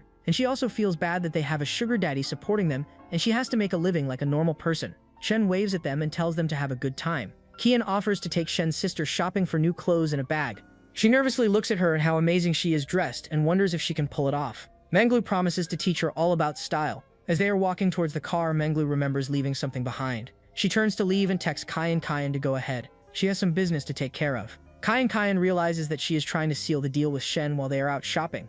She can't believe that she has to explain everything to Chen while Menglu gets to have fun. Speaking of fun, Menglu leans closer, whispering something to Shen and waking him up. Shen can't believe what he is seeing. Is it a fever dream? But when he gets hold of those speeches, he realizes everything is real. She is ready to go for a joyride. Shen finds this exciting, and they immediately start throwing off their clothes. She accidentally calls him Huddy, and he doesn't like that, reminding her to call him normally. She immediately calls him Daddy, and he likes that, telling her to say it louder. 1.5 hours later, they are finally done with shopping. Qian is already late, and she is left. After Shen arrives, a shop owner looks at the G-Wagon with envy. He then remembers seeing Shen as a broke boy coming to him to cash out all his credit. He remembers the day he got a lot of designer bags on credit. He looks at Shen in surprise, wondering how he got rich so quick. Did he hit a gold mine in South Africa or something? He then sees Shen walk up to Chen. He comes up with a wild theory that Shen must have found a hot cougar and even imagines Shen kneeling in front of Chen. He is convinced that Shen found himself a good cougar mummy to take care of him.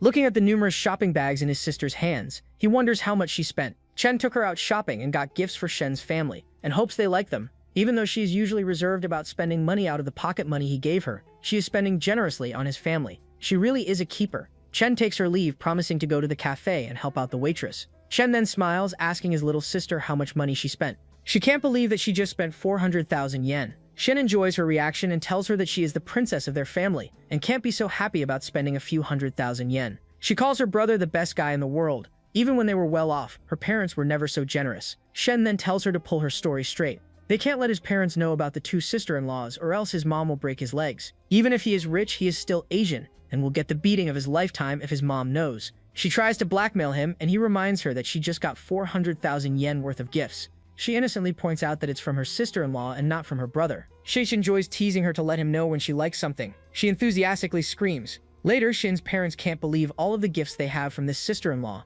They turn to Shen, asking if he's dating someone new and why they haven't met her. Shen smiles nervously, saying that it wasn't the right time yet. His sister smooths things over, reassuring them that the sister-in-law is very gentle and wifey. After answering a million questions about her, Shen is finally at peace. It's a good thing she is answering the questions for him. He also goes over his to-do list for tomorrow. He needs to pick up Chen's little sister, Xin Yu.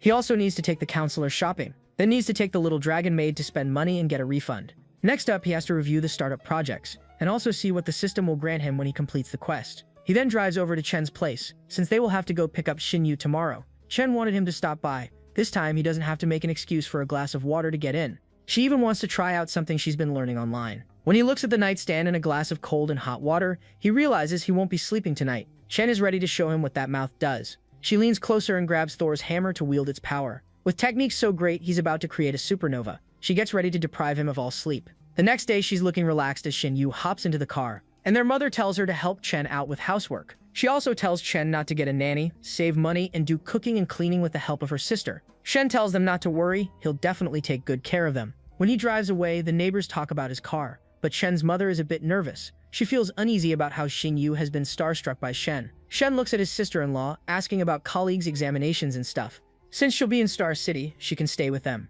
Shinyu immediately imagines the cardio session they were doing in the house before and the strange expressions her sister was making. She realizes she can walk in on that happening again if she lives with them. She decides it's not a good thing. Shin tells her they won't be disturbed and she can stay as long as she wants. All of a sudden, an affinity symbol pops up on her head with 60 points. She starts falling for Jerprov. Even though Shen might be a lying, cheating son of a gun, he's not so low as to tap his sister-in-law. He drops them off and tells them to take care. Half an hour later, he arrives at the counselor's place and looks at a douchebag parking his car in 2 spaces and trying to send Meng voice messages to take him back. Shen realizes this is the guy who traumatized Meng by cheating, and he still tries to go back to her. He decides to give him a taste of payback. He blocks his car, and the guy starts shouting at him to move away. Shen coldly looks at him, wondering what the problem is. It's not like he owes the parking lot or anything. The man yells that having money doesn't make him right. He's thrown off when Shen calls him Little Meng's ex-boyfriend. He wrongly imagines Shen is her current boyfriend and slams his car door. He tries to play with Shen's mind, saying that he's only a sugar daddy and she'll never be able to forget him and all the times they had together.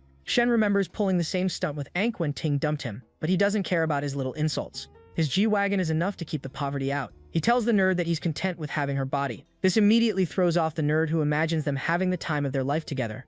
The nerd is about to throw hands. Even though he had been dating Meng for 2 years, he didn't even get to first base. And this comes back actually got to tap that. He always thought that she was single because she missed him, but it turns out he was being delulu. Shen looks at the counselor, greeting him warmly, but the counselor looks mad, telling him to get in. She looks at the nerd, telling him not to call her sister ever again or else they will have problems. When she sits in the car, the man wonders if he is really Meng's boyfriend or the counselor's. Shen just mix and tells him to use his imagination. He is just one man having both sisters. As he drives off, the nerd is about to have a stroke. He wishes that he were so rich that he could get both sisters at the same time. Later, the counselor wonders what he was yapping about having both sisters. Shen clarifies that now the idiot won't reach out to Meng, and that's only to save her heartbreak. The counselor is embarrassed and melts at his words. It's true that he won't bother Meng anymore and she can move on faster. Shen smiles, telling her that they will hit the mall, then grab dinner and watch a movie. She nervously says that the jewelry store is too expensive and she can't afford it. Shen promises to buy her whatever she wants, but she refuses to accept his money. He has already bought her an expensive bag and that's enough. Shen smirks, saying that his sister's birthday is coming up, and as a surprise, he wants her to pick the gift. The counselor insists that if he tries to buy anything for her, she won't accept it, and Shen agrees. It's not the first time he'll go back on his word. Later, they arrive in a dressing bouquet. The counselor likes a dress and asks for a small size. Looking at her massive marshmallows, the helper wants to suggest a medium, but still brings out a small one. She steps into the waiting room and then calls Shen. It turns out the zipper is stuck, and the sales lady is not here. She asks Shen to go grab her, but our boy wants to grab something else. He offers to help her like the gentleman he is. She nervously tells him to get out, but he promises to just fix the zipper and leave. She caves in and reveals her lean back. Looking at the back view is a little too much for him. He tries to zip it up, but it's impossible. He also teases her that if she rushes him, it will break, and they will have to pay for the dress. He also leans closer, wondering if he should call her teacher, counselor, or something else. With a face as red as a strawberry, she tells him to use her name when they are on a date. Hearing this, Shen undoes the clasp that holds her melons together. She wonders if things are heating up and tells him to behave himself, but he just smiles. This will help him remember this moment. 5 minutes later, Shen already has a tent in his pants. If he doesn't lay the pipe, his zipper will explode. He decides to just zip it up and leave. He finally realizes that this dress is too small for her godly rack. She angrily pushes him out of the room. With the blood spreading across her face, she returns the dress and turns to leave. The helper wonders why she was so mad. Later, the counselor angrily tells him not to be so bold. He just smiles and grabs her hand, promising to behave the next time. This boosts her affinity score straight to 75, and Shen just smirks. Looks like being bold raises her level. 2 sales reps from a luxury bag shop look at them and recognize Shen.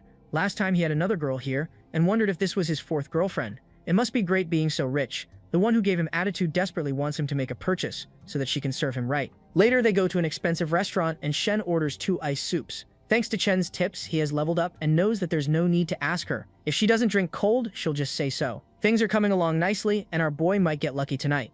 Dinner is served, and the counselor asks him what he has in mind for summer break. He tries to be slick, promising to spend it with her. That wasn't what she was getting at. She starts asking questions about the startup base, and he realizes that things are slipping. If she asks too many questions, she'll know that there are more beauties than guys around. He tries to change the subject to a textbook he memorized before coming here. She can't believe he memorized them so fast. He says that he needs another textbook, and maybe he can stop by tonight to get it. Shen smirks. Since it's for a startup base, he needs to learn as much as possible. Though in reality, he remembers seeing the counselor's favorability shoot up and wants to strike the iron while it's hot and seal the deal. She reminds him that with her little sister at home, they can't mess around. Shen promises not to. After all, he's a man of his character. She looks away, not believing a word he says. When the waiter presents the cold drinks, she smiles and asks him to switch it for something hot. Shen realizes that he won't be getting anything tonight. There's so much experience behind him. He knows that if they want a cold drink, he'll be getting some later. He then thinks about all the baddies he has on his side and realizes he needs to farm some EXP. Shen is spending time with her sister. Feng is having her time of the month,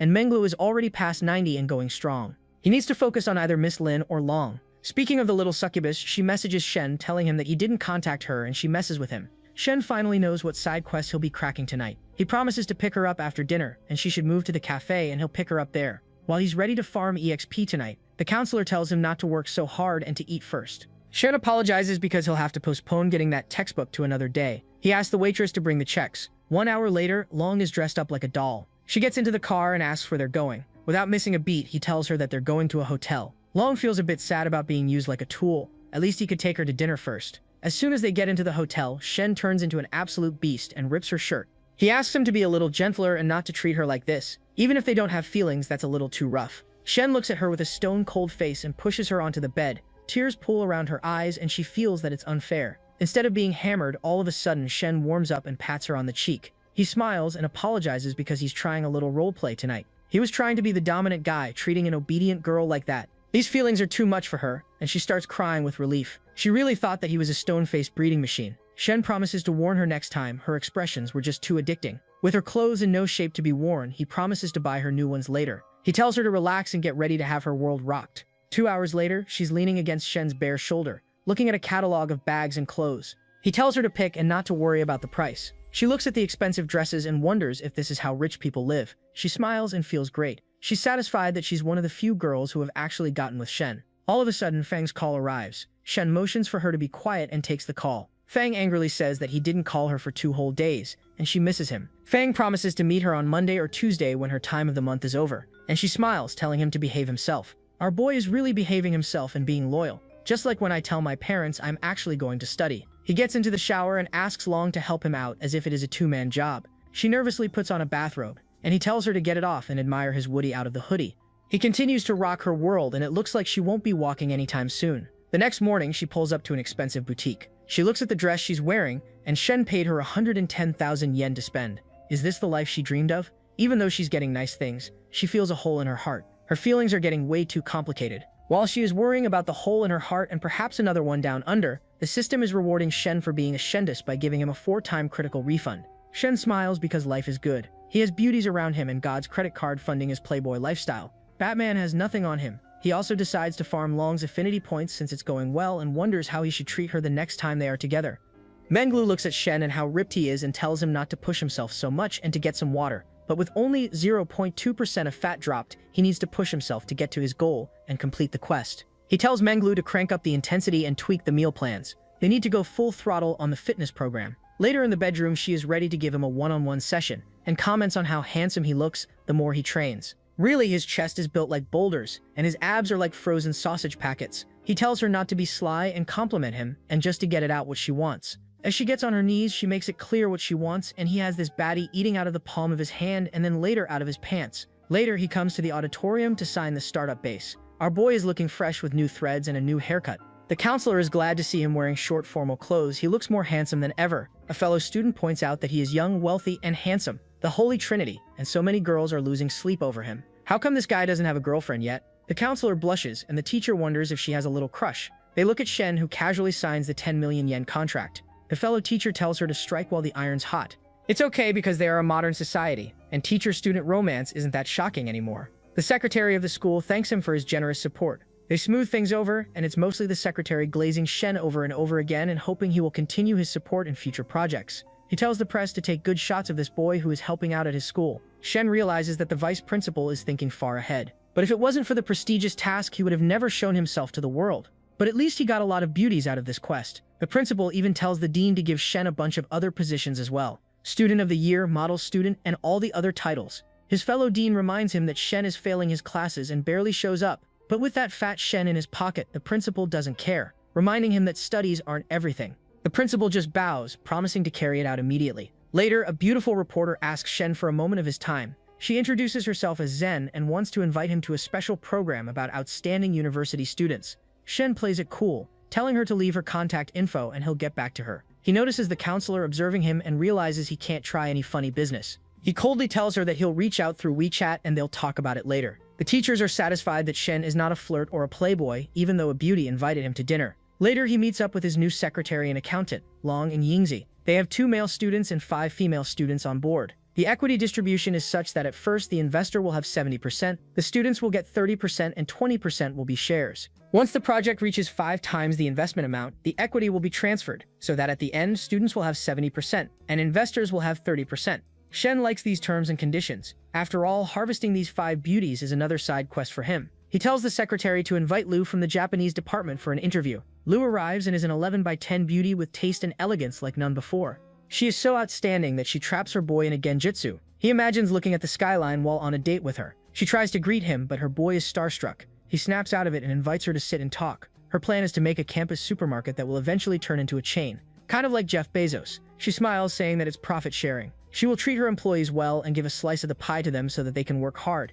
That's how they'll dominate the market. Shen finds these ideas amazing and promises to expand slowly. Then he also wonders why she is not trying something in Japanese, since that's her major. Louis nervously says that her parents chose that major, and she is not too interested. Still, she can hold a normal conversation with Japanese people. Shen realizes this opens a whole new world of possibilities. She can be his translator when he goes into the Japanese markets for baddies. The world is really kind to the one who has God's credit card in his hand. One of Shen's loser bros yells why the hell was his project not accepted instead of songs. His other bro wonders what his project was, and this genius had the idea of opening a lingerie store on campus. His brother looks at him wondering if his brain cells are as damaged as his wallet. Who in their right mind would go to such a store in broad daylight? His other bro says that it's probably because selection in the startup base depends on their gender or their body count. But if that's true, why are Song and More over there? He yells that those are only diversity hires, but this idiot still wants to be one of the filler spots. He really thinks his idea is one in a million with zero self-awareness. He keeps living in his bubble. His bro even shows him a picture of Shen signing the 10 million yen deal. He looks classy now, and every girl on campus is a bubbling mess when it comes to Shen. He hasn't even visited the dorm in ages. The loser wishes that they could swap girls like him every day. He's living every guy's dream. With the startup base, he even has 5 goddesses under his wing. All 3 of them wish that they were in his shoes. Speaking of Shen, he's having the time of his life interviewing Lu. He asks her to say something in Japanese. She tells him a few common greetings and exchanges, but he wants something steamier, something more interesting. Lu realizes that he's in for a little era fun time. She waits a minute and then says Yamete kudasai, which sends him into a spiral. Shen feels as if he can now die with satisfaction. He even imagines the senior in the sheet saying the same phrase in front of his hammer. He decides to cross that bridge when he gets there, but first he signs the contract. The secretary and the accountant bring the contract. She will get 220,000 yen as a startup. The system congratulates him on completing the 10 million yen investment. As a reward, he gets complete ownership over a whole health empire with 2 health screening centers, 3 fitness clubs, and a yoga studio. Shen can't believe that the system casually rewarded him with an entire empire. Where the hell is FBR in this world? Is the IRS really okay with someone mysteriously getting a whole empire? He then gets a message from Feng, telling him to meet up today. He decides to meet her at the cafe and she smiles, picking out her best dress. Her friend shows the 5 gorgeous girls who have been selected for the startup and wonders why her relationship is not public. Feng doesn't care and he wonders if Shen has his reasons. All she needs to do is shut her mouth and be pretty for him. After all, Shen is destined for something big. Poor girl doesn't know that she is also destined for something big. The fart girl doesn't know that she is also destined for something big this afternoon. Looking at the dress she's rocking, her friend questions her own sexuality, feeling jealous of Shen and the treasure he has. As Shen is getting into his car, the 2 ventures from earlier try to hitch a ride with him, but Shen isn't interested in casual flings anymore. He apologizes and just drives away, shattering their confidence. Now that he has a whole empire to run, he can't get into random affairs. With Menglu by his side, he can run the fitness studios really well, and the reputation he's got at his school will also help him make contracts. After all, he should turn into a real tycoon soon, and he needs to take every step carefully. He arrives at his cafe and decides to grab a coffee while he waits. His sister-in-law greets him and immediately turns into a bubbling mess. She nervously asks the waitress to keep an eye on her since she's scared of messing up. The waitress nervously wonders what the hell is going on. Is she seriously suffering from a crush on her brother-in-law? With Shen's reputation, she imagines him having both of the sisters side by side and wonders if rich families are this complicated all the time. She brings him his coffee without spilling, and Shen compliments her as it's her first time. While blushing, she offers to bring him an Americano as well. She learned it just today. Shen smiles, saying he won't be able to sleep tonight. Her mind is about to take a dive into the gutter, but she realizes he's talking about drinking too much coffee. She turns to leave for work. Later, he gets a message from Feng that she's here. He brings her to the bedroom over the cafe as things are steaming up. She tells Shen that she missed him a lot. Shen tells her that he also missed her, but she calls him a liar. It's only her body that he misses. Shen smirks, saying it's part of it, but he also misses everything else. With his silver tongue, he saved himself in time. She tells Shen to be gentle, or else she won't be able to walk the next day. Shen picks her up and is ready to toast her buns, promising to be gentle. The next day, he wakes up with satisfaction written all over his face and a note telling him that she needs to attend classes, so she's leaving first. Usually, she's the possessive type, but today she didn't even talk about the start of base. She must have gotten mature or used to his shady dealings. He then decides to visit the industry he got from God's system. Speaking of the industry, all the board members are stressed about the new owner, now that the last one has cashed out and left. They wonder if they'll have to pack up and leave as well. The last owner cashed out, and now Shen is here to replace him next to the president. The president introduces himself and explains how he's handing over the company to Shen. It's as if God manipulated destiny to force him to hand over the company to Shen. He hopes everyone will work hard under his leadership, and the industry will burn brighter than ever. Shen smiles and tells everyone that today is only a handover meeting. They can go back to work. Only the HR manager and the CFO need to stay. They greet Shen and notice how young he is, barely in his 20s. Shen asks for 3 months worth of reports and profit margins. He also asks how long they've been here. Turns out they've been here for about 5 years. He then tells them to take their leave. After all, a managing company relies on personal authority and financial authority. He needs to see the executives, and if they're usable, fill the key positions with his own people. Speaking of his own people, he heads up the secretary first, telling her that the startup base is now running smoothly. Long can take care of everything since she has a major in finance. He asks her to come work for his new company tomorrow. The secretary asks if he's joking. She can't believe that Shen really had a hidden business outside. With newfound respect, she points out that she still has half a month left before summer vacation, and her classes are really hectic. Shen tells her that education is only a sham. She should work for the top G and make a killing by getting an early internship. All she needs to do is pass her exams. This pumps her up, and she promises to visit tomorrow. Next up, he receives 3 months worth of financial statements and reports. Turns out the fitness centers and yoga studio are really profitable, and the medical examination centers are just breaking even. The main problem is that the employees are taking it easy and not pulling their weight, and marketing is burning money. He realizes that he needs to make things smooth before making big changes, and ensure that a smooth transition is seen. With company matters about to be handled, he decides to go pick up Sue from work since he has never seen that girl in a while. He wonders why she is not picking up her phone and hits up the construction agency. Turns out she has gone home due to a family emergency. Being the gentleman he is, he arrives at Sue's house. He hears a commotion going on around her apartment. It's something to do with someone scolding a child when the child complained about a water leak. Shen arrives and sees an ugly gorilla auntie yelling at Sue's brother for knocking on her door without a greeting, and she scolded him because he had no manners. A nice auntie tries to stand up for the orphan duo, but Sue tells her not to worry. She can't afford to pick a bone with the ugly auntie, but the righteous auntie still tells her to apologize. The child didn't do anything wrong. Gorilla mom yells that she won't apologize. Shen steps in like a knight in shining armor, telling her to apologize. Sue's face immediately relaxes when she looks at Shen. The auntie is still playing it hot, telling Shen that he isn't even married, and still defending Sue. Did they already do the forbidden dance before marriage? Shen tells her to apologize to the kid that she scolded. A delinquent arrives asking who the hell he is, trying to make mom apologize. He taps Shen's shoulder. This guy's brain cells must be more damaged than my love life for not realizing how well built Shen is. Shen doesn't reply with his mouth but with his fist, knocking the lights out of the delinquent and sending everyone into shock.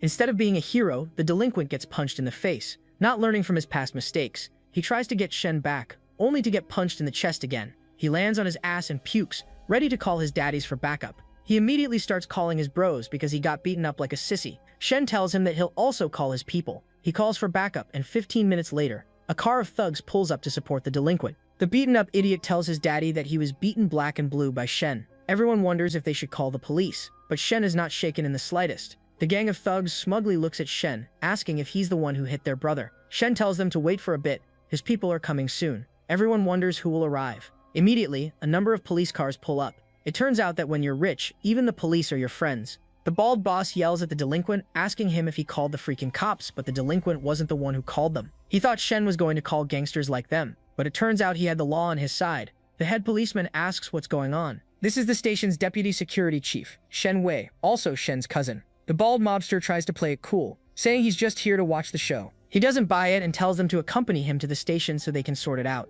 He then warmly greets Shen, asking what happened, even calling him his little brother. After getting the rundown of the situation, things aren't looking good for the bald mobster. He yells at the delinquent that they both look alike, and now this little idiot has caused their gang trouble. He apologizes. He just saw that Shen had money and wanted to blackmail and pressure him. The bald mobster tells him to sort his own mess out. They're out of here. Security bro tells Shen that it's good he's being a hero to save the beauty, but that's old school. Shen just smiles, telling him that he's a hero of justice and should even get a medal from the station. The police officer then asks what they should do. Does Shen want to have them all arrested? Shen smiles and gives them a way to save face. All they have to do is get the woman to apologize to the kid, and they're good, and also fix the water leak. After the policeman talks to them, Auntie turns a new leaf and apologizes for being an old witch. Sue's little brother tearfully accepts, and brother Shen tells them to hurry up and fix that water leak. The delinquent even looks like he is now a law-abiding citizen, promising to fix the water leak, and the auntie also promises not to worry them anymore. Security bro then asks Shen if this is his sister-in-law.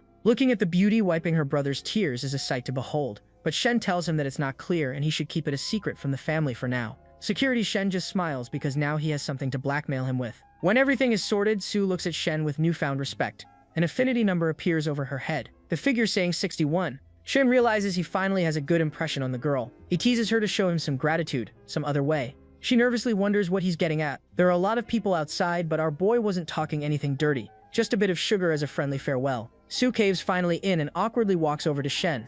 As soon as they hug, Shen feels two pointy mountains squishing against his rock-hard abs. Little bro interrupts Shen's solo fun time by handing him a bag of eggs. Shen wonders if they will have enough after giving him these eggs, but Sue reassures him that they have more than enough since Auntie brought them over. He smiles and tells the little boy to call him brother-in-law, not big brother. The little boy innocently wonders what brother-in-law means. Sue, flustered, asks what he means, and her mind is immediately filled with images of them tying the knot in an ancient emperor's palace. Emperor Shen unveiling her face, and then they're about to spend a steamy night. After getting some sugar from Sue, he tells her they should change her apartment to somewhere closer to her company. She looks away in embarrassment because with her family's conditions, it's impossible to afford rent right now. Shen reads her mind and tells her not to worry about rent. He'll cover it until she gets a raise. She hastily tells him that there's no need, and she appreciates his kindness, but he has already walked away. Little kid wonders where his brother-in-law is going and she has no answer. Shen arrives back at Shen's apartment and is immediately annoyed by his sister asking him why he's late. They were all waiting for him at dinner. Shen tells them that they should eat when they're hungry and not wait for him. She nervously says that Shen and Shin Yui insisted on waiting and she couldn't eat alone. It's surprising that she was embarrassed for once. Shen lovingly gives him a plate. Under their breath, the brother and sister talk about whether their parents will accept him having multiple wives. Shen has a brilliant plan that she should take their parents out on a modern date trip and get them to accept that it's normal nowadays. She accepts the request only if he's ready to cough up some extra pay. He reminds her that he's already getting her a car and that should be enough. The dinner ends with laughter and jokes. Later, he gets up and decides to hop into the bathroom for a quick shower, only to find Jin Yu occupying it as naked as the day she was born. He hastily gets out and closes his eyes, asking Buddha to absolve him of his sins. He later apologizes in text that the steam was too thick and he didn't see anything. She tells him it's no prob since she forgot to lock the door. He also secretly admires how beautiful she is. Really, the sisters are on a different level. The little homewrecker, on the other hand, is blushing stupidly, thinking that her brother-in-law saw her in her birthday suit for the first time, and surprisingly, she feels excited. The next day, our boy is busy getting ripped at the gym when the system interrupts his workout. He is getting buffer by the day and tells Menglu that they should visit his 2 gyms and yoga studio as an undercover spy. She wonders what he's planning, and he reveals his game plan. She gasps in surprise because even a little fitness club costs 1,000,000 yen, and he has 2 with a yoga studio. The system detects that he is trying to expand his business and gives him another quest, this time harder than before. He needs to improve the profit of the company by 5% within 3 months, and he will get 3 times cash back on all salary and dividends earned, and also equity over mystery shares. Shen looks at the quest and realizes that if he needs to raise the profits fast, he needs to cut costs and raise value. Only in 3 months. Menglu finds it weird that he is just pacing out in the middle of his workout. After all, ordinary people can't see the system window. He tells her to infiltrate, investigate, and give him a real-time report. Realizing that she is a corporate spy, she vows not to let Daddy down. Back at his office, he realizes that the infiltration mission will take a few days, so he will have to shake the tree to see what falls from it himself. He asks Manager G of the medical checkup facility to stop by. The manager arrives, a timid and mousy man saying that many health centers are losing money, and it's a miracle that they are breaking even. Shen coldly wonders if that's so, and the man is sweating bullets, telling Shen not to worry. They have new sales reps, and they are bound to make a killing. Shen wonders why he is implementing it now when he knows what they needed to do. The man comes up with a weird story that they were getting new equipment, and now he will focus on the team to boost efficiency. Out of the blue, Shen wonders where his son is going to go to high school. The man smiles apologetically as his son is an idiot, and they'll see where he gets. He then takes his leave and wonders why Shen was asking him about his family. Shen hears his suspicions about this manager and wants to replace him. There are a lot of employees with the same surname, so he probably hires out of his family and also earns in the table. He calls for his secretary, wondering if she is getting used to the job. She smiles, and she is really familiar with everything. Shen is glad that she is integrated into the company. He also promises to give her 200,000 yen for a car. Her eyes widen and she wonders if this is real. This is too good to be true, but knowing Shen and his wealth, it's possible. She vows to give it her all and also wonders what they should do about the 4 remaining girls. Shen wonders about the beauties waiting for him and realizes that he must expand his harem bit by bit. Next, he will farm Lu and Long's affinity points and then expand. Realizing that Shen will sack the entire health center, the manager barks at his team to keep a close eye on the new recruits. They have a boss to win over, or else they are all doomed. One of them tells the manager not to worry because the new recruits are full of potential and connections. The president is glad to hear that, but he has a bad feeling that the good days at the health center are ending. The guy wonders if it's really true that the new boss is hard to deal with. The president was under the impression that he was just another rich kid running daddy's company, but he is a business mastermind. They have to stop taking advantage of the company and make good performance to look good. Later, Shin comes back to Chen, dressed up like a doll. She has numerous shopping bags in her hands. But it turns out instead of buying herself fancy bags, she got Shen a few shoes, a belt, and even an expensive designer watch. Shen wonders how much it costs, and it's over $1 million. At this point, our boy should just sling a wedding ring over her finger. She is 1 in a million, for real. Shen realizes that she is unlike anyone he has been with and decides to reward her. She is a bit embarrassed since her younger sister is in the apartment, but they still lock lips. As things heat up, the little homewrecker arrives. They pull away in embarrassment, and she leaves flustered, telling them to go ahead and do what they have to do. Chen apologizes and tells Shen it's his fault, but he tells her that she is over 18 and she has to adapt like Maharaga if she wants to live here. Chen is still not sure about being lovey-dovey in front of her. She feels as if she has been acting strange lately, although she is not sure why. Shen has some idea of the little stunt he pulled in the shower, but he tries to force denial by saying it's nothing. She is just overthinking it. The next day, he wakes up and realizes Shen has already left for the cafe. Aside from being a good wife, she is a really hard worker. He even decides to get back to business. He needs to learn everything he can about human resources. He needs to train and build foundations so that the building can stand strong. The Xin Yu arrives while blushing and handing him a box in it. He wonders what it is. She says that it's a phone number plate she got for his car. She was getting one for her dad and decided to get one for him as well. Weirdly, they touch hands during the exchange and she blushes and pulls away, telling Shen not to tell her sister. He wonders why she is acting so weird. Is there anything Shen shouldn't know? He decides to drop it for now. Meng looks at her sister applying makeup for the first time in her life and looking absolutely stunning. If I had a teacher like that, I wouldn't have failed arts twice. Meng wonders why she is taking so much care of her appearance. She nervously says that Shen is coming over to study. Sure, study he will. Meng teases him that she is learning from his bad habits, and it's a study date. The counselor adorably tells her to just stay in the living room so that they can behave. She also corrects that it's not a date. She continues to tease him until the doorbell rings. The counselor opens the door and Shen is blown away by how amazing she looks and how boldly she is dressed. He is ushered in, he compliments the counselor and just smirks. He then hands an expensive bag to Meng, saying it's for her. Meng smirks and tells them to concentrate on studying, and she will be in her room. The counselor raises an eyebrow. How can her tone-hearted sister be bribed so easily? Shen tells her that it's a happy learning time now. He tells her to take a seat. Later, the system window hits him with another quest. All he has to do is learn the HR topics, and all the knowledge about this topic from the top university will be downloaded straight into his mind. Shen can't believe how generous the system is. He can get premium degrees without spending a dime. Half an hour later, Shen is engrossed in the book, and the counselor is left wondering why he hasn't acted up. He hasn't made a move, which is unlike him. Shen asks the counselor what she is doing. They should continue, and the counselor is a bit disturbed. It's weird that this guy is actually studying instead of acting up. She decides to play her cards by leaning closer and grabbing his arms. Shen still wants to study, as he is a man of determination and willpower. The counselor wonders if Shen has changed. He is not trying anything funny, even when she is close. Looks like she spoke too soon, because our boy grabs her waist and her thick thighs, locking lips and telling her that she's been playing with fire and now it's time to get burned. The counselor turns away, asking him to start studying again. What she doesn't know is that our boy isn't a toy to turn on and off whenever she likes. Today she'll be studying Thor's hammer real closely. Even Shen tells her that he needs to clear his mind now that he's worked up. As he starts reading for those pieces of peaches, he wonders if she is dressed this way on purpose. While blushing, she says she's only tidied herself a little to meet him. That's all. They melt into each other's embrace. Just then, Meng arrives. Our boy's greatest kryptonite is his sister-in-law's walking in on him having fun. As he leans closer and is about to touch third base, she asks him for a bit more time to prepare herself mentally. Shen nervously says that he can't be expected to hold back. She decides to help him study in another way by showing him what that mouth does. As she gets down on her knees and starts throwing it back, Meng covers her face in disbelief. Her shy sister is handling that sausage like a pro. Half an hour later, he's finally done. Now they can finally focus on studying and Shen is relaxed. That post-knot clarity will help him memorize even the scrolls of the gods. The system picks up on how determined he is and hits him with a learning card. For 1 hour, he will memorize everything he learns. He effortlessly learns everything within 30 minutes,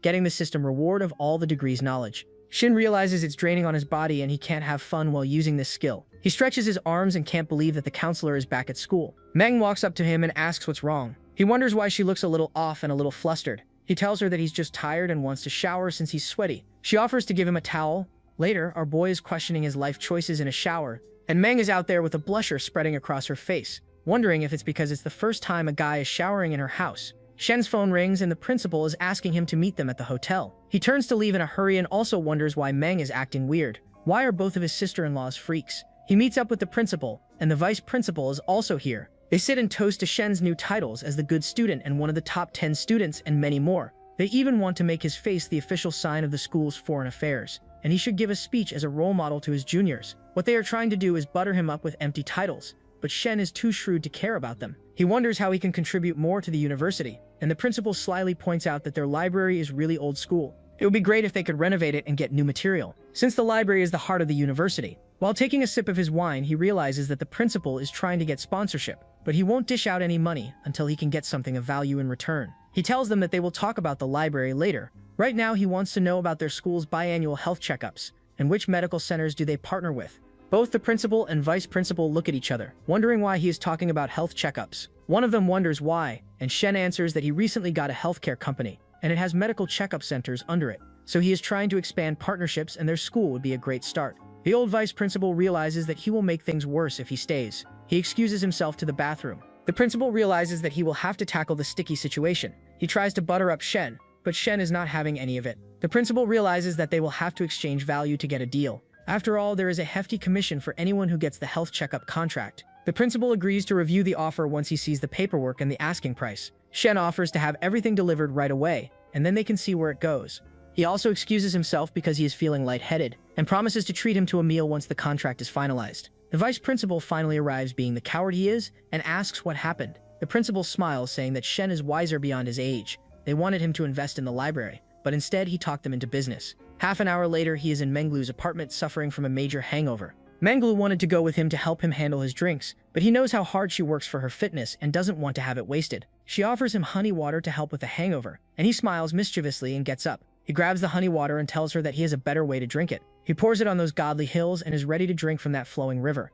After doing unspeakable things to her, he holds her close and asks about the progress at the fitness center. She explains that she's been working out in one of them for the past 2 days and has a lot of observations. There are big problems, but a few small ones. Firstly, the social media account is dead. No likes, no comments, and the videos are just boring. Second, the service is just average. No professional feedback. Front desk response is low. Third, the trainers are weak. Their training sucks, and they just chat with the sales team when they're not busy. It affects the members' experience. And fourth, there's no follow-up after members leave. She visited the store and only yesterday got a text from the trainer. The sales team doesn't even have a monthly follow-up for new clients. If these problems are solved, they can make a killing. Shen smiles and ruffles her hair, calling her his personal coach. He's proud to be of value to him. Later, she lovingly helps him get into better shape with his workout. He finally achieves his goal, and the system rewards him by promising to give him a world-class physique in 1 week. The rewards start kicking in and his body immediately grows stronger and leaner. Lolita offers him a sip of water and wonders why he feels different. Our boy is out there rocking a face card that can kill baddies with one look, a jawline sharper than my eyesight. He casually mocks Menglu, revealing that he has gained 5 kgs of lean muscle and a body fat below 15%. Menglu compliments him and he gives her 100,000 yen as a reward. Later, he gets a text from Sue, asking him if he's free tonight. She wants to treat him to dinner to thank him. He takes a leave, promising to get back to it rather later. Menglu waves enthusiastically, calling him daddy. Later, he pulls up in front of Sue's apartment and she arrives, wearing a sundress.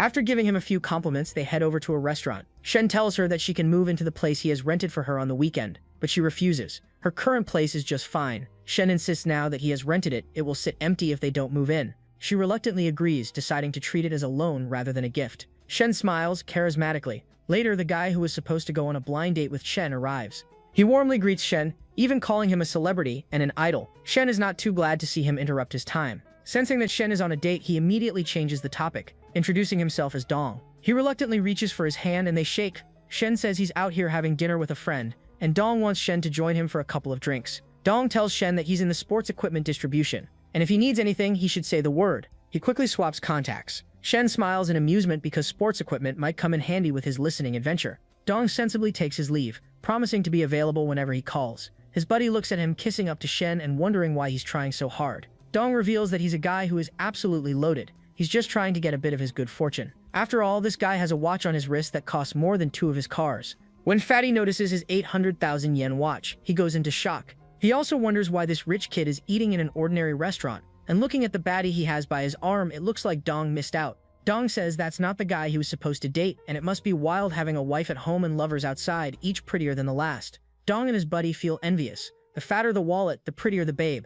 Half an hour later, they go for a walk in the park. Sue spots a feral kitten and tries to pet it. Shen tells her that she needs to bring cat food or else it won't come near her. Sue looks at her in embarrassment and he can't resist anymore and wraps his arms around her thin waist, telling her not to be such a tease. She leans away, saying she's not doing anything, but honestly, just walking in that dress is a crime in itself, and our boy is ready to deliver justice. He wonders why she's being so nervous and locks lips. 5 minutes later, they're gasping for breath, and she wonders if they can stop for now. But our boy moves on to second base, ready to take a taste of that premium bakery. Shen wonders what they should do. Every time he thinks about her, his mind explodes. Realizing that he thinks about her often is enough to make her heart race. He always tries to be a playful rogue, but he's really dependable. Thinking about Shen in a new light boosts her affinity to 67. Yes, that's right. Her affinity is 67. Everyone go crazy after hearing the forbidden number. Shen can't believe that the affinity is now 67. He had to spend hours in hotels to raise favorability for this girl. It was only a walk in the park.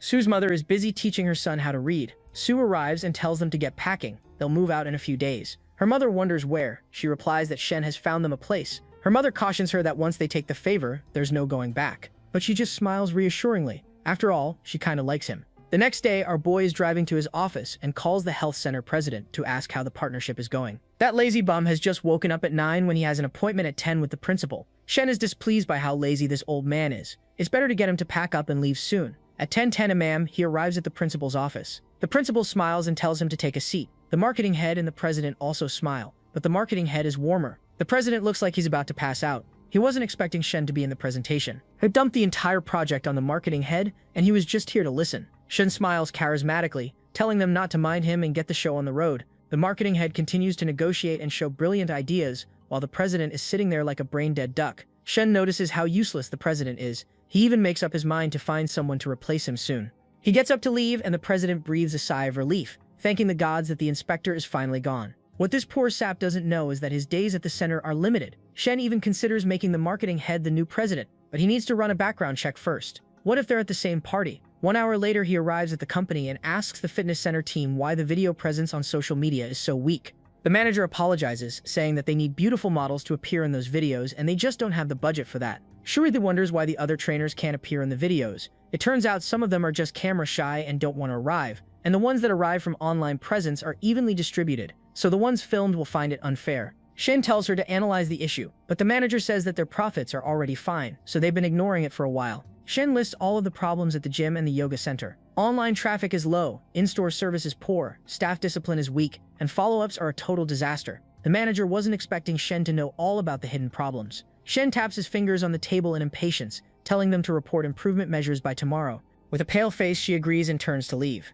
As their fitness center has been going strong in both scale and profit, they thought that he would burn down the health center first, but he's going after them. But since he's given them a chance to make improvement plans, there's a way to keep their jobs. Later, he spends the entire day studying reports. If they can fix the key issues, they can make a killing in fitness. But he'll have to give more work to the staff and they'll earn more commission, so everyone will be happy. Later, he comes back to Chen's place and finds Yui smiling like an idiot and welcoming him home with a full-on wife appearance. He nervously takes off his shoe and asks where Chen is. She replies that she's at the cafe working late and won't be home for dinner, but she's already made dinner. He looks at the table spread with delicacies and wonders if she made it all. She agrees and apologizes if it doesn't taste as good as her sister's. He just smiles and tells Yui that he doesn't mind enjoying both of the sisters. She blushes so hard that she drops her chopsticks. Little homewrecker is out there playing with fire, and Shen quickly backpedals that he's talking about the food and they taste pretty good. She looks away and is glad that he noticed, and she picked the dishes he liked most. The atmosphere turns strange, and Jinyu's face is turning redder by the minute. She's about to blurt something out, but little Miss Homewrecker decides to go to the bathroom to cool off. Instead of being a gooner, she just washes her face and gets a grip on herself. She was about to ask Shen if she could call him by his name instead of brother-in-law. She decides to hold her feelings. After all, he only has eyes for her sister. I swear if she hurts our waifu Chen, there are going to be problems, and I don't think we will be able to solve them. Lion Yui gets a grip on herself. If she doesn't clear the air, something bad might happen. Something no one will be able to come back from. She comes back while blushing for no reason, saying she didn't mean it that way, and Shen nonchalantly says that he knows and it's okay. This shatters the touching moment she had created in her mind. It looks like he doesn't care anymore and is crestfallen. Shen notices how glum she is and decides to cheer her up. He wonders what he should say and in his infinite stupidity, tells her to choose freely and not to be restricted by society's rules. This rubs her the wrong way and she wonders if he's coming on to her. She leans closer and tries to think about what to say. Just then, the door creaks open and our waifu arrives. Chen smiles with the brilliance of 1,000 suns, asking Shen if he has eaten yet. Chen Yu quickly pulls away and offers to heat her a plate since they've already eaten. Shen comments that her cafe business is getting better and better thanks to her hard work. She just smiles. It's all because of the excellent conditions Shen has created that she can truly thrive. Their lips are locked in a kiss, and their passion swirls while little Miss Homewrecker looks at them with envy and soreness in her heart. The next day, he's at the gym talking to Menglo about the other store and what she noticed. The other stores are not attracting enough customers, even though their services are better. They are just small issues that can be fixed. He smiles and goes straight for that muscle rump, saying that she deserves a reward. She wonders if she'll have to complete another side quest for that reward. He just smiles. It won't be only a joyride, but they'll go on a proper date this afternoon. And she also has to come up with a plan to solve the problems. They go shopping, and she picks up her beautiful blue dress. They then stare into each other's eyes over a candlelight dinner. With a baddie by his side and a cashback of 460,000 yen in his account, life really is good for Bra. Her affinity even boosts to 93, and she says it's the happiest day of her entire life. Shen is excited that she's close to reaching 100, and wonders what will happen. The share occurs together. The next day, the fitness center's manager arrives with reports on the problems. Shane tells her to give him a briefing. She talks about the problems and decides to find anyone who slacks off. Also, anyone who doesn't follow up with the clients, or misses or tanks their performance, will face deductions. Shane notices all of her solutions are punishments with no rewards. She reasons that punishments create urgency and rewards make them lazy. Shen still wants to reward them and motivate them to work harder. She understands and offers to come up with new solutions. They also rely on offline walk-ins as their main clients, but now they will try to hire a social media manager so that they can get an online presence as well. Taking a sip of his coffee, he tells the manager that the coaches need to cooperate. He wants a detailed policy by tomorrow. Setting his cup down, he dramatically tells them that their goal is to increase efficiency and make money. He won't support any idle workers. With a heavy heart, she understands what he's saying. While sweating bullets, she remembers the old boss telling them that Shen is very capable but also forceful. How can he be so wise at only 21? The little secretary looks at the manager, sweating and on the verge of a stroke. She's glad she hasn't seen Shen's terrifying side yet. She barges into the office and after exchanging greetings, pulls up some juicy gossip. Turns out the marketing head is actually really capable, but the old president doesn't let him take over big projects, keeping him on a leash for the last 2 years. Shen ran a background check and it turns out he was the deputy GM at another center. Little secretary whispers that his wife cheated with his old boss, and this guy just beat up his old boss and resigned. That's why he's taking the president's toxic behavior. Shen compliments her on a job well done. Looks like she can really dig dirt on anyone. After all, such a capable secretary must have a boyfriend. She blushes and wonders if it's her time to join the harem. Even though he has this fill of women, she wonders if he's going for oranges, now that he's tired from tasting melons. Her mind drifts into a rom-com, and she wonders if Shen knows that the secretary does the work. But if there's no work, he will do the secretary. Yui Hanji is conflicted. Her boss already has enough baddies by his side. She won't make a difference. What she wants to do is be the hard-working little bee by his side. Shen picks up on her reservations and backs off, telling her to get all 3 of the approved students to start on their business ideas. He later gets a steamy call from Miss Lin. Looking at her in that dress is enough to get his king's engine roaring. She invites him over for lunch and he promises to fix her AC, which is now code for hitting from the back. She can't believe what she's hearing and tells him that they can't do it at her house. She's scared. Shen smirks and tells her to bring that saucy dress to a hotel location he's sending over. 1 hour later, Miss Lin arrives in disguise with a hat, a mask, and an overcoat. As fate would have it, her husband spots her and immediately blushes at her amazing figure and curves. He doesn't recognize that it is his own wife out here, ready to get her AC fixed. Since he can't see her face, he doesn't recognize her, but he is still suspicious about how her body resembles his wife's. He decides to finish checking in with the customer and call home to confirm if she's there. Shen lets her in, commenting on how she looks like a burglar. Miss Lin just smiles. He has no idea how big of a risk she's taking,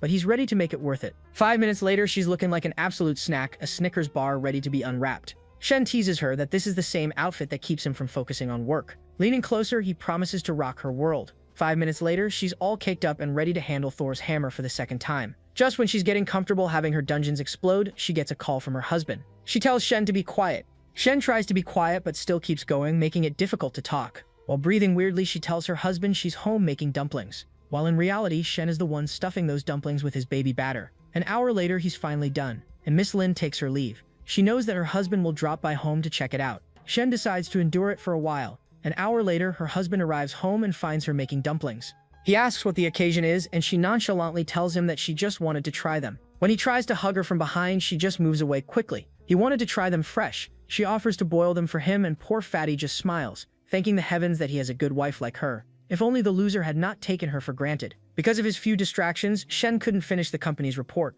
but because of the incident, he'll talk to them later.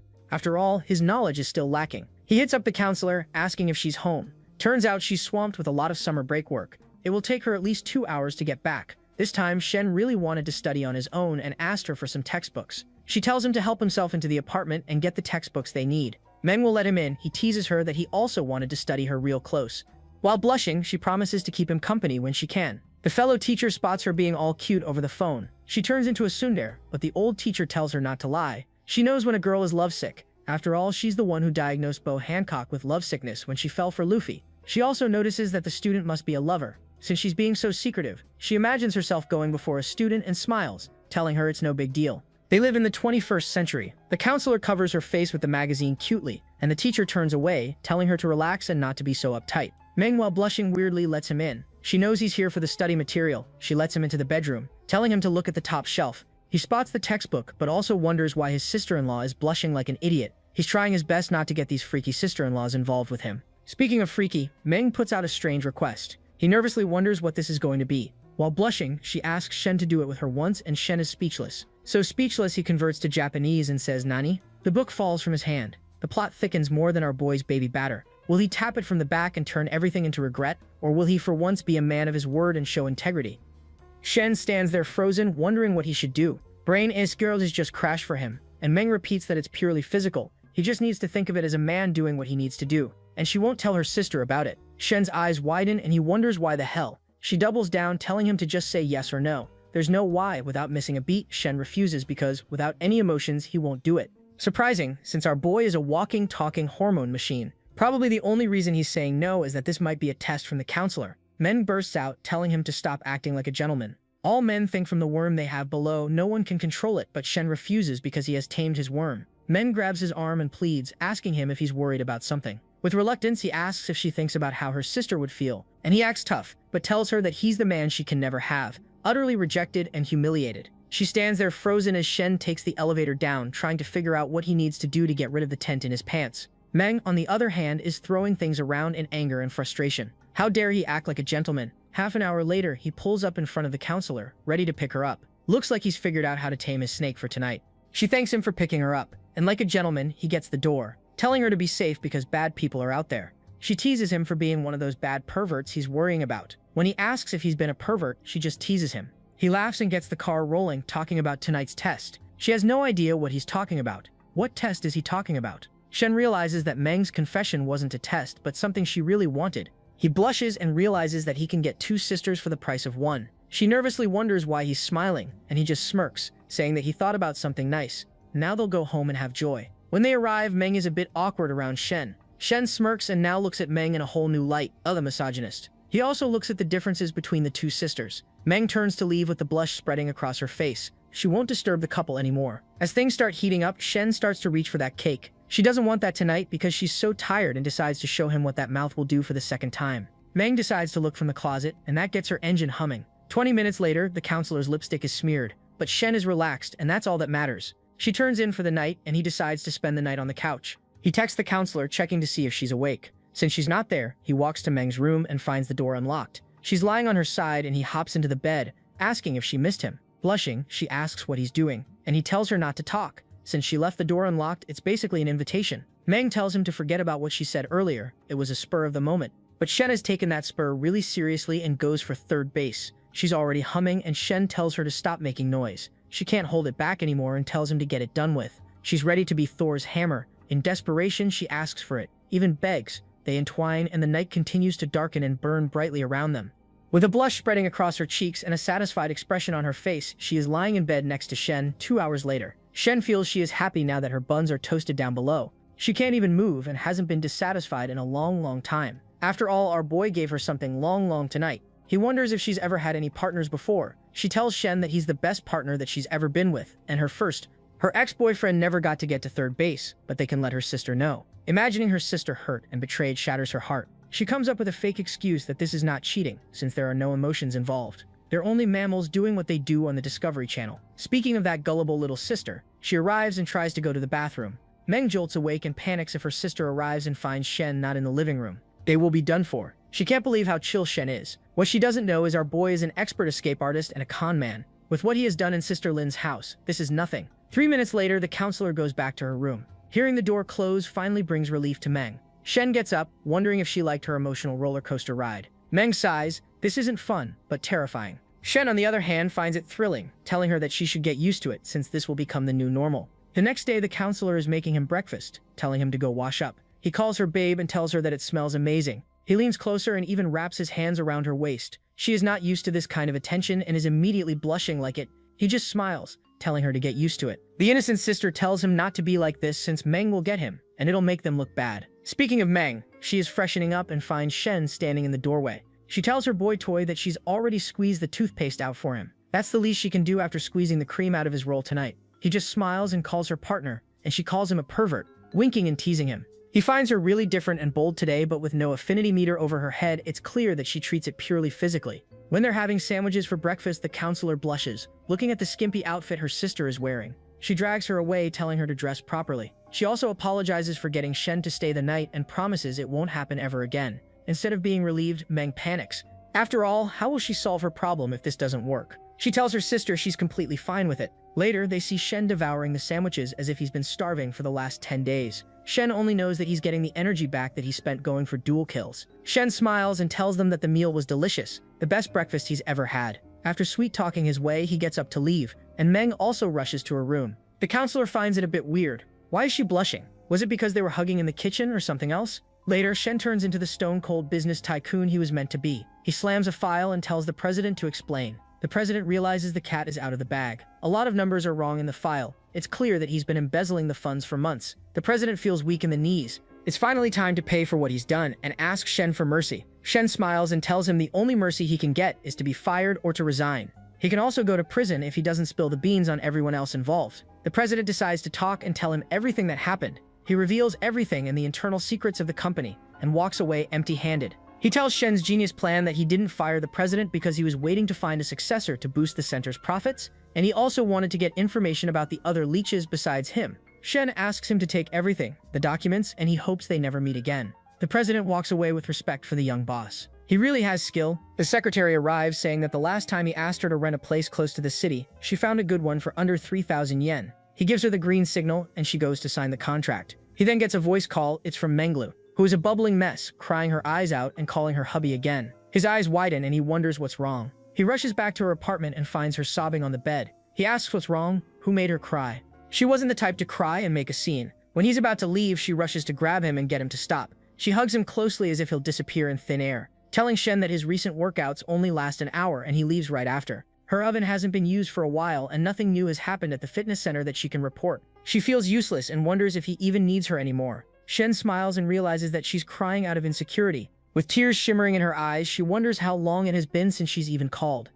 Shen realizes that he hasn't been paying attention to Coach Menglu for a while. He tells her that he's been swamped with sorting out the business and clearing out useless people, rebuilding it from the ground up. Once everything is planned out, she can go over and check the results. This surprises Menglu, and she wonders if she'll have an official opening at the company. Shen smiles and reassures her that she will have a job with a good salary. This pleases her so much that she locks lips, ready to show him how capable she really is. She's relieved that she wasn't forgotten and decides to take care of the snake coiled in his pants. She even leans closer and gives him a full view of the dungeons he has to explore. She even makes the entrance wider so that he can explore it effortlessly. 5 seconds later, she's kicked up and getting her dungeons rocked by Shen's Shenhammer. 2 hours and 3 packets of protection later, they're finally done. And his bro Yui Wong hits him up, telling him to come to their bar's soft opening tonight. Old class messengers will also be there. He arrives at the bar, and the vibe is kinda weird. He looks around for Yui Wong, but he's nowhere to be seen. A nerd approaches him, reminding him that he is the same guy who went to middle school with him. He invites him over to their classmates' get-together.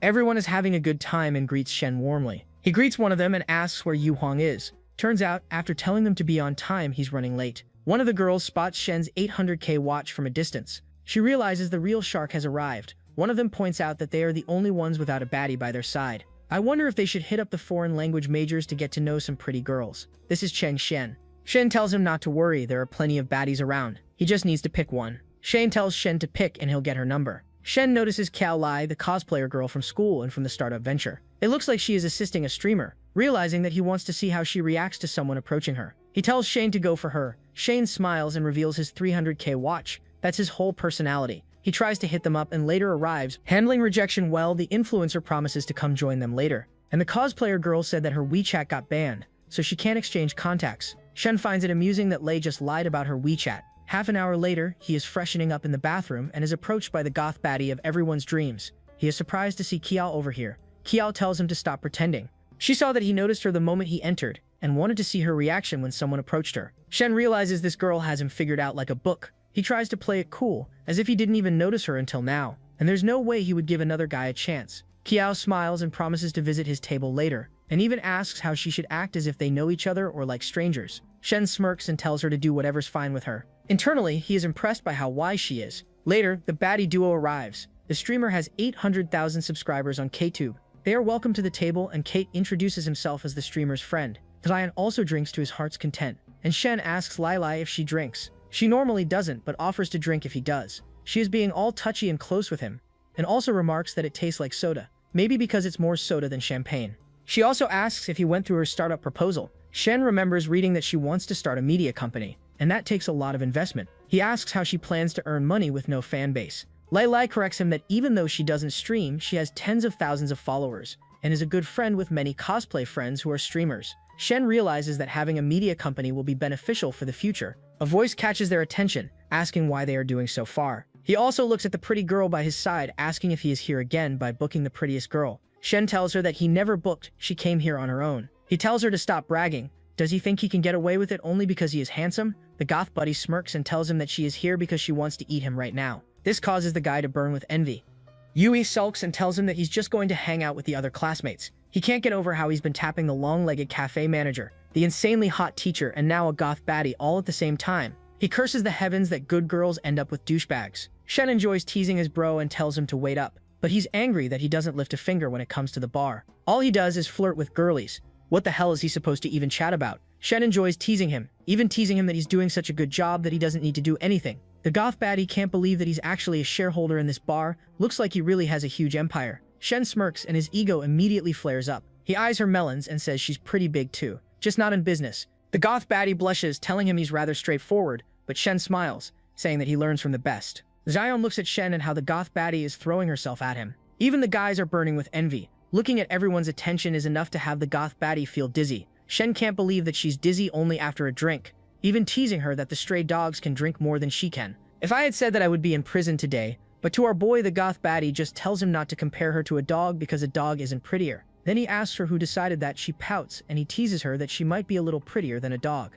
She leans closer, telling him to take her to the back because she wants to sleep. She tells everyone that she's sleepy and is heading back, and Shen apologizes that he needs to handle something. Yuhang, on the other hand, are furious, telling Shen to go buzz off and enjoy himself. His classmates tell him to get in touch during the vacation. With everyone in high spirits, the streamer wonders what Kiao Lai is doing in a place like this. She's a girl who doesn't let anyone win, and suddenly she's a sulking kitty in front of Shen. Even Sen can't believe his bro's riz. Shen walks through the streets hand in hand with his new baddie. He wonders where they are going, the dorm. Q can't believe that he's being dense either on purpose or he's stupid. Why would they go to the dorm? Shen can't believe what she's saying. It looks like she really wants it. She reminds him that she's a straightforward girl, and he should tell her yes or no. Shen smiles, realizing he's still got it. He agrees, but she tries to play hard to get, saying that a girl's first time is precious, and she wants to go on a few more dates with him before. Shen agrees, and she says she applied for the startup base for money, and she knows the price she needs to pay so she won't run away. Shen realizes that this is a girl who knows what she wants. Though she's for the streets, he likes what she has to offer. He leads her to a room, telling her to stay as long as she wants. He will leave the rest to her.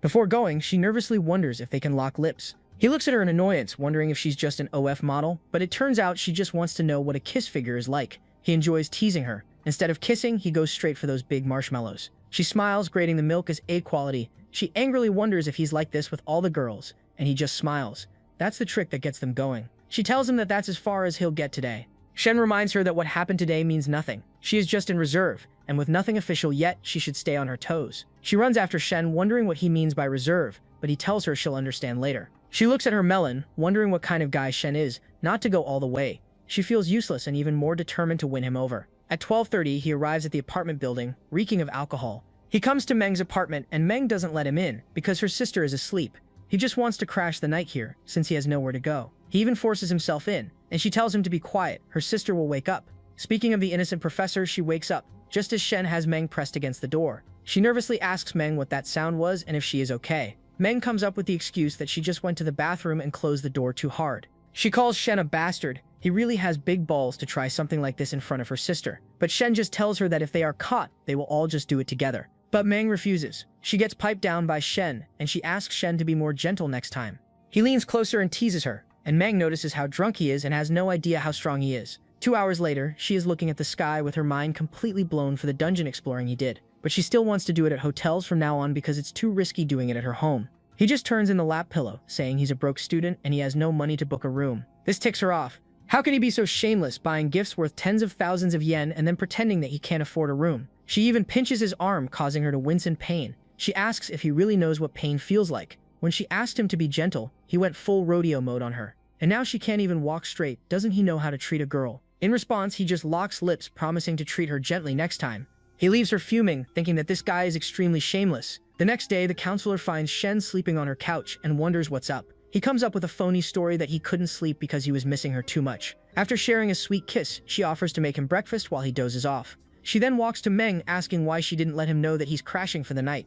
Meng says that she didn't want to disturb her lovely sister. She still insists on knowing when he comes by next. Internally, she gives a thumbs down because this comeback wasn't here because he was feeling down to launch a surprise attack on her. Half an hour later, he's woken up by the smell of pancakes and the counselor's perfume. Looking at the counselor in an apron gets his engine buzzing. She really is blessed by the heavens with a godly bod. Meng raises his eyebrow and tells him not to look too long and just eat. He quietly does what he is told since he's also half asleep. Warren wonders why she is being so possessive when it's purely physical. They're only partners, and she's feeling unwell. Is she developing feelings just after 2 flings? Shen slowly chews his pancakes, and the counselor goes to change. He offers to take her to school later, and Meng angrily wonders why he is not taking her to work. She wonders what she is thinking. They're only partners. He will take her another day when he feels like it. All of a sudden, a 65 pops up on her head. Looks like they're partners no more, and she's faltered for him harder than Lucifer's descent from heaven. He asks what time her flight is and promises to drop her sister off, then come for her and drop her at the airport by 10:30. Just as planned, he drops her sister, who is greeted by the older sister.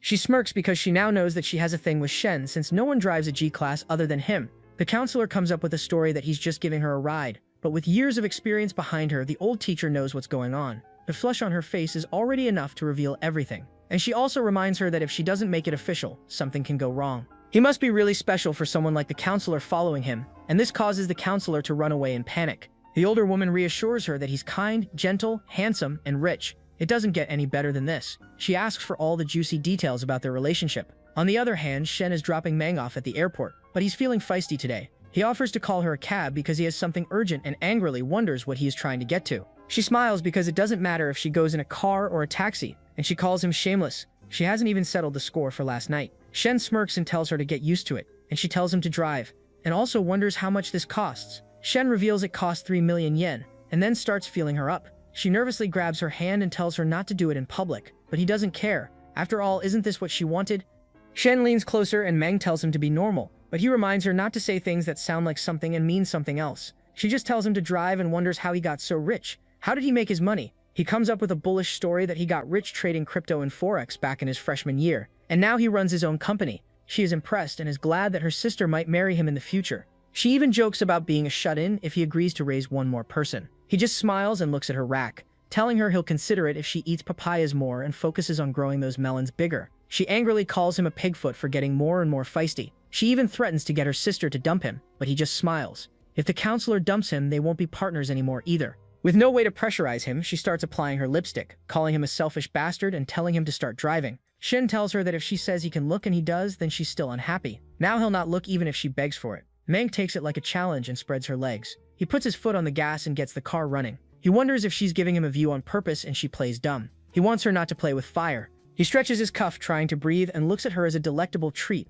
As things are streaming out, passengers on the bus next door look at that car and the baddie rocking. They even take pictures and vow to work hard to afford a baddie in a car like that, as if these brookies can reach our boy's level. Heck, even I can't reach his level, and I have an arts degree. They start speeding across the highway away from the airport, and Meng wonders where the hell he is going. Shen wonders who said they're going to the airport. He has told her that her flight is at 11, but he promises to get her there on time. They have 30 minutes to wrap it up. Meng realizes what she's done by provoking him. Shen tells her to take a chill pill. After all, he wanted to try tasting her in this uniform for a long time. Later, they hop into the back seats and roll around in a special takeoff session. With the G-Wagon violently shaking, a little innocent kid tells his mother that the car is dancing. His mother quickly tells him that it will explode and they need to hurry. She's right about something exploding, but it's not the car. He can't believe that they're doing it on a road in broad daylight. 45 minutes later, she finally arrives at the airport. She looks fine, aside from a limp in her step and her stockings missing. A fellow air hostess wonders who the guy was riding in the G-Wagon. She replies it's her brother-in-law, or something like that, since her sister hasn't agreed yet. She also vows to get him back for the stocking he ruined. Half an hour later, he arrives at the company,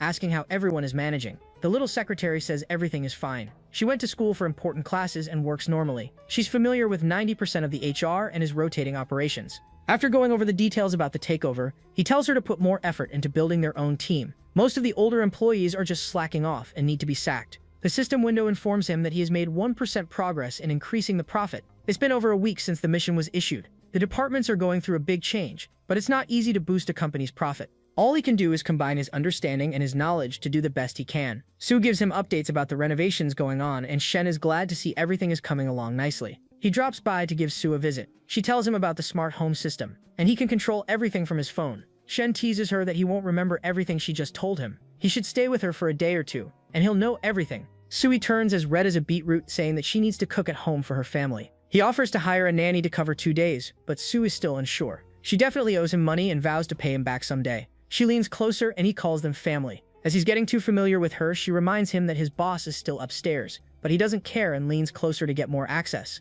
Sue remembers the last time he was a little bold. He is going in for the win, and she asks him to be a little gentler. Sue starts turning into a beetroot, and she tells Shen to slow down a little. But Shen would rather die than let go of those godly marshmallows. He stuffs his face full of them. He is also turned on by how intense things are turning out. She asks him to be gentler as he goes for third base. He notices what a bomb figure she has, a slender waist and all the curves in the right places. If she were a bakery duck, she would probably be a donut, because she is all sugar and curves. Get it turned on by Shen's touch. She starts scratching his back and hugging him so tightly that our boy has to admit that it hurts. She apologizes and pulls away because she couldn't control herself. Shen smiles because he is the one who should be blamed. He also sees her affinity boost to 74, and her cheeks as red as a tomato. If things go on any further, her other cheeks will be just as red. She asks him if they can go upstairs later, and he admits seeing her affinity rise in a private setting. He reasons that it's probably because of adrenaline. 20 minutes later, they are in a car, and Sue is wondering what their relationship is exactly. Poor girl doesn't know that she has been recruited to the Avengers of Side Chicks. She wants Shen to bring it up and tell her what they are right now. Shen senses her hesitation and wonders what's wrong. She hesitates, asking to have a meal together, as her mother really wants to meet him. He decides to have that meal right away. 2 hours later, he returns to his place, where his sister is gossiping with Shinyu, asking what she ate growing up. Shinyu nervously says that she just ate normal food, but she doesn't buy it and points at her massive jugs. No way a normal diet can give her that godly rack. She blushes and tells Shenyu's sister to stop messing around. She doesn't know what her mother fed them. Shen finally arrives, and Shen asks if he will have dinner with them. Shen smiles. He's already had dinner, but maybe he'll be eating something else upstairs. Shen giggles and wonders if she should draw him a bath, as he hasn't used the bathtub yet. His sister burns with envy. Why is such a hot wifey material girl spoiling her rotten brother? She runs his bath water, and he's living the life even an emperor couldn't dream of. Shen raises an eyebrow, looking at his sister and wondering why she is here and what room she is sleeping in. She pouts and tells him that she's just taking care of her sister-in-law and Xinyu, so she's of course sleeping with Xinyu. Shen grabs the bag of chicks she was munching on. telling her to get a break and get off her lazy ass and actually take care of her sister-in-law. She's already been a burden. His sister starts clawing at him like a cat, trying to get that bag of chips back. Sin Yu, the little homewrecker, gets up like a soldier, asking Shen if he wants those chicks so bad that she will go downstairs and buy some more, as if that will win him over. Even Shen's sister can't believe that she's spoiling him. Looking at her affinity rise from 60 to 63 makes Shen wonder what kind of freak she is to like her brother-in-law. Shen decides to bolt. He doesn't want to risk it and tosses the bag of chicks over his shoulder. Yui just wants to do something nice for her brother-in-law. After all, he has done so much for his sister and their family. This little homewrecker's idea of repaying Shen is letting him do her. Shen's sister grits her teeth in annoyance, telling her that his brother is living like a baby. He's handed clothes and he opens his mouth for food. Yui's face turns red, suspiciously so. She says that they are very small things when he has done so much for them. She notices Jinyu's acting sus and leans closer, asking why she's so red as her face is burning up. She starts teasing Jinyu, asking if she likes her brother, and Jinyu tells her to stop. Back to our boy, he's having the bath of her lifetime with his godly Greek physique soaking in the steaming water. Jinyu sits over the bathtub looking like an absolute treat. He wonders where she learned this kind of massage from. She continues to massage his scalp, saying she's seen it online a few times and it will refresh him. Her hands start going over his rock-hard muscles, and he smiles, telling her that something else is getting rock-hard. She really has learned naughty things. She blushes and says she learned it just for him. He wonders if she used ActionToon to practice. No way she could gain this kind of technique on her own. She smirks, saying that she's been watching videos, tutorials to be able to please him. He decides to give her his love. 2 seconds later, she's pressed against the bathtub, with something hard poking her from behind. 5 seconds later, she's breathless and in the bathtub, getting her world rocked from every angle. Shen smiles while laying the pike. As his phone buzzes, he doesn't care. Right now, he's going to stuff himself into her heart and somewhere else. Half an hour later, he gets thirst traps from a chick. But they're not much of a thirst trap, lukewarm pics, and for a boy who's been laying the pipe left and right with world-class chicks, this kind of thing doesn't even turn him on. He replies with scene, and this infuriates her, asking why he's acting like corporate. She tells her that this kind of stuff is bland, and she wonders if she should spice it up. He replies that he appreciates it, and she should send it over, as if it's her resume. But knowing our boy's hiring criteria, that probably is her resume. She smirks and gets a big head that he wants it badly, so she tries to play hard to get. He doesn't even care and turns his attention to Lele. Of course she needs to be kept hanging a bit longer. He tells her that they're not meeting up and she's shaken. Why not? She's even picking up a cute dress for him. She texts back saying that she is his concubine, but he replies that he's the type who holds grudges. She replies that her heart may be small, but she still gave him her first kiss and her first time. He smirks and tells her to line up. Those things have been given by many. It's always first come, first served, and she just blew her chance. She grunts and her face twists in anger. She wonders if there's someone else with bigger melons than hers, because to be honest, that seems impossible. Shin still plays hard to get, telling Lele to forget about it. He's not joking around anymore, and they won't be meeting. Lele still insists that he come pick her up. They'll decide the time and place whenever he feels like it. Shin finally gives in. He smiles with satisfaction, with one baddie snuggled next to him and another on call. Our boy is really living the high life. He then gets a message from Manglu asking when they are going to work out. Poor girl doesn't know that he just had the workout session of his life. Laying the pipe, he tells her that they'll work out the day after tomorrow. Next up, Long messages him, asking if he has the time to meet up. He coldly replies that he's busy and he'll set a time later. Looking at his inbox explode, he smiles with satisfaction. Last time when Long came to deliver documents, he had promised to meet her this week, but completely forgot about her after popping her cherry. Poor Long looks at her phone and then at the dark blue sky. She feels rejected and used, but still replies okay. Chen smiles, telling Shen that his birthday is coming up, and asks how he plans to celebrate it. She already knows that he has a whole team of women to tend to, and wonders if she will get the chance to spend time with him. He smiles, he'll always be his wifey #1. He decides to go on a trip with her, and this excites her. He leans closer until she's blushing like a tomato. He whispers that she smells amazing, and maybe it's time for round 2. Chen is a little hesitant. She just had her dungeon conquered, and now this beast is going for round 2. He just smiles, telling her that an alpha like him can't be satisfied with only one round. He just wants to give her as much love as possible and spend the whole day with her. She clenches the sheets and gets back to business. He imagines Miss Lin, Fang, Menglu, the professor, and her sister, and also Chen and Xin Yu, as well as Su and Long, all gearing up to receive his pipe, getting ready to see if they're worthy of wielding Thor's hammer. And now Lele has joined the Avengers, asking which dress she should wear. He opens his eyes and realizes it was all a dream. He can't believe that his mind is all over the place because of the beautiful harem the system has given him. Chen is putting on her clothes, asking what he was dreaming about, and why he was talking in his sleep. Chen is surprised and wonders what he was talking about, and whether she heard something. Chen smiles with the brilliance of 1,000 suns, saying that he was just mumbling several names. Chen realizes that he almost let her in on his piping roaster. He tells her that they are just names of clients he's been dealing with nowadays. He's also glad it's Cheng who heard him and not the professor or the others. She's the most understanding out of the bunch. Shen's sister greets them with a luxurious spread, She's surprised to look at the lavish food laid out, asking Shinyu why she's so biased. She cooks like a Michelin chef for her brother and doesn't even make her an omelet. She starts blushing, saying that usually there are only 3 of them and they don't eat much, so it would see it go to waste. Shen's sister snuggles against her, saying that she's the one who loves her most, and she still loses out on princess treatment. Jinyu giggles, telling her to stop fooling around. The whole family sits for breakfast, and Shen asks Shen how her sister's cooking is. Shen replies with an offhand comment that she's very talented and almost like her. Jinyu starts blushing like an idiot, thanking him. Shen's sister realizes that she wants vitamin D real bad. Our waifu Chen is just surprised and wonders why she's blushing when Shen complimented her. She wonders maybe they're awkward to be in the same room. Honestly, she's too innocent for this world. 15 minutes later, she approaches Little Miss Homewrecker, asking why she's so tense around her brother-in-law. Maybe it is hard for her to adapt. What she doesn't know is that Shinyu's hard for Shen. Yinyu tries to make a cover-up story that her brother-in-law is just too good, and she hasn't adapted yet. Kan smiles reassuringly, saying that he is a nice guy once she gets to know him. She needs to spend more time with him and not be pressured. It's her home as well, and it will always be. Even though her sister is an absolute gem, this little homewrecker is glad that she hasn't noticed her sussy activities around her brother-in-law. Ginny still smiles, telling her to get him a gift on his birthday and chat with him so that they can be closer. She then helps her do the dishes. What she doesn't know is that her little sister wants to do her husband. The little part of her that is still human wonders if it's really appropriate. Lele is wearing a beer hoodie, but maybe forgot to put her pants on.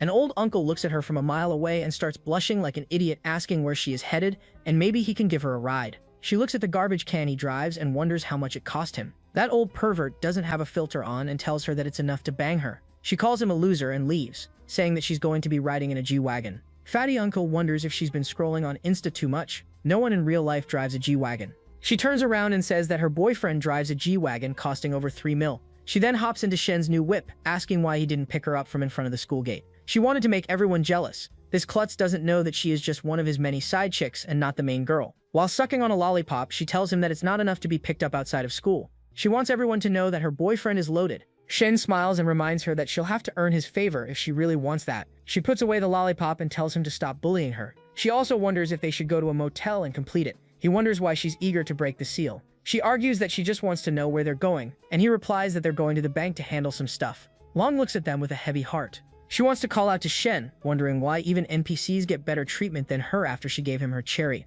Maybe that's what she deserves for being easy. Lei grabs her lollipop and gives him a good view of all the heat she's packing under that oversized hoodie. Shen realizes that he's being teased, and she zips up her hoodie, saying that her benefits will end here if they're really going to the bank. Shen smirks. It looks like the girl wants to make the first move, but there's no way he'll dance to her tune. She wonders why he's going to the bank, and he explains that he's going to open a private account. She's surprised and wonders how much money does he have. He tells her there's just as much as the CEO of Xiaomi. She can't believe it and calls him a liar for being so young and yet so rich. Little Miss Gold Digger doesn't know our boy has the infinite money glitch. He not only has infinite money but also Thor's hammer downstairs as well. He teases her if she won't go out with him if he's not as rich as the Xiaomi guy. He even goes for a field test, feeling up those thick thighs that save lives.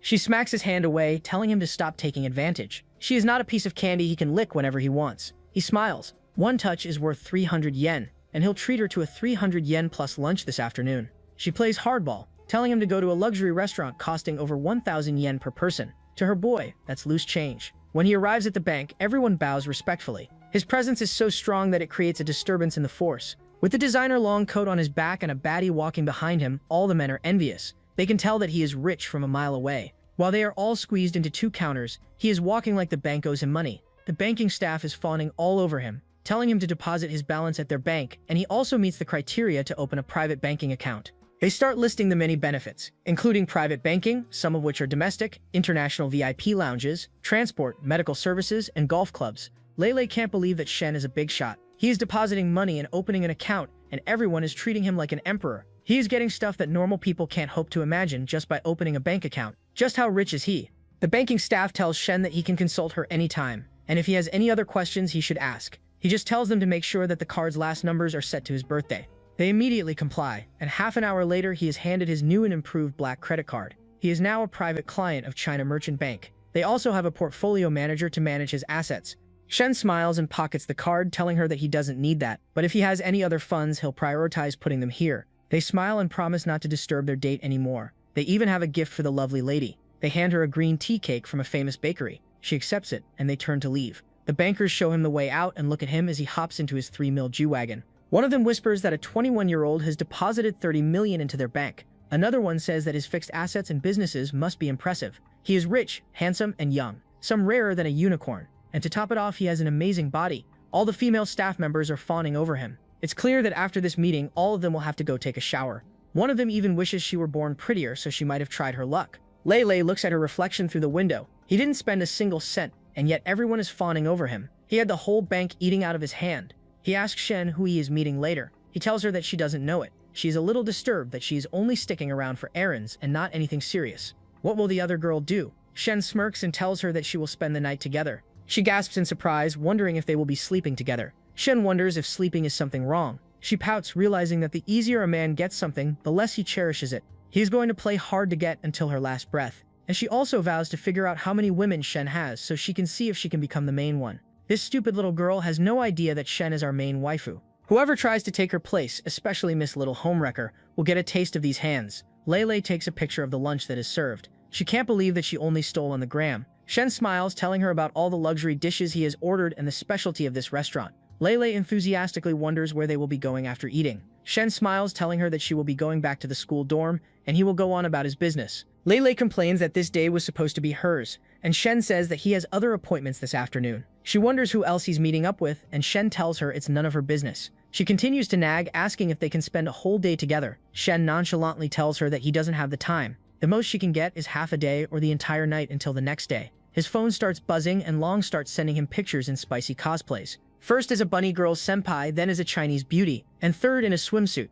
Shen wonders what's going on. Is Long so insecure that she is trying to hook him with spicy pictures? Or maybe she just ate something and is feeling kind of high. She asks what's wrong, and Long holds her breath, saying she is just looking at what he likes. He tells her they are all fine. She tries her luck, asking when he is free. He tells her that today works. Lei complains that he is on his phone the entire time they are eating. Why not stop playing and talk to her? Looks like this little gold digger hasn't realized that our boy doesn't put up with drama. He wonders what she wants to talk about, and she tells him they should just chat. He claps back that conversation should flow naturally. There's nothing to say if she's being feisty. She tries to increase the drama, telling him not to make excuses. And if he is not eating, then she has lost her appetite. Our boy doesn't even try to make it up to her. He just tells the waiters to bring the bill. They are done eating even though she hasn't taken a single bite. He casually pays 2,500 yen and tells Lei that he has kept her promise. Still putting on hot air, she turns to leave. 30 minutes later, they are in the car, and Lei wonders if she is really going to be sent back to the school. Shane wonders what else they have to do. As she steps out, she looks at Long getting into the passenger seat. Looking closely at Long, she feels a bit insecure. She refuses to leave, demanding an explanation from Shen. What she doesn't realize is that our boy has no place for drama. He just tells Long to buckle her seatbelt because it's going to be a bumpy ride. Lei complains, how can he go about with such a seamless transition? One chick in and one chick out, just like that? Shen reminds her that he has some serious business to attend to. Realizing that she has no leverage in this situation, she tries to calm down and asks what they are going to do. Shen just smirks, and Long looks away, blushing. She realizes that they will be laying the pipe and curses. Couldn't he have waited until she was inside the school? Shen tells her to leave if there is nothing else. She refuses to back down, and all of a sudden gets in the car, saying she is going too. Sheen tells her not to be ridiculous. He has some serious business to get out of. Long is disturbed. This was supposed to be her night. Realizing that Lei is throwing her tantrum in front of the school, he can't drag her out. He asks Long if she minds. Lei is furious. Not only was she pushed out of the passenger seat for this woman, but now he is asking if she minds. She tries to remember if she has been treated this way before. Long just smiles and tells her it's fine, even though she is cursing this stupid little girl for ruining her date when she finally got his time. Shen decides to go shopping first. After all, putting Lei in her place isn't bad. It will do good things for her self-esteem to see how unimportant she is to him. And when it's time to get a room, he'll just have the hotel arrange a car to send her back. They arrive at the mall, and Long nervously wonders if she can grab his arm. He smiles softly, telling her to go for it. He also wonders if Long was already so timid. He realizes that she really is one of a kind and decides to take extra care of her in the future. Lei is teeming. She doesn't buy this whole "can I hold your arm" act. Maybe she is trying to be extra sweet. Lei feels as if she is the third wheel and tries to grab his other arm. Poor Long instinctively lets go, wondering if Shen really fancies her more. Realizing that Long feels bad, he smiles and tells her to hold tighter. Lei starts complaining like a kid, asking why she can't hold tighter. He wonders how close she wants to be. His arm is basically between her marshmallows. He also feels amazing, but he needs to keep a low-key presence in front of people. With two baddies around each arm and a luxurious fur coat covering his back, he creates a disturbance in the force once again. Everyone looks at him with envy. One fatty wonders what the hell is this. Another fatty wonders if they are filming a drama or something. Another guy wonders if he is responsible for the global baddie shortage. This guy is hogging up all the beauties, and they are left with the nerds. He wonders if these women are going to go for a three-way monster mash after this. Shen smirks, enjoying everyone's envious stares focused on him. He really loves this feeling of satisfaction from breaking everyone's self-confidence in a 10-mile radius. And he's also surprised that Lei has switched into attention-seeking mode just because Long is around. And if that's true, then maybe tonight having a three-way isn't impossible. He approaches his regular store where all of his side chicks shop. The attendant greets him like an old friend. Shen nervously says that he has 2 girlfriends, but he corrects himself mid-sentence, saying that he has 2 friends here to buy things. The attendant smirks, thinking how he doesn't even hide it anymore. He would bring one after another, but this time he's brought 2 at the same time. Maybe he's going for efficiency. Shen smiles softly at Long, telling her to pick whatever she wants. She smiles and Lei tries to beg for his attention, saying that the bags and jewelry here are so pretty. She's trying to hint to Shen that she also wants to shop. Shen doesn't take the bait and tells her that money never goes the wrong way. She wasn't trying to get a riddle out of him, but some money. She's also nervous about the gap between the two. Here Long can casually pick gifts worth tens of thousands of dollars, and she's only worth a Western meal. What she doesn't know is that Long has already had her cherry popped.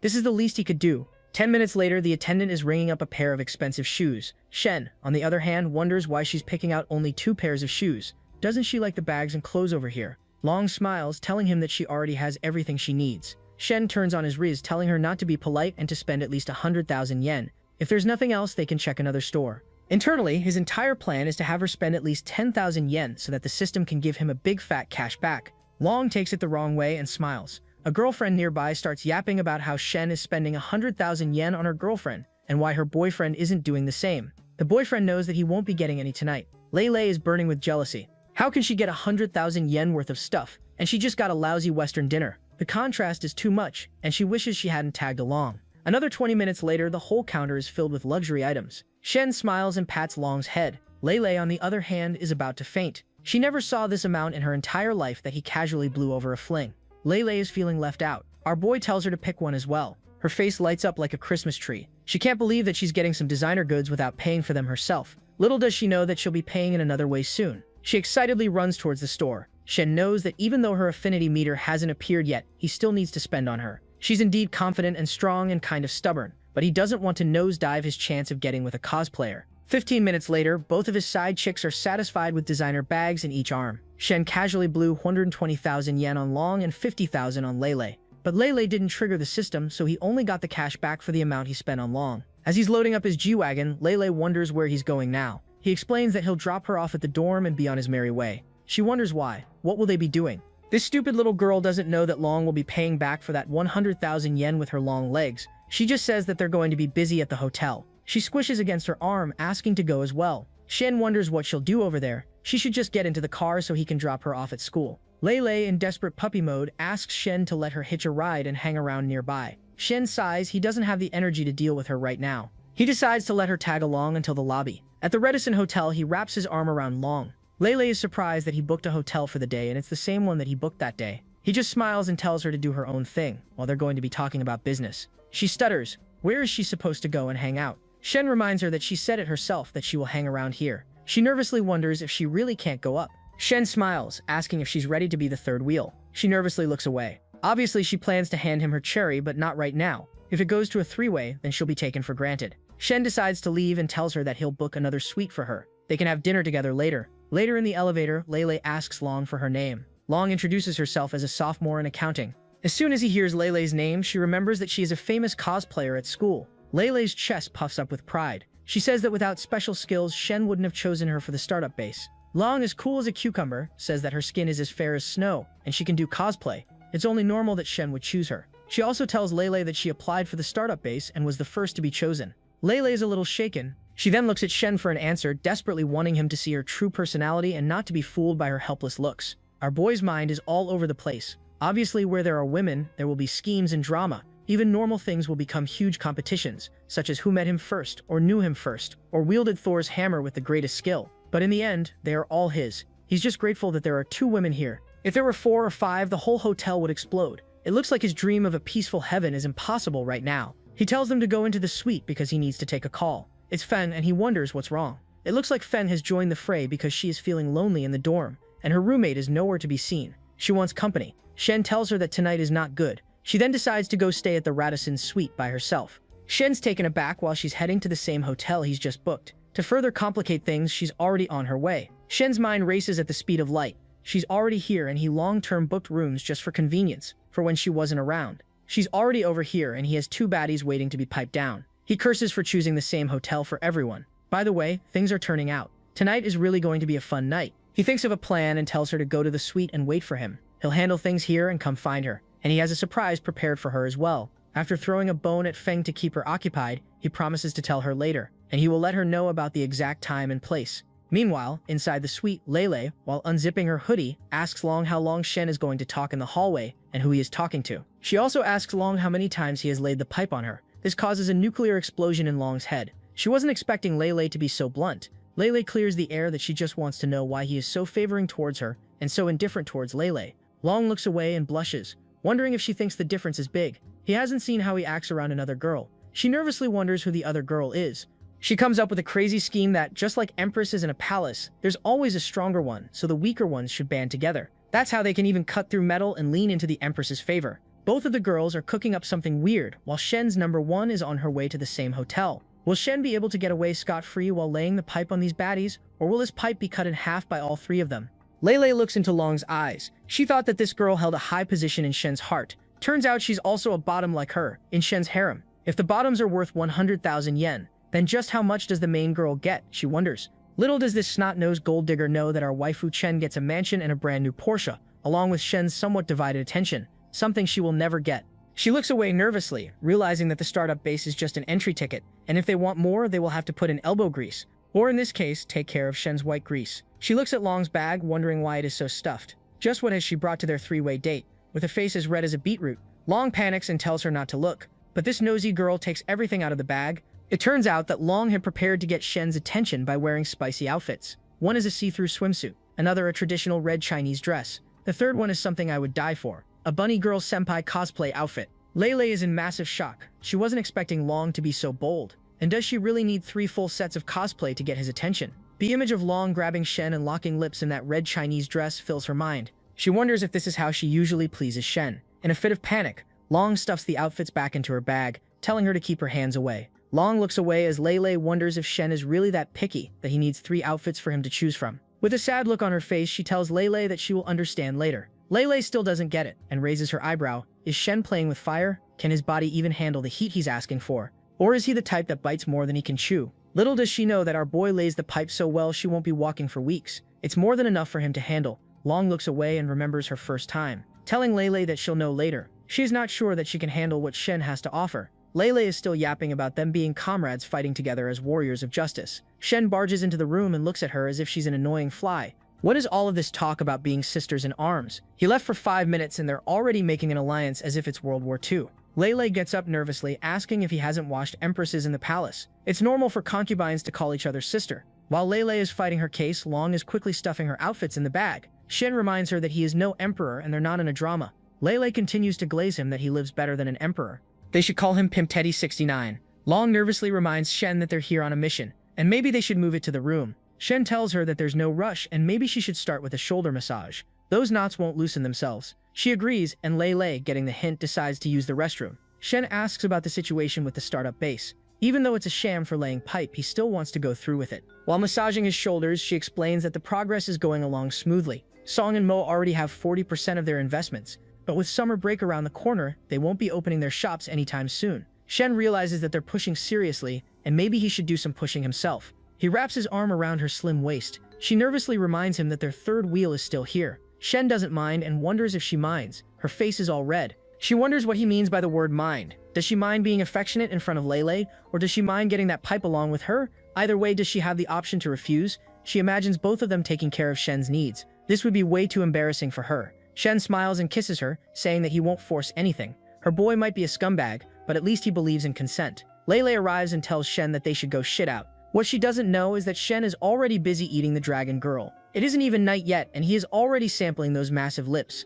3 minutes later, they're still locked and out of breath. Lele throws a tantrum. They're all bottoms, so why should she be sidelined? Shen side-eyes her, wondering why she is still in the room. Doesn't she have her own room? She angrily yells that the view is better over here. Shen smiles internally. It looks like the fish has bitten the hook, and in no time she'll be eating out of the palm of his hand. He nonchalantly tells her to stop getting in the way and go to her room. Lele gasps in surprise, wondering how she is in the way. She grabs his face and locks lips, Long realizing that this girl is not only annoying but shameless as well, pulls away. 2 minutes later, she wonders if she's still in the way, realizing that they're all girls at the bottom of Shen's food chain. She doesn't need to play hard to get any more, but will only draw him away. Shen smirks and unboxes her marshmallows.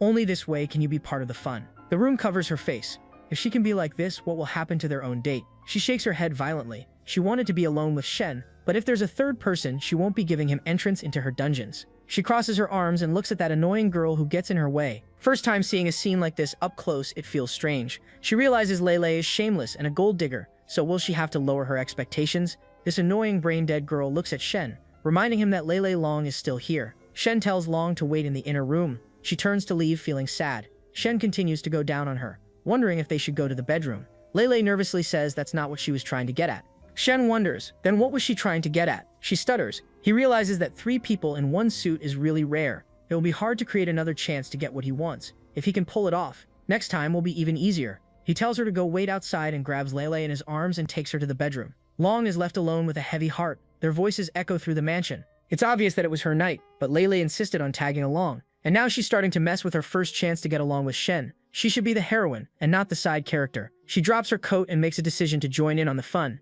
She looks at Shen, just about to go into the dungeon. He smiles. It looks like Long has made up her mind. An hour later, Lele is out of breath and lying there like a rag doll. She got what she deserved, and now it's Long's turn. He wonders if she's fine handling Thor's hammer, and as a reward she can make a request. Anything she wants, and he'll try his best. Surprisingly, instead of asking for designer bags, jewelry, or a mansion, she asks Shen for a little more time with her. He thought that she would ask for something material, but Long reminds him that he already bought her everything. The 2 times they've been together, he's already spent around 300,000 yen. Shen smiles and his face softens. Material requests are easy to satisfy, but if every woman he bids asks for time, then he will have to keep an assistant for time management schedules. If only they could go 2 at a time, things would be way more efficient. Just when Long is breathless, Lele is ready for round 2. Long has her face stuffed into the pillow. She can't believe that Lele is pushing herself so far today. Shen smiles and tells Long that it won't be frequent, but he'll try. She smiles and rests her head on his rock-hard abs. As long as it's a little more, it's enough for her. She kisses his cheek and he smiles. He remembers his personal trainer. Something like that ended up moving that girl. Both the coach and Fang are different. Their threshold is very high, and to satisfy and move them, he has to put in more and more effort. Lele pretends to sleep, but she hears everything. She can't believe that Fang gave herself up on their first time together. She can't believe the day she just had. Shen looks at Lele covered in the sheets and wonders if she feels unwell. She covers her face and doesn't look him in the eye. It looks like she got the answer she was looking for. If Shen could handle the heat they were packing. Shen wonders if they're mad at her, and she angrily laughs that she is not. He tries to get a touch of those peaches and she tells him to stop. He wonders why she's being so hard to understand. He just asks if she's angry, and she said she wasn't. She angrily stutters. What if she's angry? What can she do? She holds no power. Shen says that if she's angry, he'll treat her to a big meal. Lele should get up and eat. She angrily mutters that she can't walk with how good he laid the pipe. How is she supposed to go out and eat? Shen smiles and looks at his handiwork. He likes his peaches like his wine, deep red. He decides to ask the guest manager to send it to the room. Lele spreads her arms, asking Shen to carry her. Shen smiles and decides to give this girl a little princess treatment. 20 minutes later, Long is having a shower. She arrives in the room and everyone is in their pajamas. The atmosphere is awkward as hell. Shen wants them to get used to this rhythm early on so that it can be normal in the future. Lele nervously wonders if she can take her food back to her room and eat by herself. Shen wonders if it's necessary. Aren't they sisters in arms? They should eat together and chat more. Lele says that it's awkward, but he wonders why. He looks at Long, wondering if she's awkward. Desperate to win his approval, she tells Shen that she's not, even though she's awkward as hell. She's not the type to agree to a 3-way with an annoying brat like her, but she can't ruin her chance with Shen. Shen tells Lele she shouldn't be awkward either. She just pouts and wants to go back to school and eat in her dorm. Shen tells her that it's fine, but Lone wonders why. Shen is acting kind of different. This is not his style. This doesn't feel like Shen's style to let her go so easily. Even Lele feels that he is being too cold for someone who just popped her cherry 5 minutes back. All of a sudden, Shen pats her head and tells her that she hasn't fully recovered yet. Going back to school will be hard since she won't be able to walk for a few days. It's better to take tomorrow off. Besides, doesn't she want to stay with him a little longer? She smiles and her eyes soften. Long remembers her first time and how hard it was to walk. Everyone saw her walk of shame and she wished that Shen treated her with the same gentleness he's showing Lele. She's even patting her head and this makes her heart feel sore. Sensing Long's hesitation, he pats her head as well. They both smile with satisfaction. Even if they're tools in Shen's shed, they're happy to be loved. If only this moment could last forever, but sadly it can't, since the general manager has arrived with the clothes Shen had requested. Shen smiles and thanks him. He also gets an eyeful of both of the beauties waiting for Shen in the room. The general manager can't believe the life he's leading.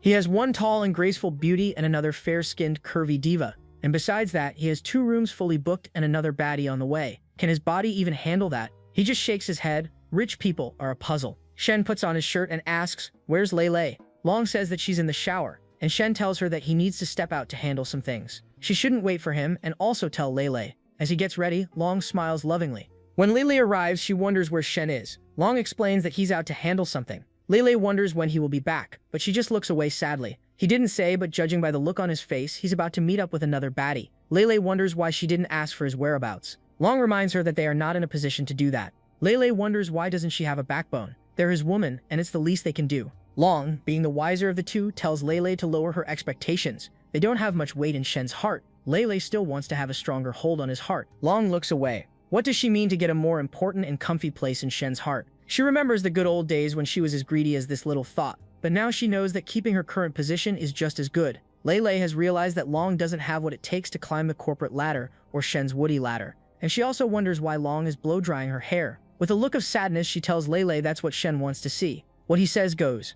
Lei can't accept that and throws her bag in anger, telling Lunger that she is hopeless. As soon as she throws the bag, she looks at 2 cosplay outfits pop out of it. She wonders why there are only 2 and where's the third one. Realization dawns on her and she curses Shen for being a shameless son of a gun. He said that he would spend the night exploring their dungeons. With a look of sadness, Lung tells Lei she shouldn't question it. He'll come back if he wants. Lei can't accept that. Not only did he dishonor his commitment, but he also took one of the cosplay outfits Long brought to spice things up. Is he a man or a mole? Long tells her that if she keeps thinking that, they won't be sisters anymore. Lei holds her head. It looks like Long has been trained well. She hands her one of the cosplay outfits. If that's how he plays, then they'll play as well. She vows to drain him of every drop he has so that he doesn't even want to look at a woman for the next month. She wants to see what his kidneys can handle. Long raises her eyebrow. Looks like she really needs an anatomy lesson, as kidneys have nothing to do with that. Just like when I had nothing to do with it when I was blamed for stealing money from my dad's wallet and got my ass beat. Long tells her that they can't do it. He's as strong as an ox and it's her first time, so maybe she should take the lead. Lei is speechless. Looks like this dumb girl is trying to tame the dragon with a level 1 clam. Speaking of the dragon, our boy is hugging Fang. That hug is getting spicier as ever, and he hands her the bag carrying the cosplay outfit. Fang wonders what it is. Is it a gift for her? He smiles slyly, telling her to open it herself. As soon as she looks at the night suit, she wonders if this is his idea of a surprise. Chapshin just smiles. He thinks that it will fit her well. While blushing, she tells him that he's really something else. Shen plays it smooth. His surprise is going to change everything. She goes into the bathroom and returns 2 minutes later. She's wearing a dress that covers her whole body and reveals everything as well. She nervously wonders if Oppa likes it, and Oppa is unable to control himself anymore. He starts going for her shoulder and she tells him to go easy. Our boy lets his sick fantasies run wild, asking Fang to call her daddy. While blushing furiously and her face a few inches from a wall, she tells him that his happiness is something she doesn't want to do. When our boy gives her a good view of his rock-hard abs and tells her that she'll get a surprise if she does that, she nervously calls him daddy. Looks like our boy loves to be a daddy without paying child support. With her cake out in the air, she wonders what exactly the surprise is. He just laughs, grabbing her wrist and telling her that some small girls will be worth surprises. She struggles and calls him a lying son of a gun. His mouth gets just naughtier and naughtier, and she doesn't know whether there's a place where that naughty mouth should be. Shen grins and tells her that he'll show her what that mouth can do. She's all caked up and sweaty, ready to go on a joyride. Shen also thinks that all the NPCs that he beds get him to upgrade his skills for his number 1. After all, she's number 1 because she is talented in dance and cardio. 2 hours later, our boy has finally laid the pipe successfully. He puts out another pressure and wonders if she got hit by the Shen train. She's just lying there with a satisfied look on her face, telling him that he's amazing. He grins, asking what she should call him in bed. She nervously calls him daddy again, and he smiles. Looks like he'll have to get her breakfast to make it up for tomorrow. As he's leaving, Fang wraps her arms around his shoulders, telling him not to go. She wants to spend more time together. He just ruffles her hair, telling her that he has some special guests to attend to. If by guest he means the 2 NPCs waiting for him in cosplay dresses, then I wish that I had special guests to attend to as well. As he's leaving, she tells him to remember not to drink too much, and he smiles, promising to keep it in moderation. He's been out long, and he realizes that he needs to go up and keep company with the 2 of them. As soon as he enters, he feels the atmosphere kind of change. He sits down and his eyes widen in shock as he looks at the little dragon girl in a steamier outfit than what he gave Fang. She nervously asks Shen to get a taste of those premium cakes as well.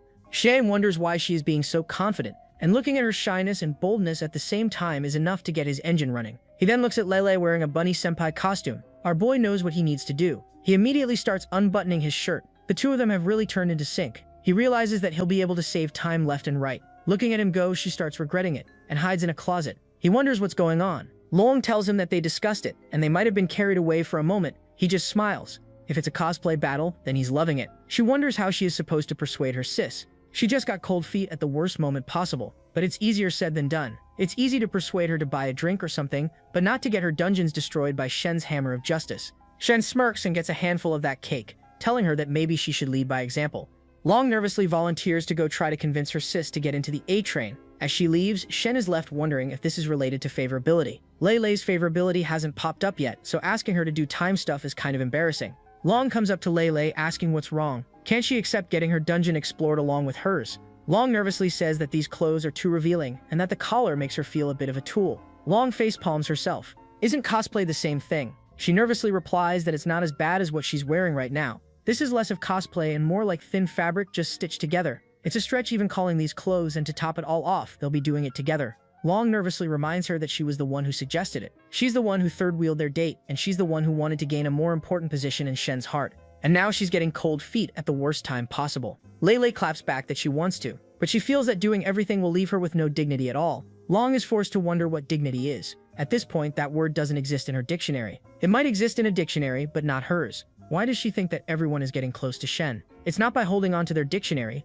it's holding on to Shen's dictionary. And besides, it's not like she's asking Leilei to sell her dignity, just play a little wilder. She looks at her for one last time, telling her that if it's all about dignity, she will tell Shen and Leilei to go rest in the next room. Leilei thanks her and puts on a bathrobe. It's been 5 minutes and she turns to leave. Without missing a beat, our boy tells her to go rest in the back room. That's all she gets for not letting him explore her back door. She thought that Shen would be angry or disappointed, but it looks like he doesn't care at all. His indifference is worse than his anger and displeasure. It makes her feel like a toy, completely disposable and really unimportant. A single tear rolled down her cheek. She has thousands of simps on social media, dying for a minute of her day, and here she is looking for validation through Shen. When it comes to Shen, he's hot and cold at the same time, distant and yet close. It makes her doubt herself constantly, and even makes her feel inferior. His coldness just now has caused her a lot of frustration. She looks at her expression and Shen senses something is wrong. He goes into smooth operator mode, asking her why she's crying. She tells her it's nothing, and he just smirks. He didn't mean anything between the lines, he just didn't want to force her, and she's being too sensitive. He indeed wants to spend some time with her, but tonight won't work. He tells her to cheer up, since he can't stand seeing girls cry. And besides, she doesn't look good when she cries. She's cried herself into a messy cat. Our boy successfully gaslights her, and she calls him a messy cat. He smirks and tells her to look at her reflection in the mirror. She looks better when she's not crying. She starts blushing, asking if she's pretty. He smirks. Of course she is. The women he dates are never ugly. He made that clear as a selection criteria in the starter base. She wonders, then why does he treat her like dog food? He tells her that she's just being too sensitive and is reading between the lines that don't exist. He always cared about her. She continuously asks for his validation, and he keeps giving it to her until the affinity sign finally pops on her head. 63, not bad. She tells him never to treat her this way again, and he agrees. He's also analyzing how he got her to get the mark. Maybe she's proud and confident, so he needed to be tough and then gentle. She buries her face into his rock-hard abs. She's not leaving tonight, even though our boy doesn't want her to stay if she's not offering up a piece of that cake. He lets her be. He smirks, wondering if she should go to the next room right now and get used to it, but she refuses. She'll be staying here. Long looks at their exchange with mixed emotions. Shen took her down just like that, and his skills are terrifying.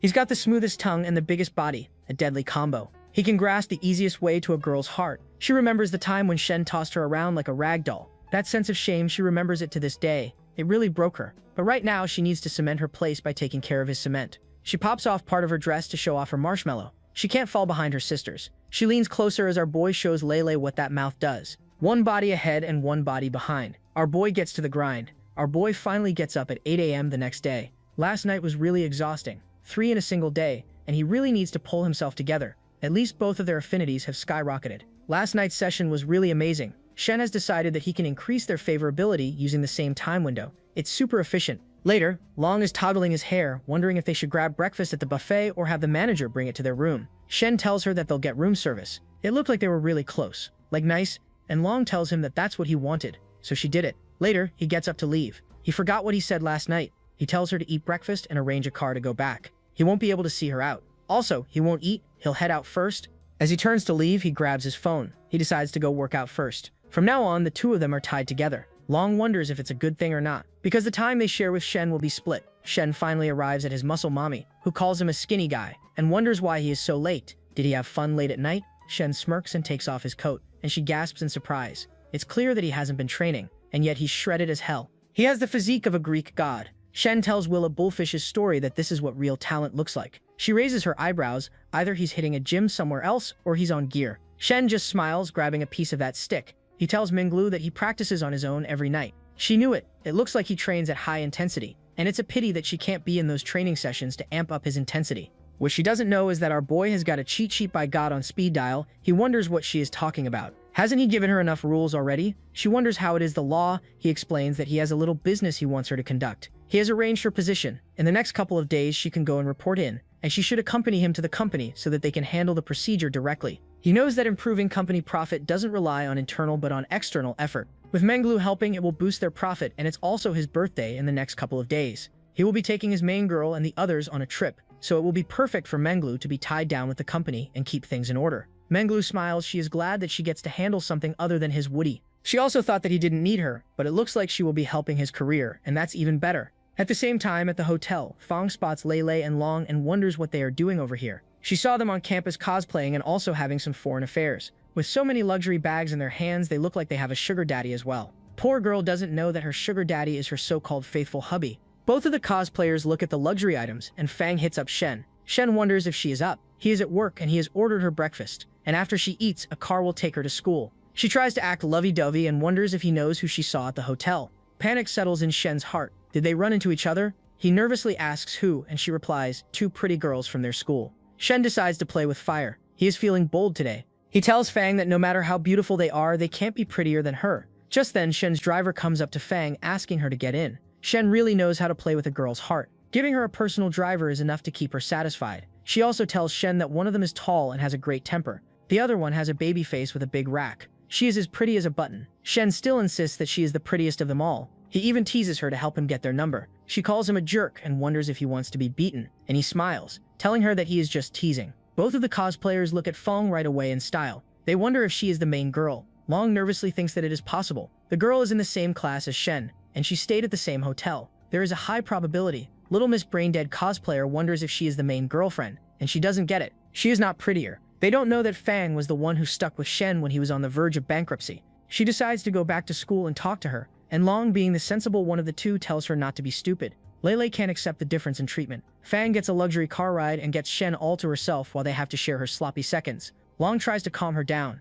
Maybe she is not even the main one, and they shouldn't mess around, or else Shen will be unhappy. Back at his company, Menglu strides in full of confidence. Everyone is gossiping about her, wondering if she is Shen's girl. It is the third baddie he pulled in this building. Everyone is looking at her, wondering why Shen never brings an unattractive woman. Little Settlery thinks that this is nothing. Their boss has a full-on harem planned at school. He only brought 2 of them right now. She asks one of the coworkers who he brought this time, and he raises an eyebrow. She is as clueless as ever. This is the 3rd woman since she was the 2nd. The secretary raises an eyebrow. She hasn't been hit till now. Menglu walks into the office full of confidence, asking Shen how her performance was. She smiles. She came in and made a dramatic entrance, and everyone was surprised. She bossed them into attention. Shen wonders why she is creating such a drama. She should come in normally. She just claps back that she will keep it up. She leans closer to the desk, wondering if he has a secretary. Our boy clearly lies that he doesn't. She gets comfortable on the table, giving him a good view of that blouse fighting for its life. She wonders if she can take on the role, maybe be his secretary. He tells her that with her as a secretary, he won't be getting much work done. Just then, our employee tells Shen that his meeting is coming up.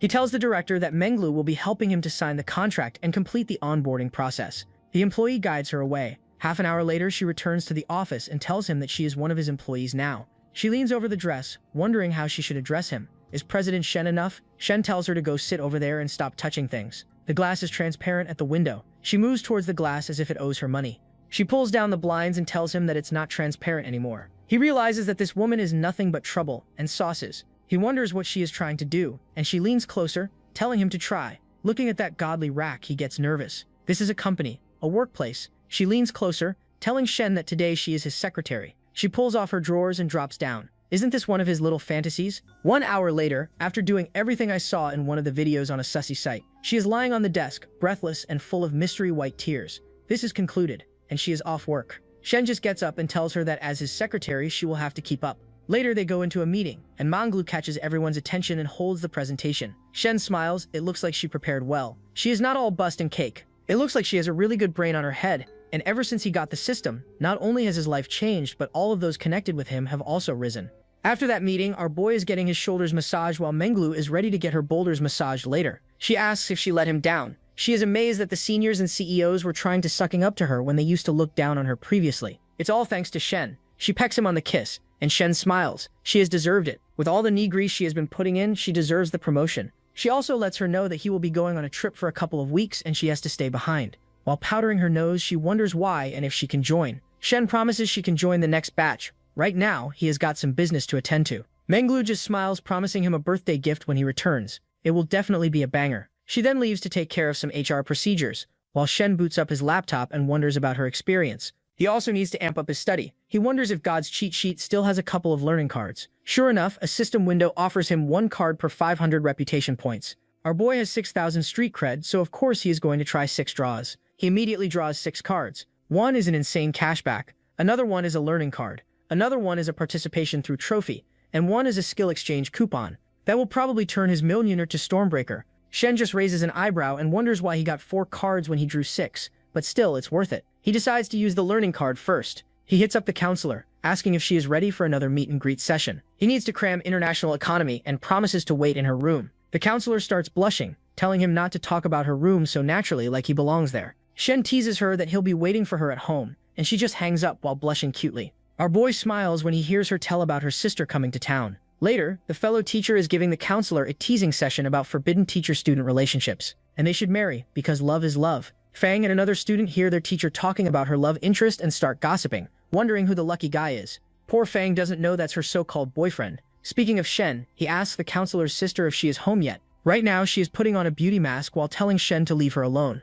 To get rid of the face mask, her face will be covered in white sauce soon enough. He decides to come to her place and she can cook for him. She just laughs, giving him a taste of that international bakery should be enough. She is not cooking for him. Shen just laughs, he won't be able to move later on. Meanwhile, the cosplayer duo is still gossiping about who the main chick is. Maybe it's Fang. She still wants to learn about why. They are treated differently than Fang. A friend tells her to drop it, and a poor simp who is about to get his hopes and dreams crushed comes up to the cosplayer with a bouquet in his hand. He stutters like a wimp suffering from no-ball syndrome, and everyone is waiting for his confession. The cosplayer dumps her coffee, telling him not to come within a 3-meter radius of her, and she is already annoyed. The poor dude tries to give her the bouquet, but she curtly tells him to throw it, or she'll have to throw it away herself. That's what happens when they think that the worst she can say is no. With his dreams and balls crushed, the boy just looks away in embarrassment, and the cosplayer takes her friend away, leaving him to suffer. Under everyone's judgmental gaze, she makes contact with her girlfriend. She didn't have any interest in the guy, and if she was a little less cruel, he would keep coming to wear her down.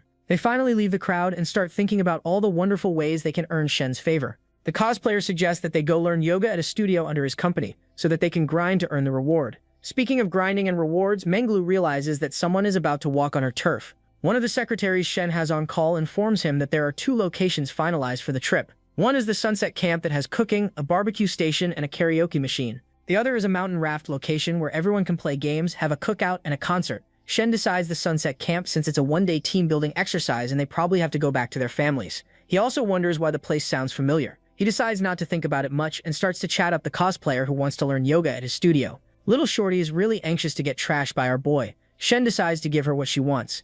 An hour later, he is finally at the professor's place. Her sister greets him, telling him that the food is getting cold. He apologizes for ripping her stockings and has 10 pairs to make up for it. She goes through the styles and everyone is as sussy as possible. Of course, Shen plans to rip them apart later. She just raises her eyebrow when he asks for more meals. He then decides to study, and 40 minutes later, sister is walking around like a thirst trap, even changing outfits over and over again and trying to trigger his sleeper agent by showing him her pinky and toes, asking if it smells nice, but our boy is locked in. He's only got 20 minutes left in the learning card. He can absorb everything he learns for the next couple of hours, and he's not going to let a couple of toes and a pair of long legs distract him. Honorable, I would have folded under zero pressure. She argues that the professor will be back at 9 and it's already 7 p.m. He can't lay the pipe if he's sitting tight and trying to be bright. She decides that he's not going to get any cake today and turns to leave. But our boy doesn't bother replying, and 20 minutes later, he's finally finished with the learning card. All of Stanford's knowledge is going to be imprinted in Shen's brain. He just smiles and knocks at her door, telling himself that he's ready. She doesn't reply,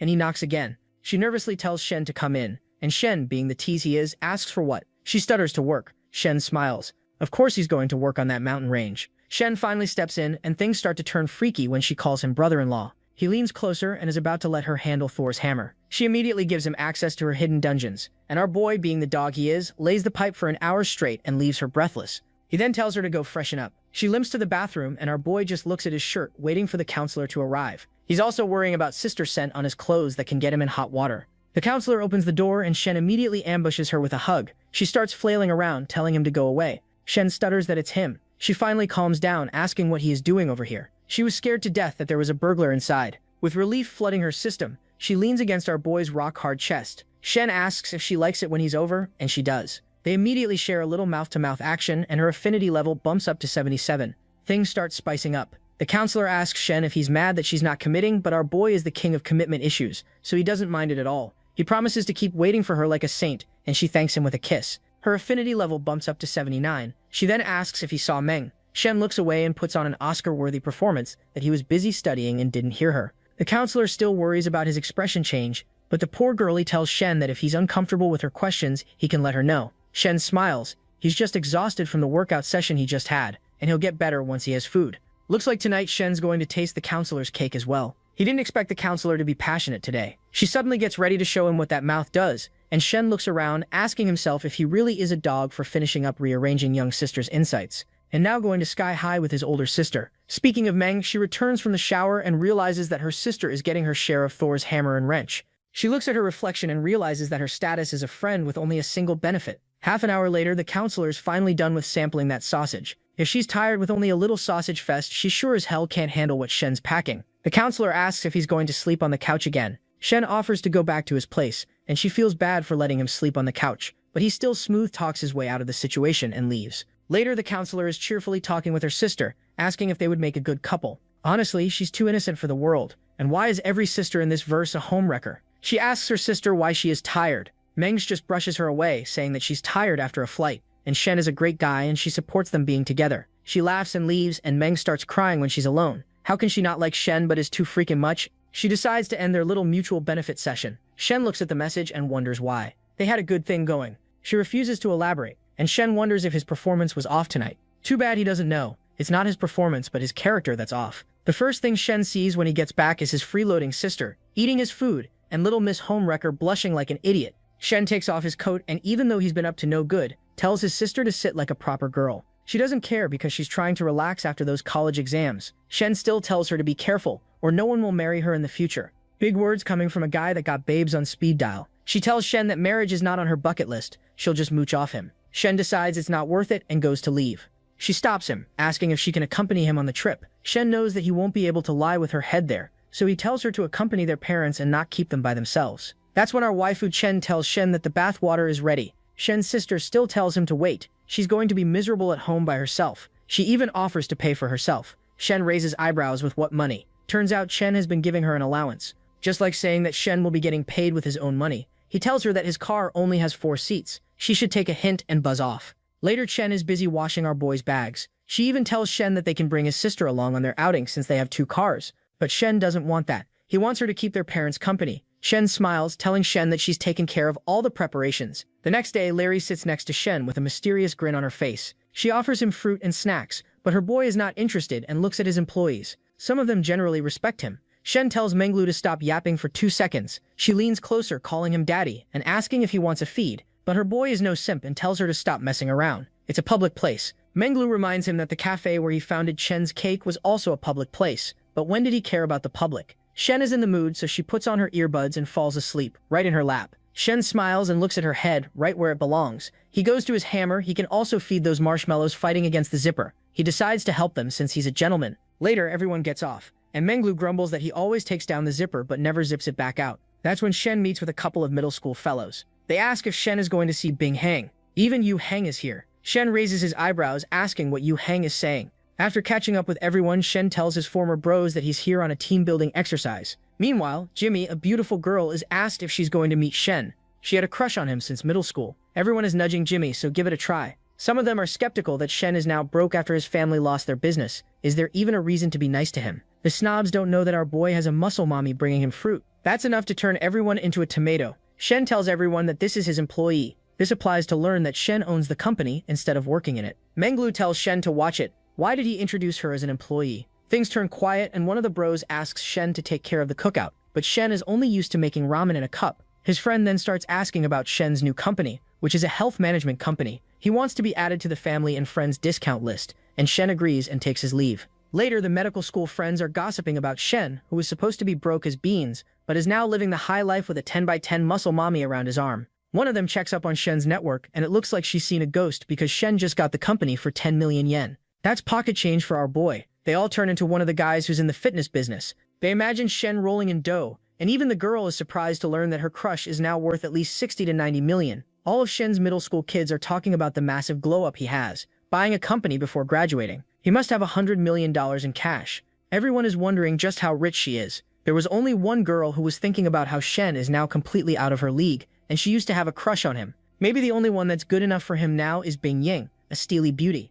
Meanwhile, Menglu asks Shen if those are his classmates and if he has any old flames out here. Shen smiles. His first love is here. Menglu acts extra sweet, asking if she's pretty. Shen replies honestly that she's not as stacked as her. She calls him a pervert and asks what happened. Shen tells her to put it to rest. They're not going to get back together or anything. But Menglu is not convinced. What if she asks to get together again, and he says yes? Shen, being the embodiment of commitment, tells her that he has only eyes for her. Later, the entire company meets up with Shen. Everyone is doing some next-level ass-kissery. Everyone even applauds for him, but Shen tells them to relax. They're not going to get promotions this way. He's going to lay it out how the company works. Instead of working for the company, they're working for their families to make money and not be broke. And he didn't start the company out of the betterment of humanity or some bullfish. He wants to get rich as well. They have the same goal, so they should work hard. Secondly, they need to learn real skills and keep growing. Stagnation will lead to extinction. And thirdly, he wants to increase the company's profit by 5% in 2 months. He knows that the time frame is difficult, but he'll make it worth it. Anyone who hits the target will get a whole salary as an end-of-year bonus, and the top 2 earners in the company will get a 200,000 yen car. Holy fish, everyone exclaims. 2 salespersons will get a freaking whip, and their boss doesn't bore them with a we are a family bullfish. No gaslighting about bad economy or telling that young needle people need to suffer more. The crowd erupts into cheers, catching everyone's attention. The day rolls by sluggishly. Shen goes go-karting with Menglu. Menglu notices Bing Ying with her friends and instinctively grabs Shen's arm. Young Bing greets Shen. Shen also waves. Tang also greets Shen and Shen calls her name. He's surprised that Shen knows her name and he smiles, because she was the one who wrote him the most love letters in middle school. Our boy was a player right out of the womb. Young is surprised that he is running a big company, and it looks like the gap between them is as big as the Grand Canyon. Shen plays it humble. It's a small business. An affinity meter immediately pops up on her head. It's 64 now, and she's feeling self-conscious, looking at Menglu and those massive marshmallows out on display. She's also surprised that Shen isn't the typical skinny white boy he used to be, but an alpha with muscles, built like a Greek god. Meanwhile, Menglu is glad that she's put the little witch in her place. Later, they arrive in the parking lot, and Shen sees Bing Ying get into a normal car, whereas she used to travel in luxury cars. Bing Ying's mother tells her to stop with these gatherings. They can't afford it anymore. She needs to be realistic. She looks at the sky with a heavy heart, promising that this is the last time. Meanwhile, at the Grand Gaillard Hotel, our boy has booked his flight early in the morning, and Menglu is not happy. She has packed him sunscreen and UV glasses and everything to protect him from the sun. He also wants to have Chen know that Shen isn't hers to hoard. She's still jealous of Chen, but Shen just smiles. The company is rolling out new improvement plans. They're going to boost profits, and he wouldn't be comfortable leaving, but he has to. They hug for a good minute, and Menglu promises to report anything that happens back to him. She also asks if he's going to comfort his personal trainer. After all, he needs to go on a hike on her mountains. Our boy knows where this is going, and immediately gets ready to put the king's engine to use. The next day, Shen is looking fresh in a new fit. Xinyu and Shen smile, both looking at him with admiration. Xinyu picked out this outfit, and to make matters worse, her affinity meter bumps up to 68. Shen wonders why it just jumped from 66 to 68. Only by picking his outfit. The chauffeur puts his bags in the car and they board a flight. They finally land and are escorted to the private hot springs. The tenant can't believe that this guy is only 21 and staying in a villa that costs thousands a night. He even got a driver in a luxury car. While she is going over every blessing Shen has, Shen takes off his sweater back in the room, and Xinyu's affinity meter immediately bumps up to 69. This girl is a walking disaster. Shen notices her affinity meter. Things with his sister-in-law are getting dangerous, and Shen wants nothing to do with the little Miss Homewrecker. Shen smiles, telling Shen they have a private hot spring, and they can see how different it is from a bathtub. Shen realizes that what she wants to see isn't the bathtub. He also notices that her melons are especially ripe today. Maybe because she's got push-up battle-ready armor. Xinyu is left standing alone. She feels left out and wonders about the swimsuit she should wear. Shen looks at her swimsuit and it's even bolder than Bonnie Blue's. When she went on a 100-man adventure, she goes through the swimsuit and decides to let her sister borrow one of hers. Turns out, Shen's mother runs the main bakery, because Yui is even more stacked than her sister. Shen really wants to set some boundaries between her hubby and this little dummy. Later, the attendants are talking about Shen, how he's super handsome and the usual lark. Senior Butler strides in as if she owns the place, telling everyone to get out of her way. but she recommends the others not to go after Shen. All of the other butlers are ready to go after Shen, but the senior butler tells her to butt off. He's the type of guy that would chew her up and spit her out. Later, Shen arrives, looking like an absolute snack. Shen immediately sits up. He leans closer and starts having a little taste check, but Shen pushes him away because Yui is going to come any minute. Yui arrives wearing something right out of a naughty film I was watching when my dad walked in on me and gave me the belt. The moment she steps into the pool, Shen feels something rising, and tidal waves emerge around his waist. Shen tries to calm himself down. Meanwhile, Junyu, unconscious of her chubbiness, is worried that in front of her, her sister's perfect. Damn right she's perfect, but not because of the chubbiness of Bullfish. Shen realizes that there's something fishy going on with her sister. It was hard enough to accept her best friend going for Shen, but now her sister wants that too. Why does she get the short end of this thing? Shen remembers reading web novels about brothers-in-law and sister-in-laws going out of law. She realizes that the dynamic is getting worse and worse, and for a young girl like Xinyu, she would naturally admire Shen, who is stacked and loaded at the same time. Shen also realizes that she fanned the flames by asking her to pick out a tarp for Shen, but she still regrets that Shen is on her side and behaving himself. Shen feels her head spinning, wondering why she's so unlucky. Why is Yui still worrying about her weight, as if being less chubby would cure her rotten heart? Shen turns his attention towards Chen, asking where they're going tomorrow. She replies they're going to a lake, then to an old city street. He smiles, leans closer, and tells her it sounds good. He doesn't even care. Their little Miss Homewrecker is in the same tub. Chen also sneaks a peek at Shui. He knows that the grass is greener on the other side, but he won't go side by side with the two sisters. Xinyu, on the other hand, is still thinking about Shen. Shen decides it's time to leave. Shen accompanies him. Meanwhile, he starts sending messages to all the other NPCs in the harem. He notices something's wrong with Chen and tries to talk it out. He even offers to lay the pipe some other day if she's tired. And for a beast like him, that's like Jeff Bezos offering a homeless guy $1 million. He goes through his DMs while Chen goes through the events of their earlier encounter. She still worries about why Shen can't fall asleep and offers Shen the therapy and spa services the hotel provides. She really is a keeper because instead of worrying about Shen finding another woman, she worries about his well-being. Shen really wants to try a massage and experience some professional techniques. Shen tells him that she doesn't mind, and she also wants to ask about her sister. As she's gathering the courage, our boy, cluelessly, exclaims that it might rain tomorrow. He then asks Shen what it is. In reality, our boy changed the topic to avoid a difficult conversation. Shen decides to go back to sleep. Later, the butlers are still talking about Shen's love life. They're wondering if they should offer him a massage.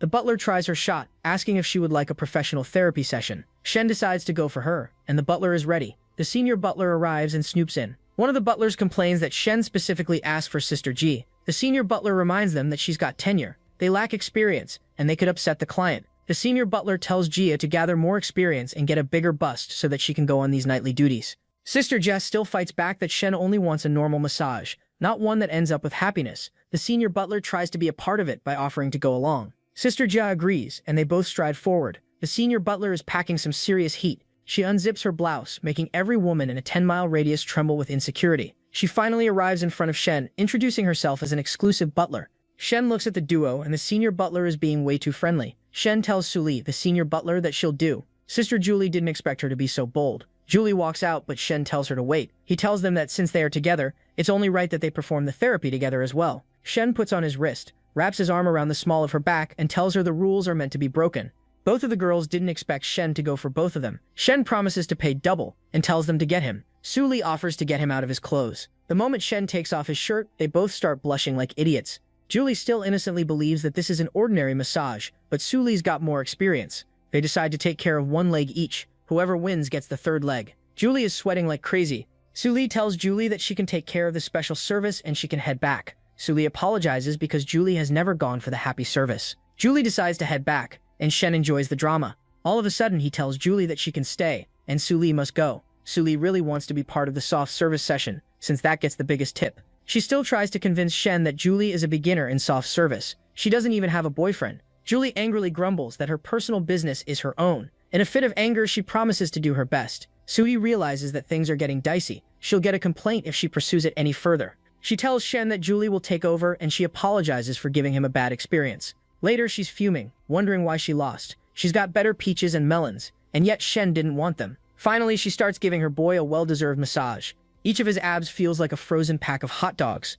Suli is going to enjoy herself, and Julie can't keep her hands off Shen. Shen smiles. He asks what she thinks about her boyfriend, and she replies that even though he's nowhere as rich as Shen or as handsome, he generally likes her. They met online, and he promised to see her next month. Shen smiles, realizing that she's a hopeless romantic. He tells her to hold on to those beautiful feelings. He recognizes how she can't stand Suli, and that's why she wanted to go ahead with the soft service. In other words, she can do everything Suli can do but is hesitating. The night starts to heat up, and our boy finally has a premium butlering service. An hour later, Julie finally gets her face out of the pillow. She wonders if this is cheating, and Shen asks what's on her mind. She shouldn't feel guilty, and she could start brand new tomorrow. Julie asks if he is just as smooth with every girl he goes to pick up. Shen tells the girls he doesn't trick them. He just likes digging out their desires. Julie wears his eyebrow, since when was he Lucifer Morningstar? But she's indeed been craving a man like him. She asks what gave her away. It was her movement, body language, and thigh language that made Shen pick her. He also won't pretend to know her after they've done bumping uglies. She still feels bad about cheating on her online boyfriend, but Shen tells her not to be silly. That online romance is nothing more than a crush. They've never met, only talked on text, and that's not how a relationship works. She'll most likely be disappointed when she sees him in real life. After having Shen track her, of course she's going to be disappointed. Hell, even if Henry Cavill arrives, she's going to be disappointed. While distributing his infinite will, Shen is also grabbing a handful of those buns. Julie tells him to stop while he's acting wise. They hop into the shower, and another hour later, she finally arrives with her knees as weak as jello. She can't imagine how Shen's main girl handles all of this. Shen just laughs. They're used to it now. All of a sudden, an affinity meter bumps up on her head. Finally, he can get some cash back from the investment he's made. Shen hands her the money, telling her to pick out some luxury things and hand him the bill. He'll pay for it. He hands her 50,000 yen in the blink of an eye. Hell, sign me up. It won't be gay. It will only be financially responsible. She vows, thanking him. And even though she was against taking money for what she's done, she can't go back on this kind of dough. While buttoning up her blouse, she asks Shen if they can get a coffee together later. Shen feels his heart stop. He didn't expect this casual fling to turn into a relationship. But Julie clears the air that she'll just visit Star City next month, and with no one over there whom she knows, she thought it would be a good idea. Shen tells her to get in touch, and all of a sudden, she's also again seeing that online boyfriend of hers, because she's realized she needs to find her inner self before she hops into a relationship. Shorty didn't need to find her inner self before hopping into bed or the shower with her boy. After cock-blocking a poor bastard, Shen comes up, but it's a good thing that the online dating didn't go through. Maybe the guy was bad news. Shen even offers her a job if she ever gets sick of the butler business. She wonders if she's going to be a professional sugar baby. Shen raises an eyebrow. She shouldn't call it that. It's more like he will be her fructose father. She'll work for him, perform her duties as a temporary girlfriend. Julie never expected someone to make being a sugar baby sound so dignified. Shen gives her a month to think about it. After a month, the offer expires. Having a private butler tending to his meat is one of his long-standing fantasies. Plus, he can just spend money on her and generate income. Julie arrives and sees Sully being salty. She tries to call her a hypocrite for hopping in anyway, but Julie is not the same timid girl she used to be. She asks Sully if she is salty for not getting something salty in her mouth from Shen. Julie chooses violence, and Sully tries to call her ugly names. She just shows her bank account with a 50,000 yen transfer, asking if she makes half as much in a single night. Sully is so humiliated that she almost trips on her heels. Julie won't be taking any more burnt toast from Sully. They might not even be co-workers by the end of the month, but she can leave. She agreed to be Shen's temporary GF. Ju smiles, letting the sea breeze ruffle her hair. Hopefully it can blow away the dirt in her heart. She tells her sister that it's different from Star City, and our waifu Chen smiles with the brilliance of 1,000 suns. She wonders how they should take a picture together, since there are 3 of them. Shen smirks. He'll find someone to take the picture. He looks at a guy walking with his buddies and asks them to take their picture. One of the guys boasts about his phone being 10 grand, so obviously the camera is good. In reality, he wants to raise up Sinew. He already deduced that Shen is Shen's girlfriend, so it must be safe to say that the younger one is fair game. While blushing like an idiot, he thinks about adding her to WeChat so that he can exchange pictures. Shen and Shen stand side by side with Sinew a little apart. Shen calls her beautiful, asking her to move to the left. She blushes and does exactly that, and that's when Shen grabs her shoulder and pulls her into the portrait. Jinyu smiles like a freaking idiot, being so happy and wondering if her sister noticed. The boys are also speechless. No way is Shen sampling 2 cakes from the same bakery. No wonder they can't find a girlfriend. This guy has a monopoly over the baddie distributor. Shen thanks the guy for taking the photo, telling him to delete it after he sends them, and also giving him 200 yen for his troubles. Completely defeated and demoralized, they decide to cut off their twigs and become monks. Shen smiles, looking at the seagulls fry so freely. Shenyu also enjoys herself, and Shen remembers working herself to death when she was in sales, and now she gets to spend her days idly. Her quality of life has really changed. She also knows that Jinyu will probably work herself to death as well after she graduates. She starts reading. Maybe both sisters sharing this alpha is not a bad thing. At least her sister won't have to deal with players, jerks, or getting a job. Jinyu really is the best. Here she is thinking about Shen and her sister, but she still feels a pang of sadness and loneliness in her heart. Jinyu asks if she's cold. She just comes up with the excuse that she's tired, and Shen leads them back to the villa. Julie has spread out a feast fit for a king, and while everyone sits, Julie notices Yu Yu's gaze on Shen. Knowing how emotionally intelligent Shen is, There's no way she doesn't know. Julie doesn't want to be part of this messy, rich family. She wouldn't share her husband with her sister,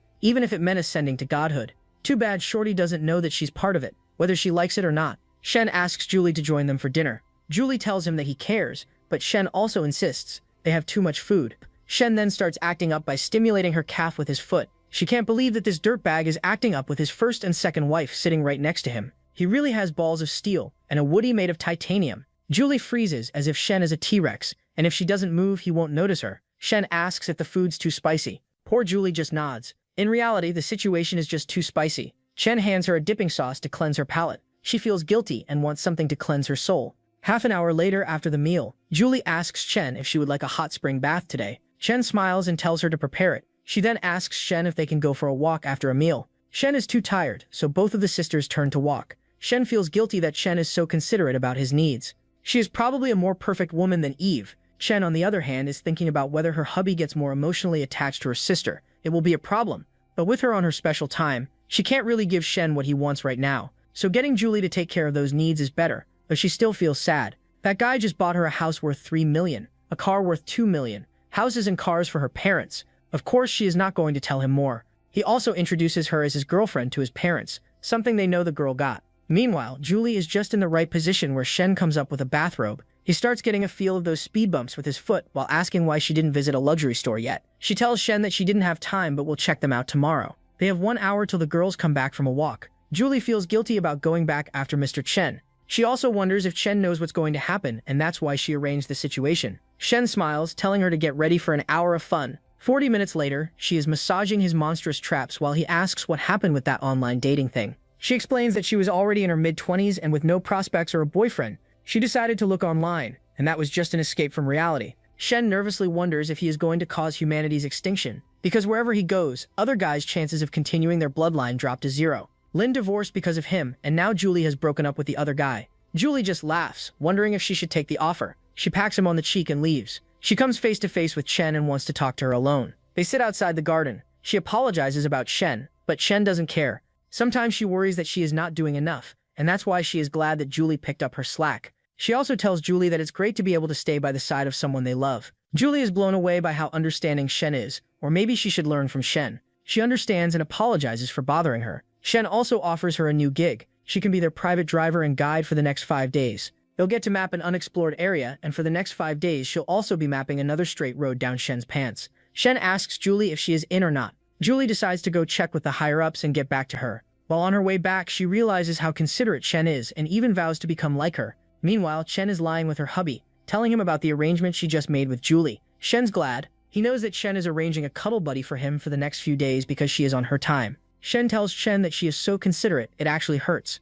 Shen smiles and hops into the shower. While Shen DMs Feng, who's been craving iced tea for a while, he starts sending her pictures of her bunny pajamas. She is also looking forward to meeting him tomorrow, since she has already picked out the property certificates and the ownership deeds. Shen smiles and tells her to be ready. He is almost finished. Meanwhile, in the foreign student dorm, Lei and Long have bundled together while doing low yoga to level their skills up. Now they want to have Shen test out their progress. Long is not sure that they should be together like last time, but Lei insists that they should just dry him up like a raisin so that he doesn't look at any other girl for the next 5 years. Poor girls don't know that bro has God on speed dial. He keeps amping up his hammer and his stamina. They are ready to try their luck so that they can snatch him away from Fem. They even start sending pictures of them doing yoga together to boost his desire. Shen looks at the pictures and smiles. The harem is already booking appointments more than a dental office. The next day, Julie drives them around the city. Julie feels a little awkward with the situation that is going on. They finally arrive at an ancient town and a festival is going on in full swing. She offers to drive them to a local resort and restaurant. Shen asks her to order some beer as well, and Xinyu asks if she can try drinking a little. She has never tried it before. Shen doesn't answer. Half an hour later, they are finally having a barbecue in an open penthouse. Xinyu starts drinking slowly, as if that's enough to convince Shen that she is not a kid anymore. Shen turns in for the night. Everyone will be getting their own separate bedroom. She also tells Xinyu not to drink too much. Xinyu is already tipsy. She slowly gets up and staggers. Looks like instead of going to her room, she will be eating the pavement. That's when Shen stops her from falling as she starts swaying wildly. She wants Shen to help her to her bedroom. Shen leads her away while Julie wonders what the hell is going on. She finally lies on her back, telling her brother-in-law that she is sleepy. Shen tells her to go to sleep and be good, but she throws a tantrum, telling Shen not to treat her like a kid. She is already 18. Shen really doesn't want to go down the Diddy route, but she still crosses her arms around his neck and pulls him closer. Shen realizes that instead of making her legs swell, alcohol makes her legs spread. He tells her to stop talking and not make the situation any worse. But the stupid little homewrecker keeps talking about how she likes Shen. And Shen doesn't seem too loyal either. He is tall, rich, and handsome, the holy trinity of fuckboys, but he still bites off more than he can chew. Shen tries to pull away, but she refuses to let go. He really wants her to go to sleep, but she reminds Shen that she is already 18 and not a kid. She starts giving him a good view of the massive marshmallows he is turning down. She knows that he always stares at them and hers are bigger than Shen's. Shen sighs. She is way too drunk, and he really needs to get out. Julie keeps talking about how she keeps thinking about Shen, and she won't tell her sister. Someone slime this little witch. If she were sober, Shen would lose control. But he decides that taking advantage of a drunk, barely legal adult isn't his style. He refuses to kiss her back despite her trying over and over again. Shen starts losing his mind, telling Xinyu that she will regret what happens if she doesn't stop playing with fire. But she refuses to believe this is real. It's only a dream. After all, she has been dreaming about him every day. She dreamt about him bullying her after he bullied her sister. Shen feels geeked out that she is thinking about him every day. She still insists they should sleep together. But Shen shows restraint for the first time in his life and turns to leave. He also tells Julie to wait for him in his room. Julie misunderstands and thinks that he is going for a three-way highway. She refuses to accept that, but Shen clears the air and tells her that he is alone. She finally comes in wearing her business dress that's about to get shredded. Meanwhile, in Lee's home, the fat, balding uncle finally gets his divorce papers. The uncle can't believe that his wife is finally divorcing him. Even though he was a piece of garbage his entire life, she also wants the house, the car, all the savings, and even the kid. And if he doesn't comply, she's got spicy pictures of him being with other women. If those go to court, he will lose his job as well. The uncle curses because the house is worth 1.8 mil, the car is 200K, and the savings are 500K. She is trying to wipe him into a brokerage. He tries to call her up, but she has blocked him. Even her parents have blocked him. He sighs. If a fat guy with no riz does it, he immediately loses his life savings and gets divorced. But if our boy does it, he gets a harem, God's credit card, and a six-pack ab with a huge Thor's hammer. Like Justice and Fear, the little dude just signs his papers with a heavy heart, already thinking about moving into a motel. Meanwhile, Shen is talking about another flame of his. He goes over his entire roster of babes and also gets a call from the manager. The vice principal from the international department wants to meet with him. There hasn't been a response from the medical checkup project, and he keeps delaying. If they can secure a contract with the school, they can expand into other schools, so it's really crucial. Shen asks the manager if Zhui has helped with his son's issues, and maybe it is because of the school break, but communication has suddenly stopped. Maybe the principal is becoming greedy and trying to play him. Shen wonders if he should pull from the startup base. Looks like the principal really wants to bargain. He decides to reach out to another contact to help negotiate better terms. The next day, Xinyu finally wakes up and realizes that she acted really selfishly last night. Instead of feeling guilty, she is embarrassed. Shen knocks on her door, and the waste of space tells her sister that she is up. Julie is already going over today's agenda. They are going to visit a beautiful temple and also stop by a horse-riding ranch. A coach walks up to the girls on his horse. He is lucky that the girls don't know how to ride a horse. Maybe he can teach them. Poor guy doesn't know what's going to happen to him. He tells them that the first step is to build a relationship with their horse. He asks who wants to go first. Julie has already ridden a horse, and she's been riding a horse ever since she met Shen. Julie doesn't want another guy riding with her. Shen isn't feeling well, so she sits out. Shen decides to go. He also decides to activate a skill exchange card. He can either be a beginner at cooking, combat, or horse riding. Shen decides to use it for horse riding. All of a sudden, Shen tells the poor instructor that he'll sit behind him. The instructor tells Shen that it might be dangerous, but Shen just hops on the horse. The instructor starts to turn pale because he feels a sword behind him. The horse starts galloping, and the instructor has the worst horse ride of his life. Everyone takes pictures, and 10 minutes later, the horse rider can't take it anymore. He quickly gets off and praises the Lord that he's not Shen's girlfriend.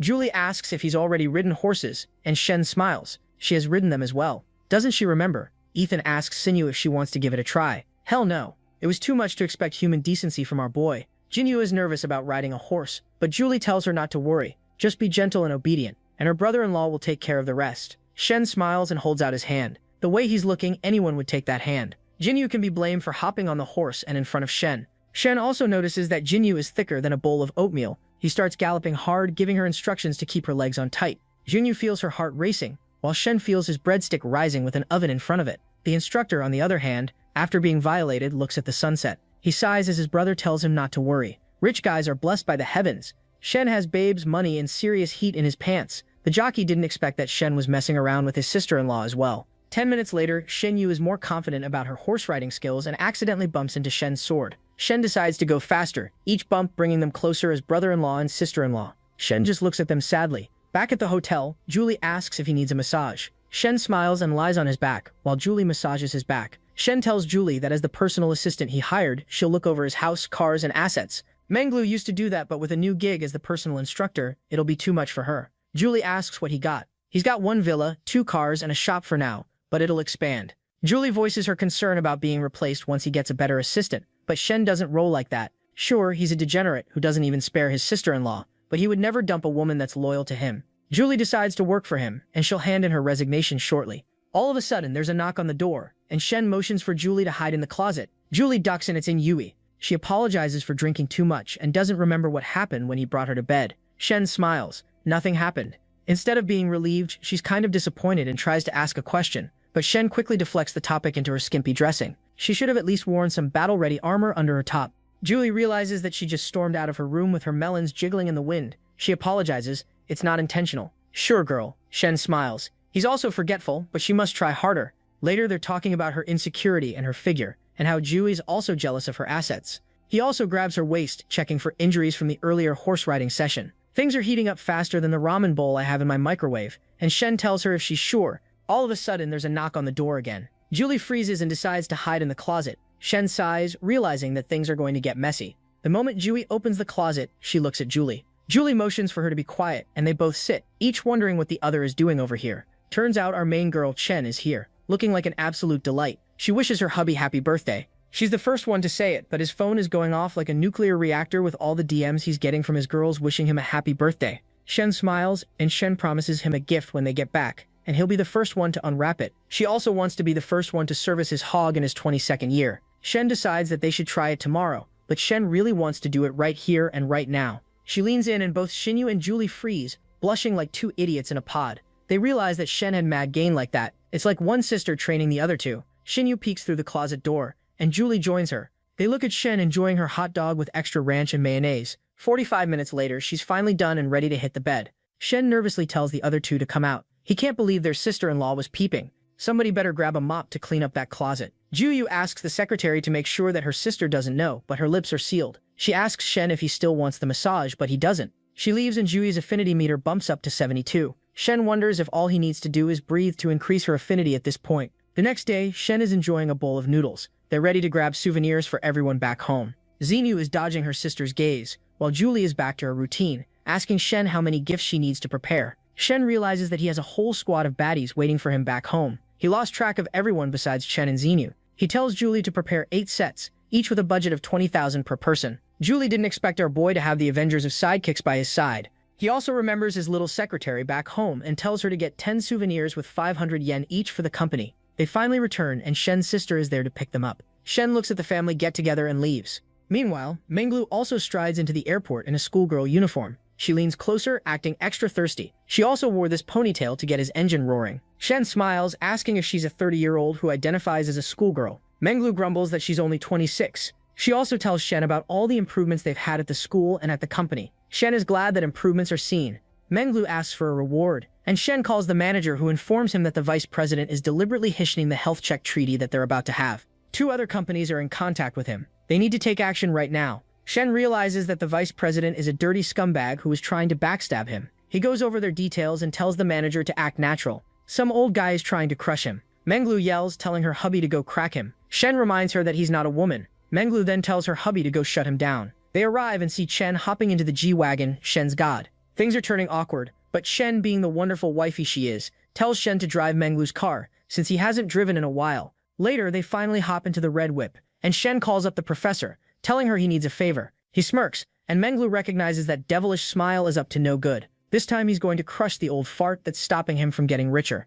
Meanwhile, there's a conference going on in the school, and the principal of the main campus is addressing everyone. She immediately gets up, and the other teachers ask what's going on. She really needs to take the call. She takes the call and realizes what's going on. She talks lightly on the phone for everyone to hear that the 10 million he spent on the school as the startup base is really helping entrepreneurs. Everyone takes notice of his generosity and how he's a student of the campus.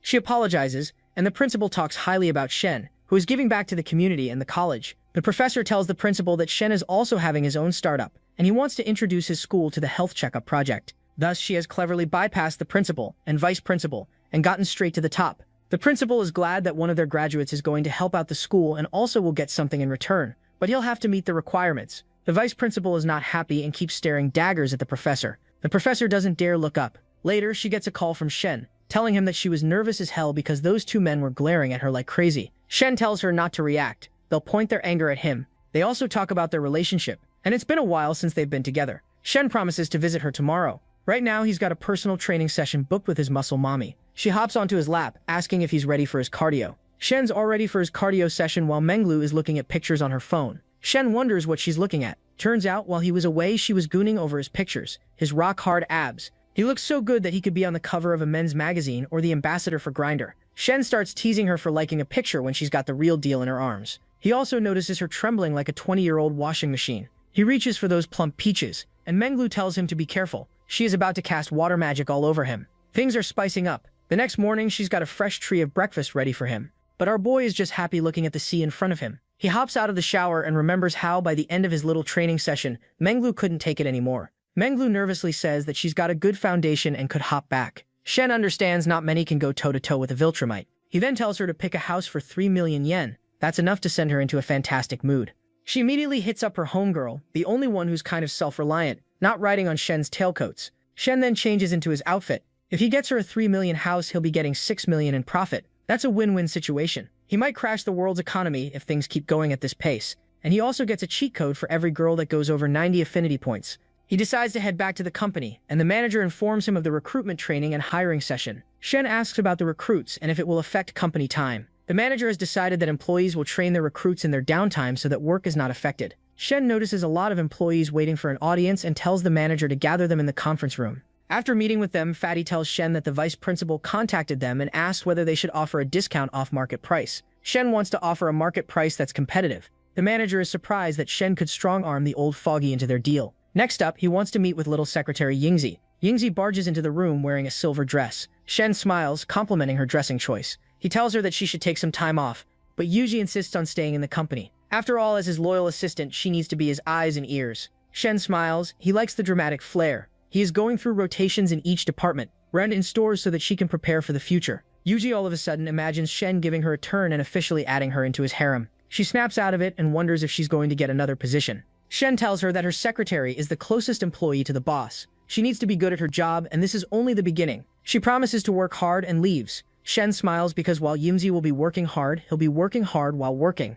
His inner circle is finally coming together. That's when Menglu arrives, asking if he's free for the afternoon. Shen's busy, but he promises to transfer the amount soon so she can pick out the house.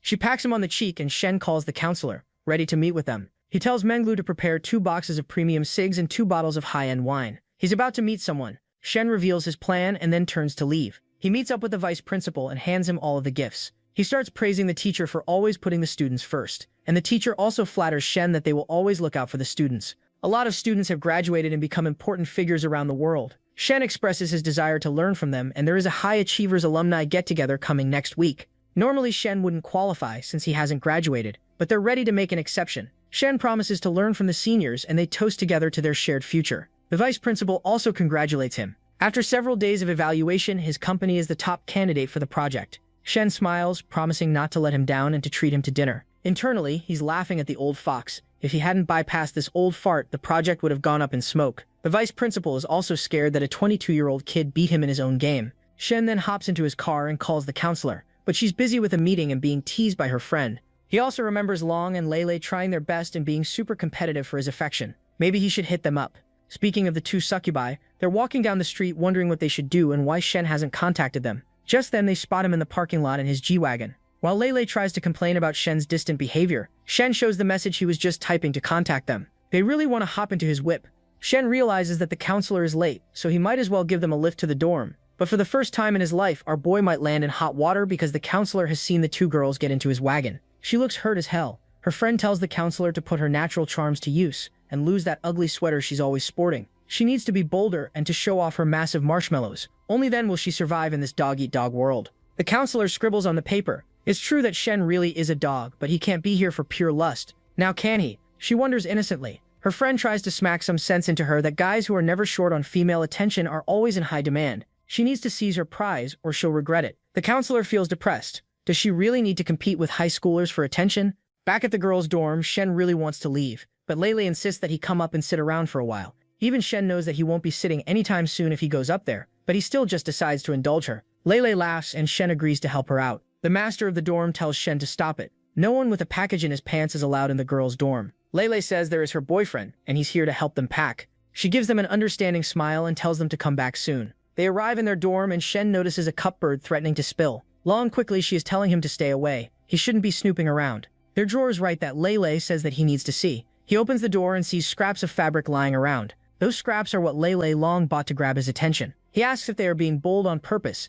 While Long shies away, Lele insists that they have matching sets and they'll be the twin dragons that tame his serpent. She closes the curtain and gets ready to show him all the yoga she's done. Shen has 45 minutes until the counselor's free. He might as well. The noises are enough to make the older woman blush. Later, a boy finally returns after conquering 2 dungeons in the same time. The girls are just glad that they survived thanks to the yoga they've been doing for the past 2 weeks. Lele wants to keep going so that they can take him down single-handedly. Poor girls don't know that while they are grinding to level up their experience, our boy is handed hacks by God himself. Long thinks that Shen doesn't like to be dominated, but Lele brings out handcuffs. She's ready for a freak-off next time they meet. The old lady looks at Shen and smiles. Later, the counselor finally hops into his car where she sits in the back seat. She doesn't even look at him, and our boy deserves every bit of it. He asks what's wrong and tries to gaslight her that he ran into 2 girls from his old student counselor days and gave them a ride. The counselor starts doubting herself. Why was he gone for so long? He answers that he was walking around the campus remembering old times. She immediately feels silly and is goaded into sitting in the front seat, though our boy didn't want to get her in the first seat for no reason. He just wanted to see if those thick thighs are anything like her sister's. The counselor finally decides to give him another go. He also wonders if all guys are so desperate. As a guy, I can personally confirm, yes ma'am, yes we are. But our boy lies, saying that he's not desperate at all. The counselor still insists that he should keep his hands on the wheel and drive. They arrive at a high-end restaurant ready to order.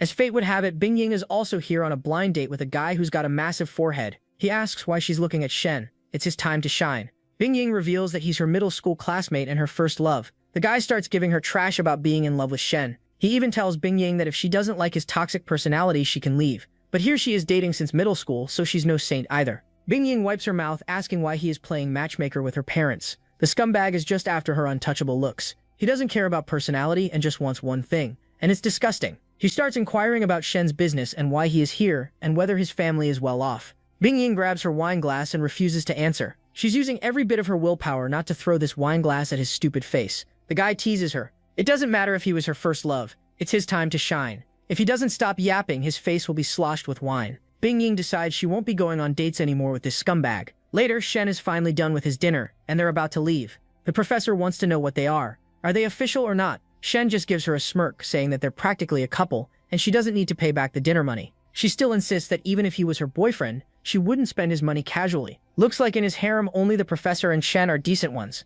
Shen tells her to accept the meal, and she finally caves in. That's when the scumbag makes his appearance and asks Shen who he is, and also reveals that Bingying, his first love, is over here. They stand eye to eye even though our boy's pocket change could fry this dweeb. Bingying tells Shen to ignore it. They don't have a relationship anymore. The guy still accuses Bingying of setting up a meeting with Shen at the restaurant. Shen calls him an idiot, telling him to stop with the nonsense. As the door shuts, the guy crashes out and asks Bingying why Shen has cursed him. Shen and the professor leave in a sore mood. Shen knows that the jerk was provoking him, and also feels sorry for Bingying for going after someone like that. They hop into his G-Wagon ready to ride into the night. When the professor asks where they are going, Shen tells her that during the day she teaches him and during the night it's her turn to learn from him. Her face turns red, and Shen just smiles. She doesn't want to do anything too spicy at home since Manga's at home. Shen, who's already tasted her family's recipe, doesn't mind. Meanwhile, Trash Bag is trying to investigate everything he's got on Shen, trying to get revenge on him for cursing him out. Later, Bingying hits up Shen's DM apologizing for everything. The guy is Bing, a blind date arranged by her family,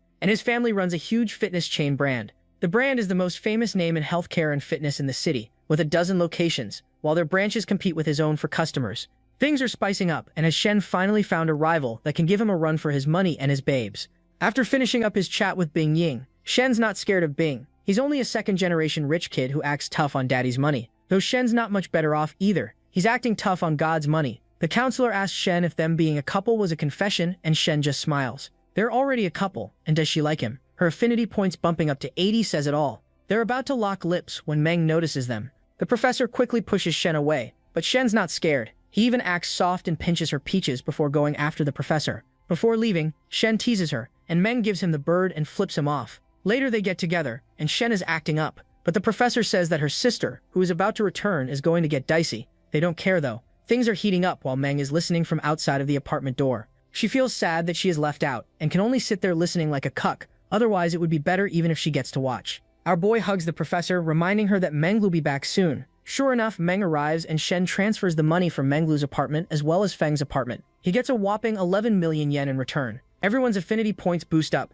He even gets an extra 5 million yen because the system is feeling generous. Meanwhile, Menglu is angrily eating a bowl of ramen. Shen leans in, grabs a sausage out of the bowl, and chomps on it. Meng complains, but Shen smiles, promising to return the sausage later. In exchange, he gives her a bigger sausage since he is a generous guy. Meng reminds Shen that their arrangement is over. Shen is surprised and smiles. He didn't expect her to be a good little sister, trying not to get her sister hurt, but she's overthinking it. His feelings for the professor are all the same, and as long as they are secret, she won't know. Meng calls him a scumbag, but our boy just laughs. She wants time to think it through and also asks how she dealt with the situation while he was away. He insists on knowing, even leaning in closer and breathing on her neck. That's enough to make her scumbag. Her body feels weak, and she wants to finish eating before answering. She eats up and teases him that she's not going to tell. Later, he notices the bathroom door slightly open and looks at the counselor, drenched from head to toe. He decides to join her in the shower while Meng just looks around. Meng can't sleep. All she can do is lie on her side while Shen lays the pipe on her sister. He's being extra loud to make sure that Meng's engine is running when he's finally done. The professor's affinity point bumps up to 83, and Shen smiles. He's making good progress.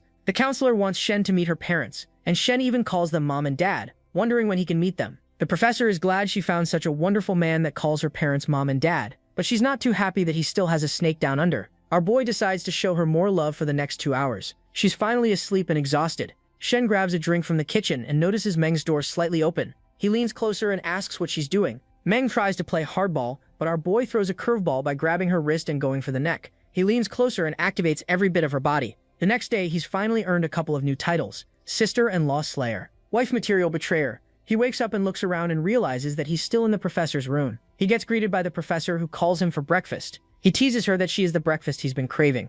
She immediately runs away because she doesn't want to go face-to-face with Thor's hammer so early in the morning. The breakfast is awkward for the sisters, but Shen doesn't care. He teases both of them with each foot while messaging them as well. He thanks the professor for guidance, promising to book more lessons. He also tells Meng to blink once if it didn't hurt and blink twice if it did. Instead of blinking, she stomps on his foot, making him bite his tongue. Shen decides to buy the counselor a car. She insists that she can walk her way to school, but Shen wants to keep her fair skin from being tanned. Meng insists that she should get it since Shen is loaded. Even though she repeatedly resists, Shen's silver tongue convinces her to do it. Meng is not happy about all the touchy-feely stuff he's doing right in front of her. It's as if he's trying to piss her off. Meng smiles, telling her sister that she can buy a car on Shen's credit card. She is entitled to that much when he drives a 3 million yen G-Wagon himself. The counselor insists that she is fine, but Shen pushes her to get a 2 million yen car. Menglu holds her head while her sister's affinity meter boosts. Shen just smiles. It is hard to farm cash from the professor since she is considerate. If Meng had an affinity meter, it would go so much easier. With her personality, she wouldn't refuse a car or anything.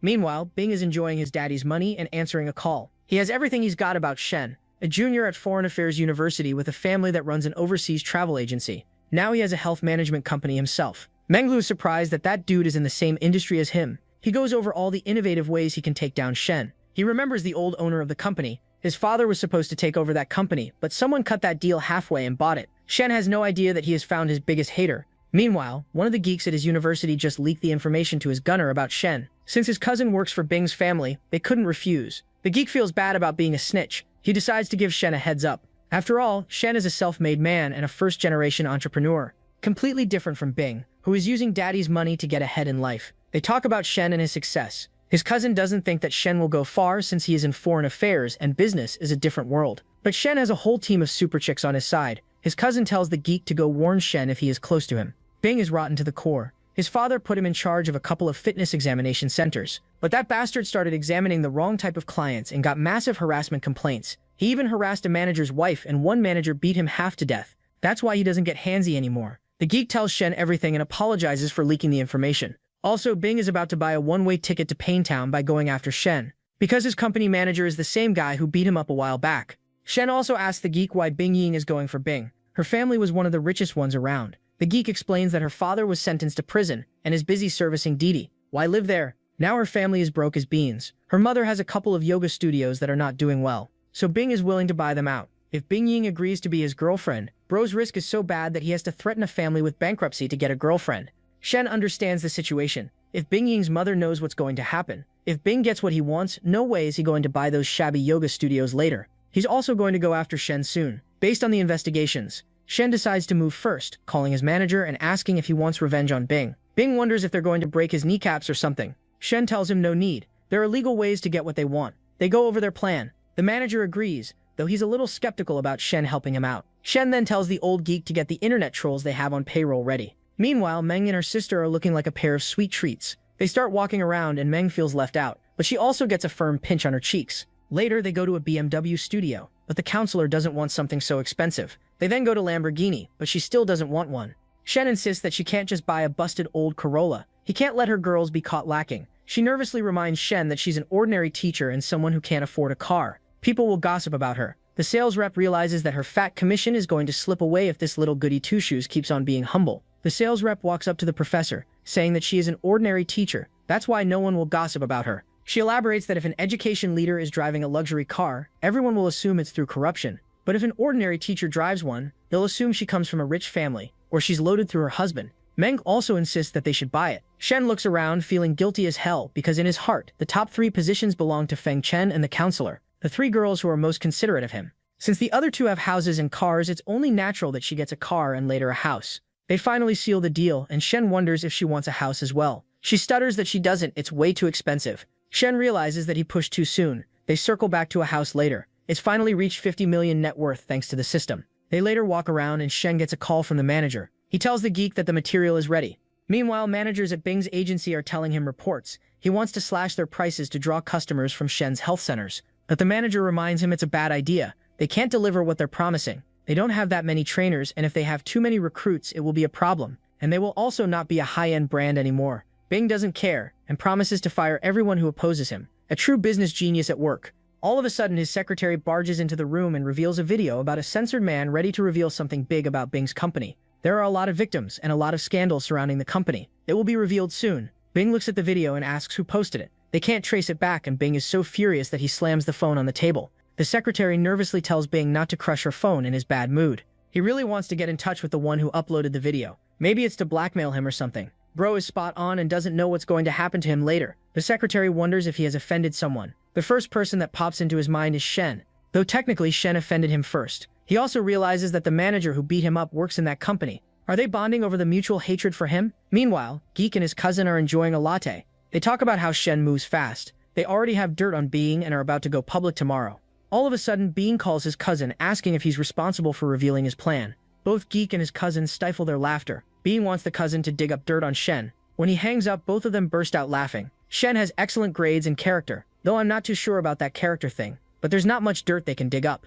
Shen hears it and raises an eyebrow. The daddy system income is supposed to be legal and traceable, and the most dirt they can get is him having multiple women. But they have consented and are all grown ladies. It's not like he's messing with other people's wives. Lil Bro really forgot about the divorce he caused and the online relationship he broke. He then tells the geek to get ready to make another video. The secretary tells Bing that another video has spiraled and is creating even more sensation on the internet. There are also flirty chats that he wrote. Bing is so mad that he uses his secretary's cheeks as a stress ball. He tells her to arrange a meeting with Shen and invite him for dinner. They're going to go to a restaurant. The secretary has tears around her eyes, telling Bing to stop. Of course, Shen also fills up every female around him. But there's one thing that separates him from this dirtbag consent. Shen drops off the girls at their apartment and turns to leave. He's got a date planned with Feng. Feng notices that he's excited. She's been counting every minute they've been apart. Shen is glad that she picked out a house and she can move in as soon as it's finished. In the meantime, he wants to help her open a shop, mainly because he wants her to stop obsessing over him and find something else to do. She wonders if it's true and Shen promises to help her. She can decide what she wants to do. She kisses him on the cheek and Shen gets a call that Bing has invited him to dinner. Shen tells the geek to tell Bing he's not available. He's got other things he's got to eat tonight. He'll arrange an employee to handle it instead. Feng asks what's going on, but Shen tells her she doesn't need to concern herself with business. All she's got to do is look at him for the rest of the night. Meanwhile, at a high-end restaurant, Geek and his cousin are already sitting with Bing when the door flies open and the manager arrives. Cousin gives him a seat while Bing tries to insult him for leaking the information and calling him dumb. The manager reminds Bing that he's in no position to trash talk. Right now, they're here for business. They know that Bing's company is going to acquire Bing Ying's family studios. What they want is for the company to complete the takeover before midnight and transfer the studios back to Shen's company free of cost. And the video will disappear, or else he'll become an internet celebrity tomorrow. Bing tries to talk tough, but the manager just slides the documents and turns to leave. Both the geek and his cousin are surprised to see how ruthless Shen is, demanding 4 yoga studios worth several million. Bing knows that if the videos are released, he's going to be more famous than Diddy, and probably join him in prison soon after. Cousin reminds him not to let a small problem turn into a big one, and use his money to get himself out of this hole. The poor slob decides to cave in. Meanwhile, Bing Zhang's mother comes up to his daughter, asking if she already got cracked. Why is Bing buying their apartments at a good rate? And they will also hand it over to another company. Bing Ying realizes that Shen's behind this whole trouble. This is the bad outcome they've had. They'll have money, and Bing Ying won't have to marry that slob. Bing Ying closes her eyes and wonders if it's a dream. Meanwhile, Shen is getting ready to show Feng the heat he's packing. She's breathless after 2 minutes, but she's a long night ahead of her. Shen is living his best life surrounded by babes that adore him, having money thrown at him from a mysterious system, and having a rocking body and a sledgehammer between his legs. Shen is busy having breakfast and feeding it to Feng as well. Feng is going back home for a week and Shen tells her to enjoy her trip. Feng looks away as if she can enjoy her trip without his mysterious need. She wants to tell him not to flirt around behind her back, but she knows it's kind of pointless. So instead, she asks Shen to reply to her messages every day and every night. Shen smiles. If he doesn't reply, it means that he is busy, and we all know what busy means. He sends her 100,000 yen casually as spending money. He's made around 10 million yen from the payback he got from spending on her. Feng also wonders why she doesn't get excited by 100,000 yen. It's as if it's become normal at this point. Shen offers to drive her to the station, and Feng thinks about how her life has changed for the better after meeting this man. Everything is expensive as hell, and the food she eats keeps getting more expensive and better. There was a point when she thought a 10 yen meal was a big deal. Later he hears of Yingzi. Lele and Long are going to join the company as interns. They'll visit and get onboarded first and then join the department. Back at Shen's company, every guy is talking about 2 beauties joining them. Poor guys honestly think they have a shot with them. At this point, every guy around Shen should have himself castrated. They have no shot whatsoever. The girls introduce themselves and get their key cards, but Lele is still not satisfied. She keeps thinking about all the imaginary rivals she's got and how they need to work hard to get on Shen's good side. You also wonder about Yingzi and if he's cracked her. She's probably the only one of his girls that is safe. They then notice Menglu striding into Shen's office as if she owns the place. Lele immediately decides to challenge her. She storms into the office, knocks on the door, and lets herself in. Menglu doesn't even care and asks why she's here. She tells Menglu she should ask the same question. Why is she sitting in Shen's seat? Menglu just smiles. She's authorized to use this office whenever she wants. Lele refuses to believe it, and Menglu tells her to take a chill pill. She shows off everything Lele is competing against.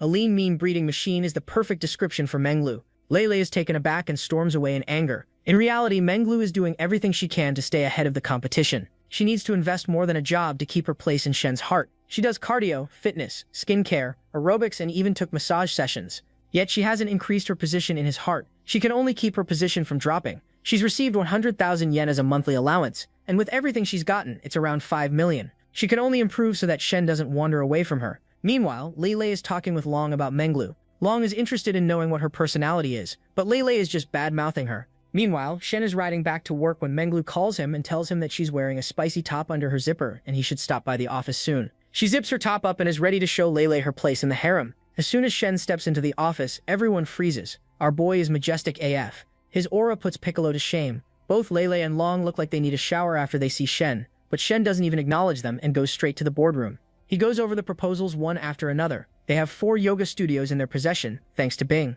The problem is that cash flow is limited. They're going over ways to maximize the profit, and the employees are concerned about whether their payments will be released. The customer base from the studios is stable, but they don't have new customers. That's why it's barely breaking even. Shen goes over the plan and is glad that he has a reliable team. He doesn't need to do much. He goes over the proposals once again and tells them to proceed. He doesn't care how they do it, he just wants results. Everyone is glad that he's not like a typical boss that claims that they're family and works them after hours without any pay. Shen then asks Yui's what happened at the company. Yui's reveals that first up, everyone is gossiping about him being a womanizer and suffering from wood dysfunction syndrome. Shen raises an eyebrow and tells Yui's to clear his good name. Yui's knows from everything she's heard from the other end of the door that based on his stamina, Johnny Sins should be taking lessons from our boy. The second thing is that Lele went into Menglu's office. Shen realizes that things are getting unpleasant and he'll need to take care of them. As soon as he steps into the office, Menglu is acting really friendly. She takes off his coat, puts it aside, and gets ready to give him a massage. Shen wonders why. She quickly closes the blinds and deliberately looks at Lele before closing them to provoke her. Lele gets up in a fit of rage, ready to give them a piece of her mind.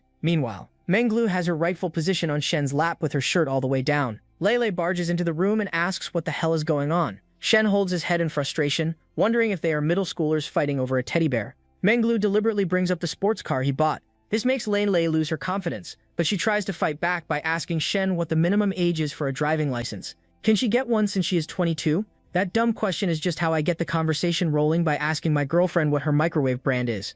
Menglu is not happy about Lele showing off her age, but she deliberately brings up the house that makes Lele lose her entire willpower to fight. Shen has had enough and tells them to stop acting so spoiled. He tells them to bend over and get those cakes out in the open. The girls raise their eyebrows, asking if he has lost his mind. But Shen is serious, even brings out the belt. The girls realize that they are put off by acting petty. The other men in the office are gossiping, wondering if their boss is an Olympian for having 2 girls in his office with the curtains down for so long. Yingzi sighs. She is never beating those allegations and Long knows what's going on, but she doesn't want any part of it. Smart girl, Shen whips out his belt, telling them to behave themselves. He tells Lele does she like picking a fight with everyone around her, and he also reveals that Long doesn't like how competitive she is, even though she is an adult. He also reprimands Menglu for bringing up her house and provoking her while closing the blinds. They won't need to learn their place, and he tells them to hurry and bend over. Menglu promises this won't happen next time, but Shen raises an eyebrow bold of her to assume that there will be a next time. He tells them that they are both getting 3 lashes each. Menglu is the first one to comply. Lele also bends over, and with a view like that, I would offer my soul and my arts degree to have the heavens grant me Shen's system and karma.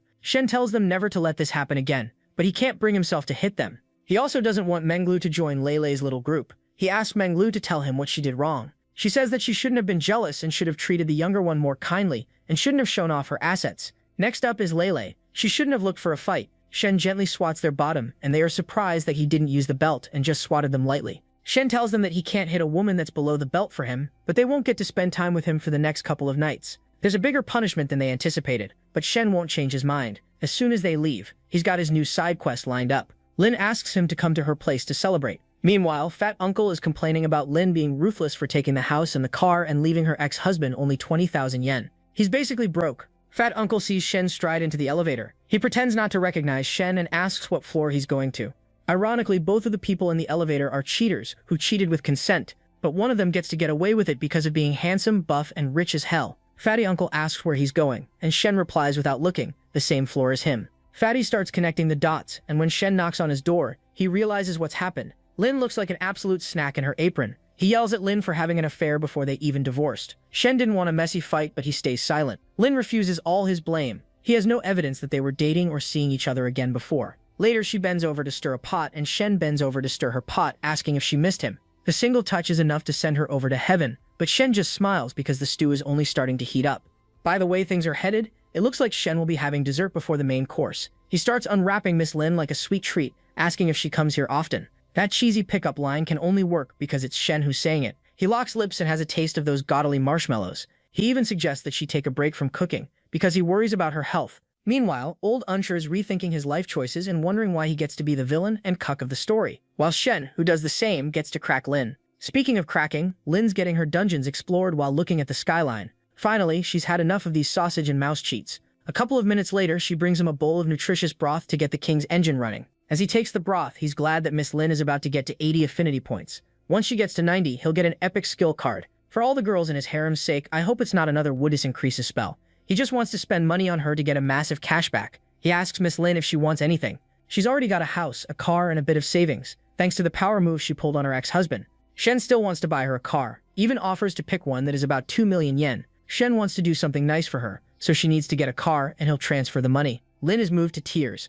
She married the uncle, and he never bought her anything. And here is Shen, buying her a 2 million yen car just by cracking her a couple of times. She's glad that she found such an amazing man. She even views Shen as her guiding light that walked her through the divorce and brought her to the Vinland of happiness. Her affinity points boost to 80 and she hugs Shen.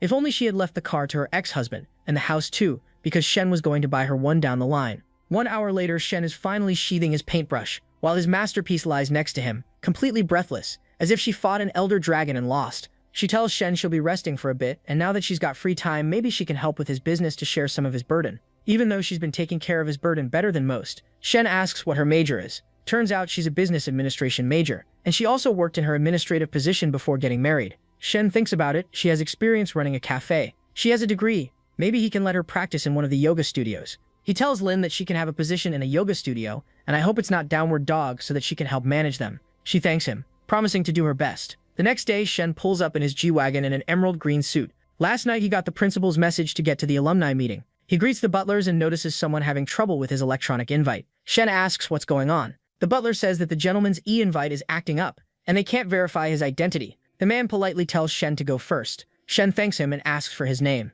The kind man is Hua. Shen steps in and greets the principal, who tells Shen that he's on time. It's a networking event, and he will find a lot of amazing people in the senior alumni, both in business and in government circles. Shen tells the principal that someone named Hua is outside on the verge of crashing out because his e-invite is not working. The principal realizes his phone must have been on silent. The vice principal quickly rushes to get Hua. Turns out he's a big shot, a district chief, only 36 years old, and the youngest district-level official with real authority in the city. He tells Shen to introduce himself once he's in. Hua strides forward confidently. The principal introduces Shen as a soon-to-be graduate. They immediately hit it off, and Shen talks about the health industry. He wants Hua to visit their company and offer them guidance. As someone who developed the district successfully, he can definitely give them quality advice. After all, his company might become the city's #1 health management company next year. Hua agreed, and Shen smiled because he has gained a valuable contact. He had money and babes, but what he lacked was contacts. Meanwhile, a beauty in a cherry dress turned her attention towards Shen. The girls are gossiping about him, especially how his shirt is fighting for its life, holding his frame.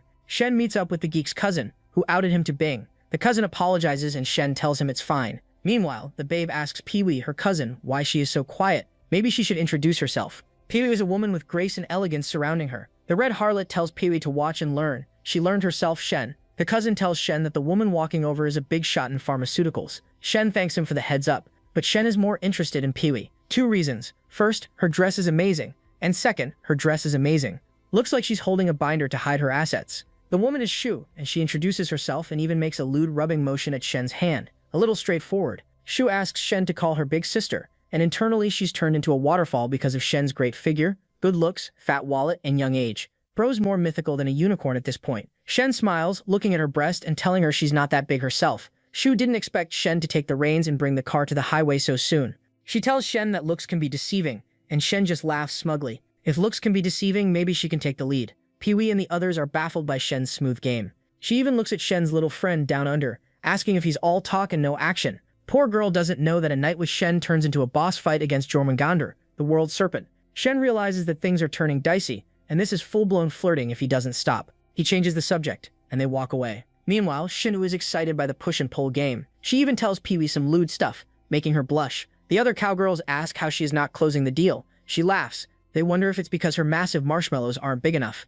She holds pride in being a C-class luxury sedan, and the only one bigger in her company is her cousin Pee-wee. Later, they spot Shen eyeing Pee-wee as if she's an exotic fruit and her boy is low on vitamins. Shu, on the other hand, starts talking smack about the wine being presented, and the cousin, being a simp, comments on her excellent taste and how she can distinguish everything. When they ask Shen for his opinion, he prefers craft beer to this fruity nonsense they are serving. The bro is so straight, he doesn't even like his wine fruity. They ask why, but Shen replies that wine is wine and alcohol is alcohol. It doesn't matter where it comes from. Just because he's handsome, everyone agrees, and an affinity meter pops up on Shui's head. She even offers to teach him golfing, but Shen tells her he's not interested. The cousin starts to panic. Shu's family is one of the biggest pharmaceutical giants, and if he rejects her like that, she can crush him through and through. Instead of being angry, she asks Shen to consider it and contact her with her business card. While the others are laughing, they don't realize that Shen was playing the long game. After all, the harder the meat is to get, the more flavorful it is. Everyone keeps on thinking about Shen's amazing looks, physique, and age, rolled into one.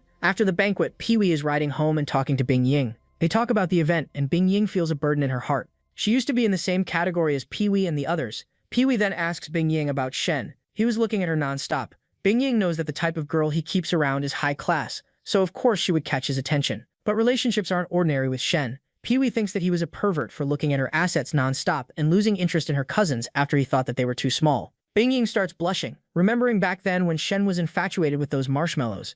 He even played with hers when they were coming in for more than half an hour. She tells Pee-wee to steer clear of that trouble, but Pee-wee is already starstruck. She also starts hallucinating about Shen being all around her. She's forced to wonder if she likes him or if it's just a summertime crush.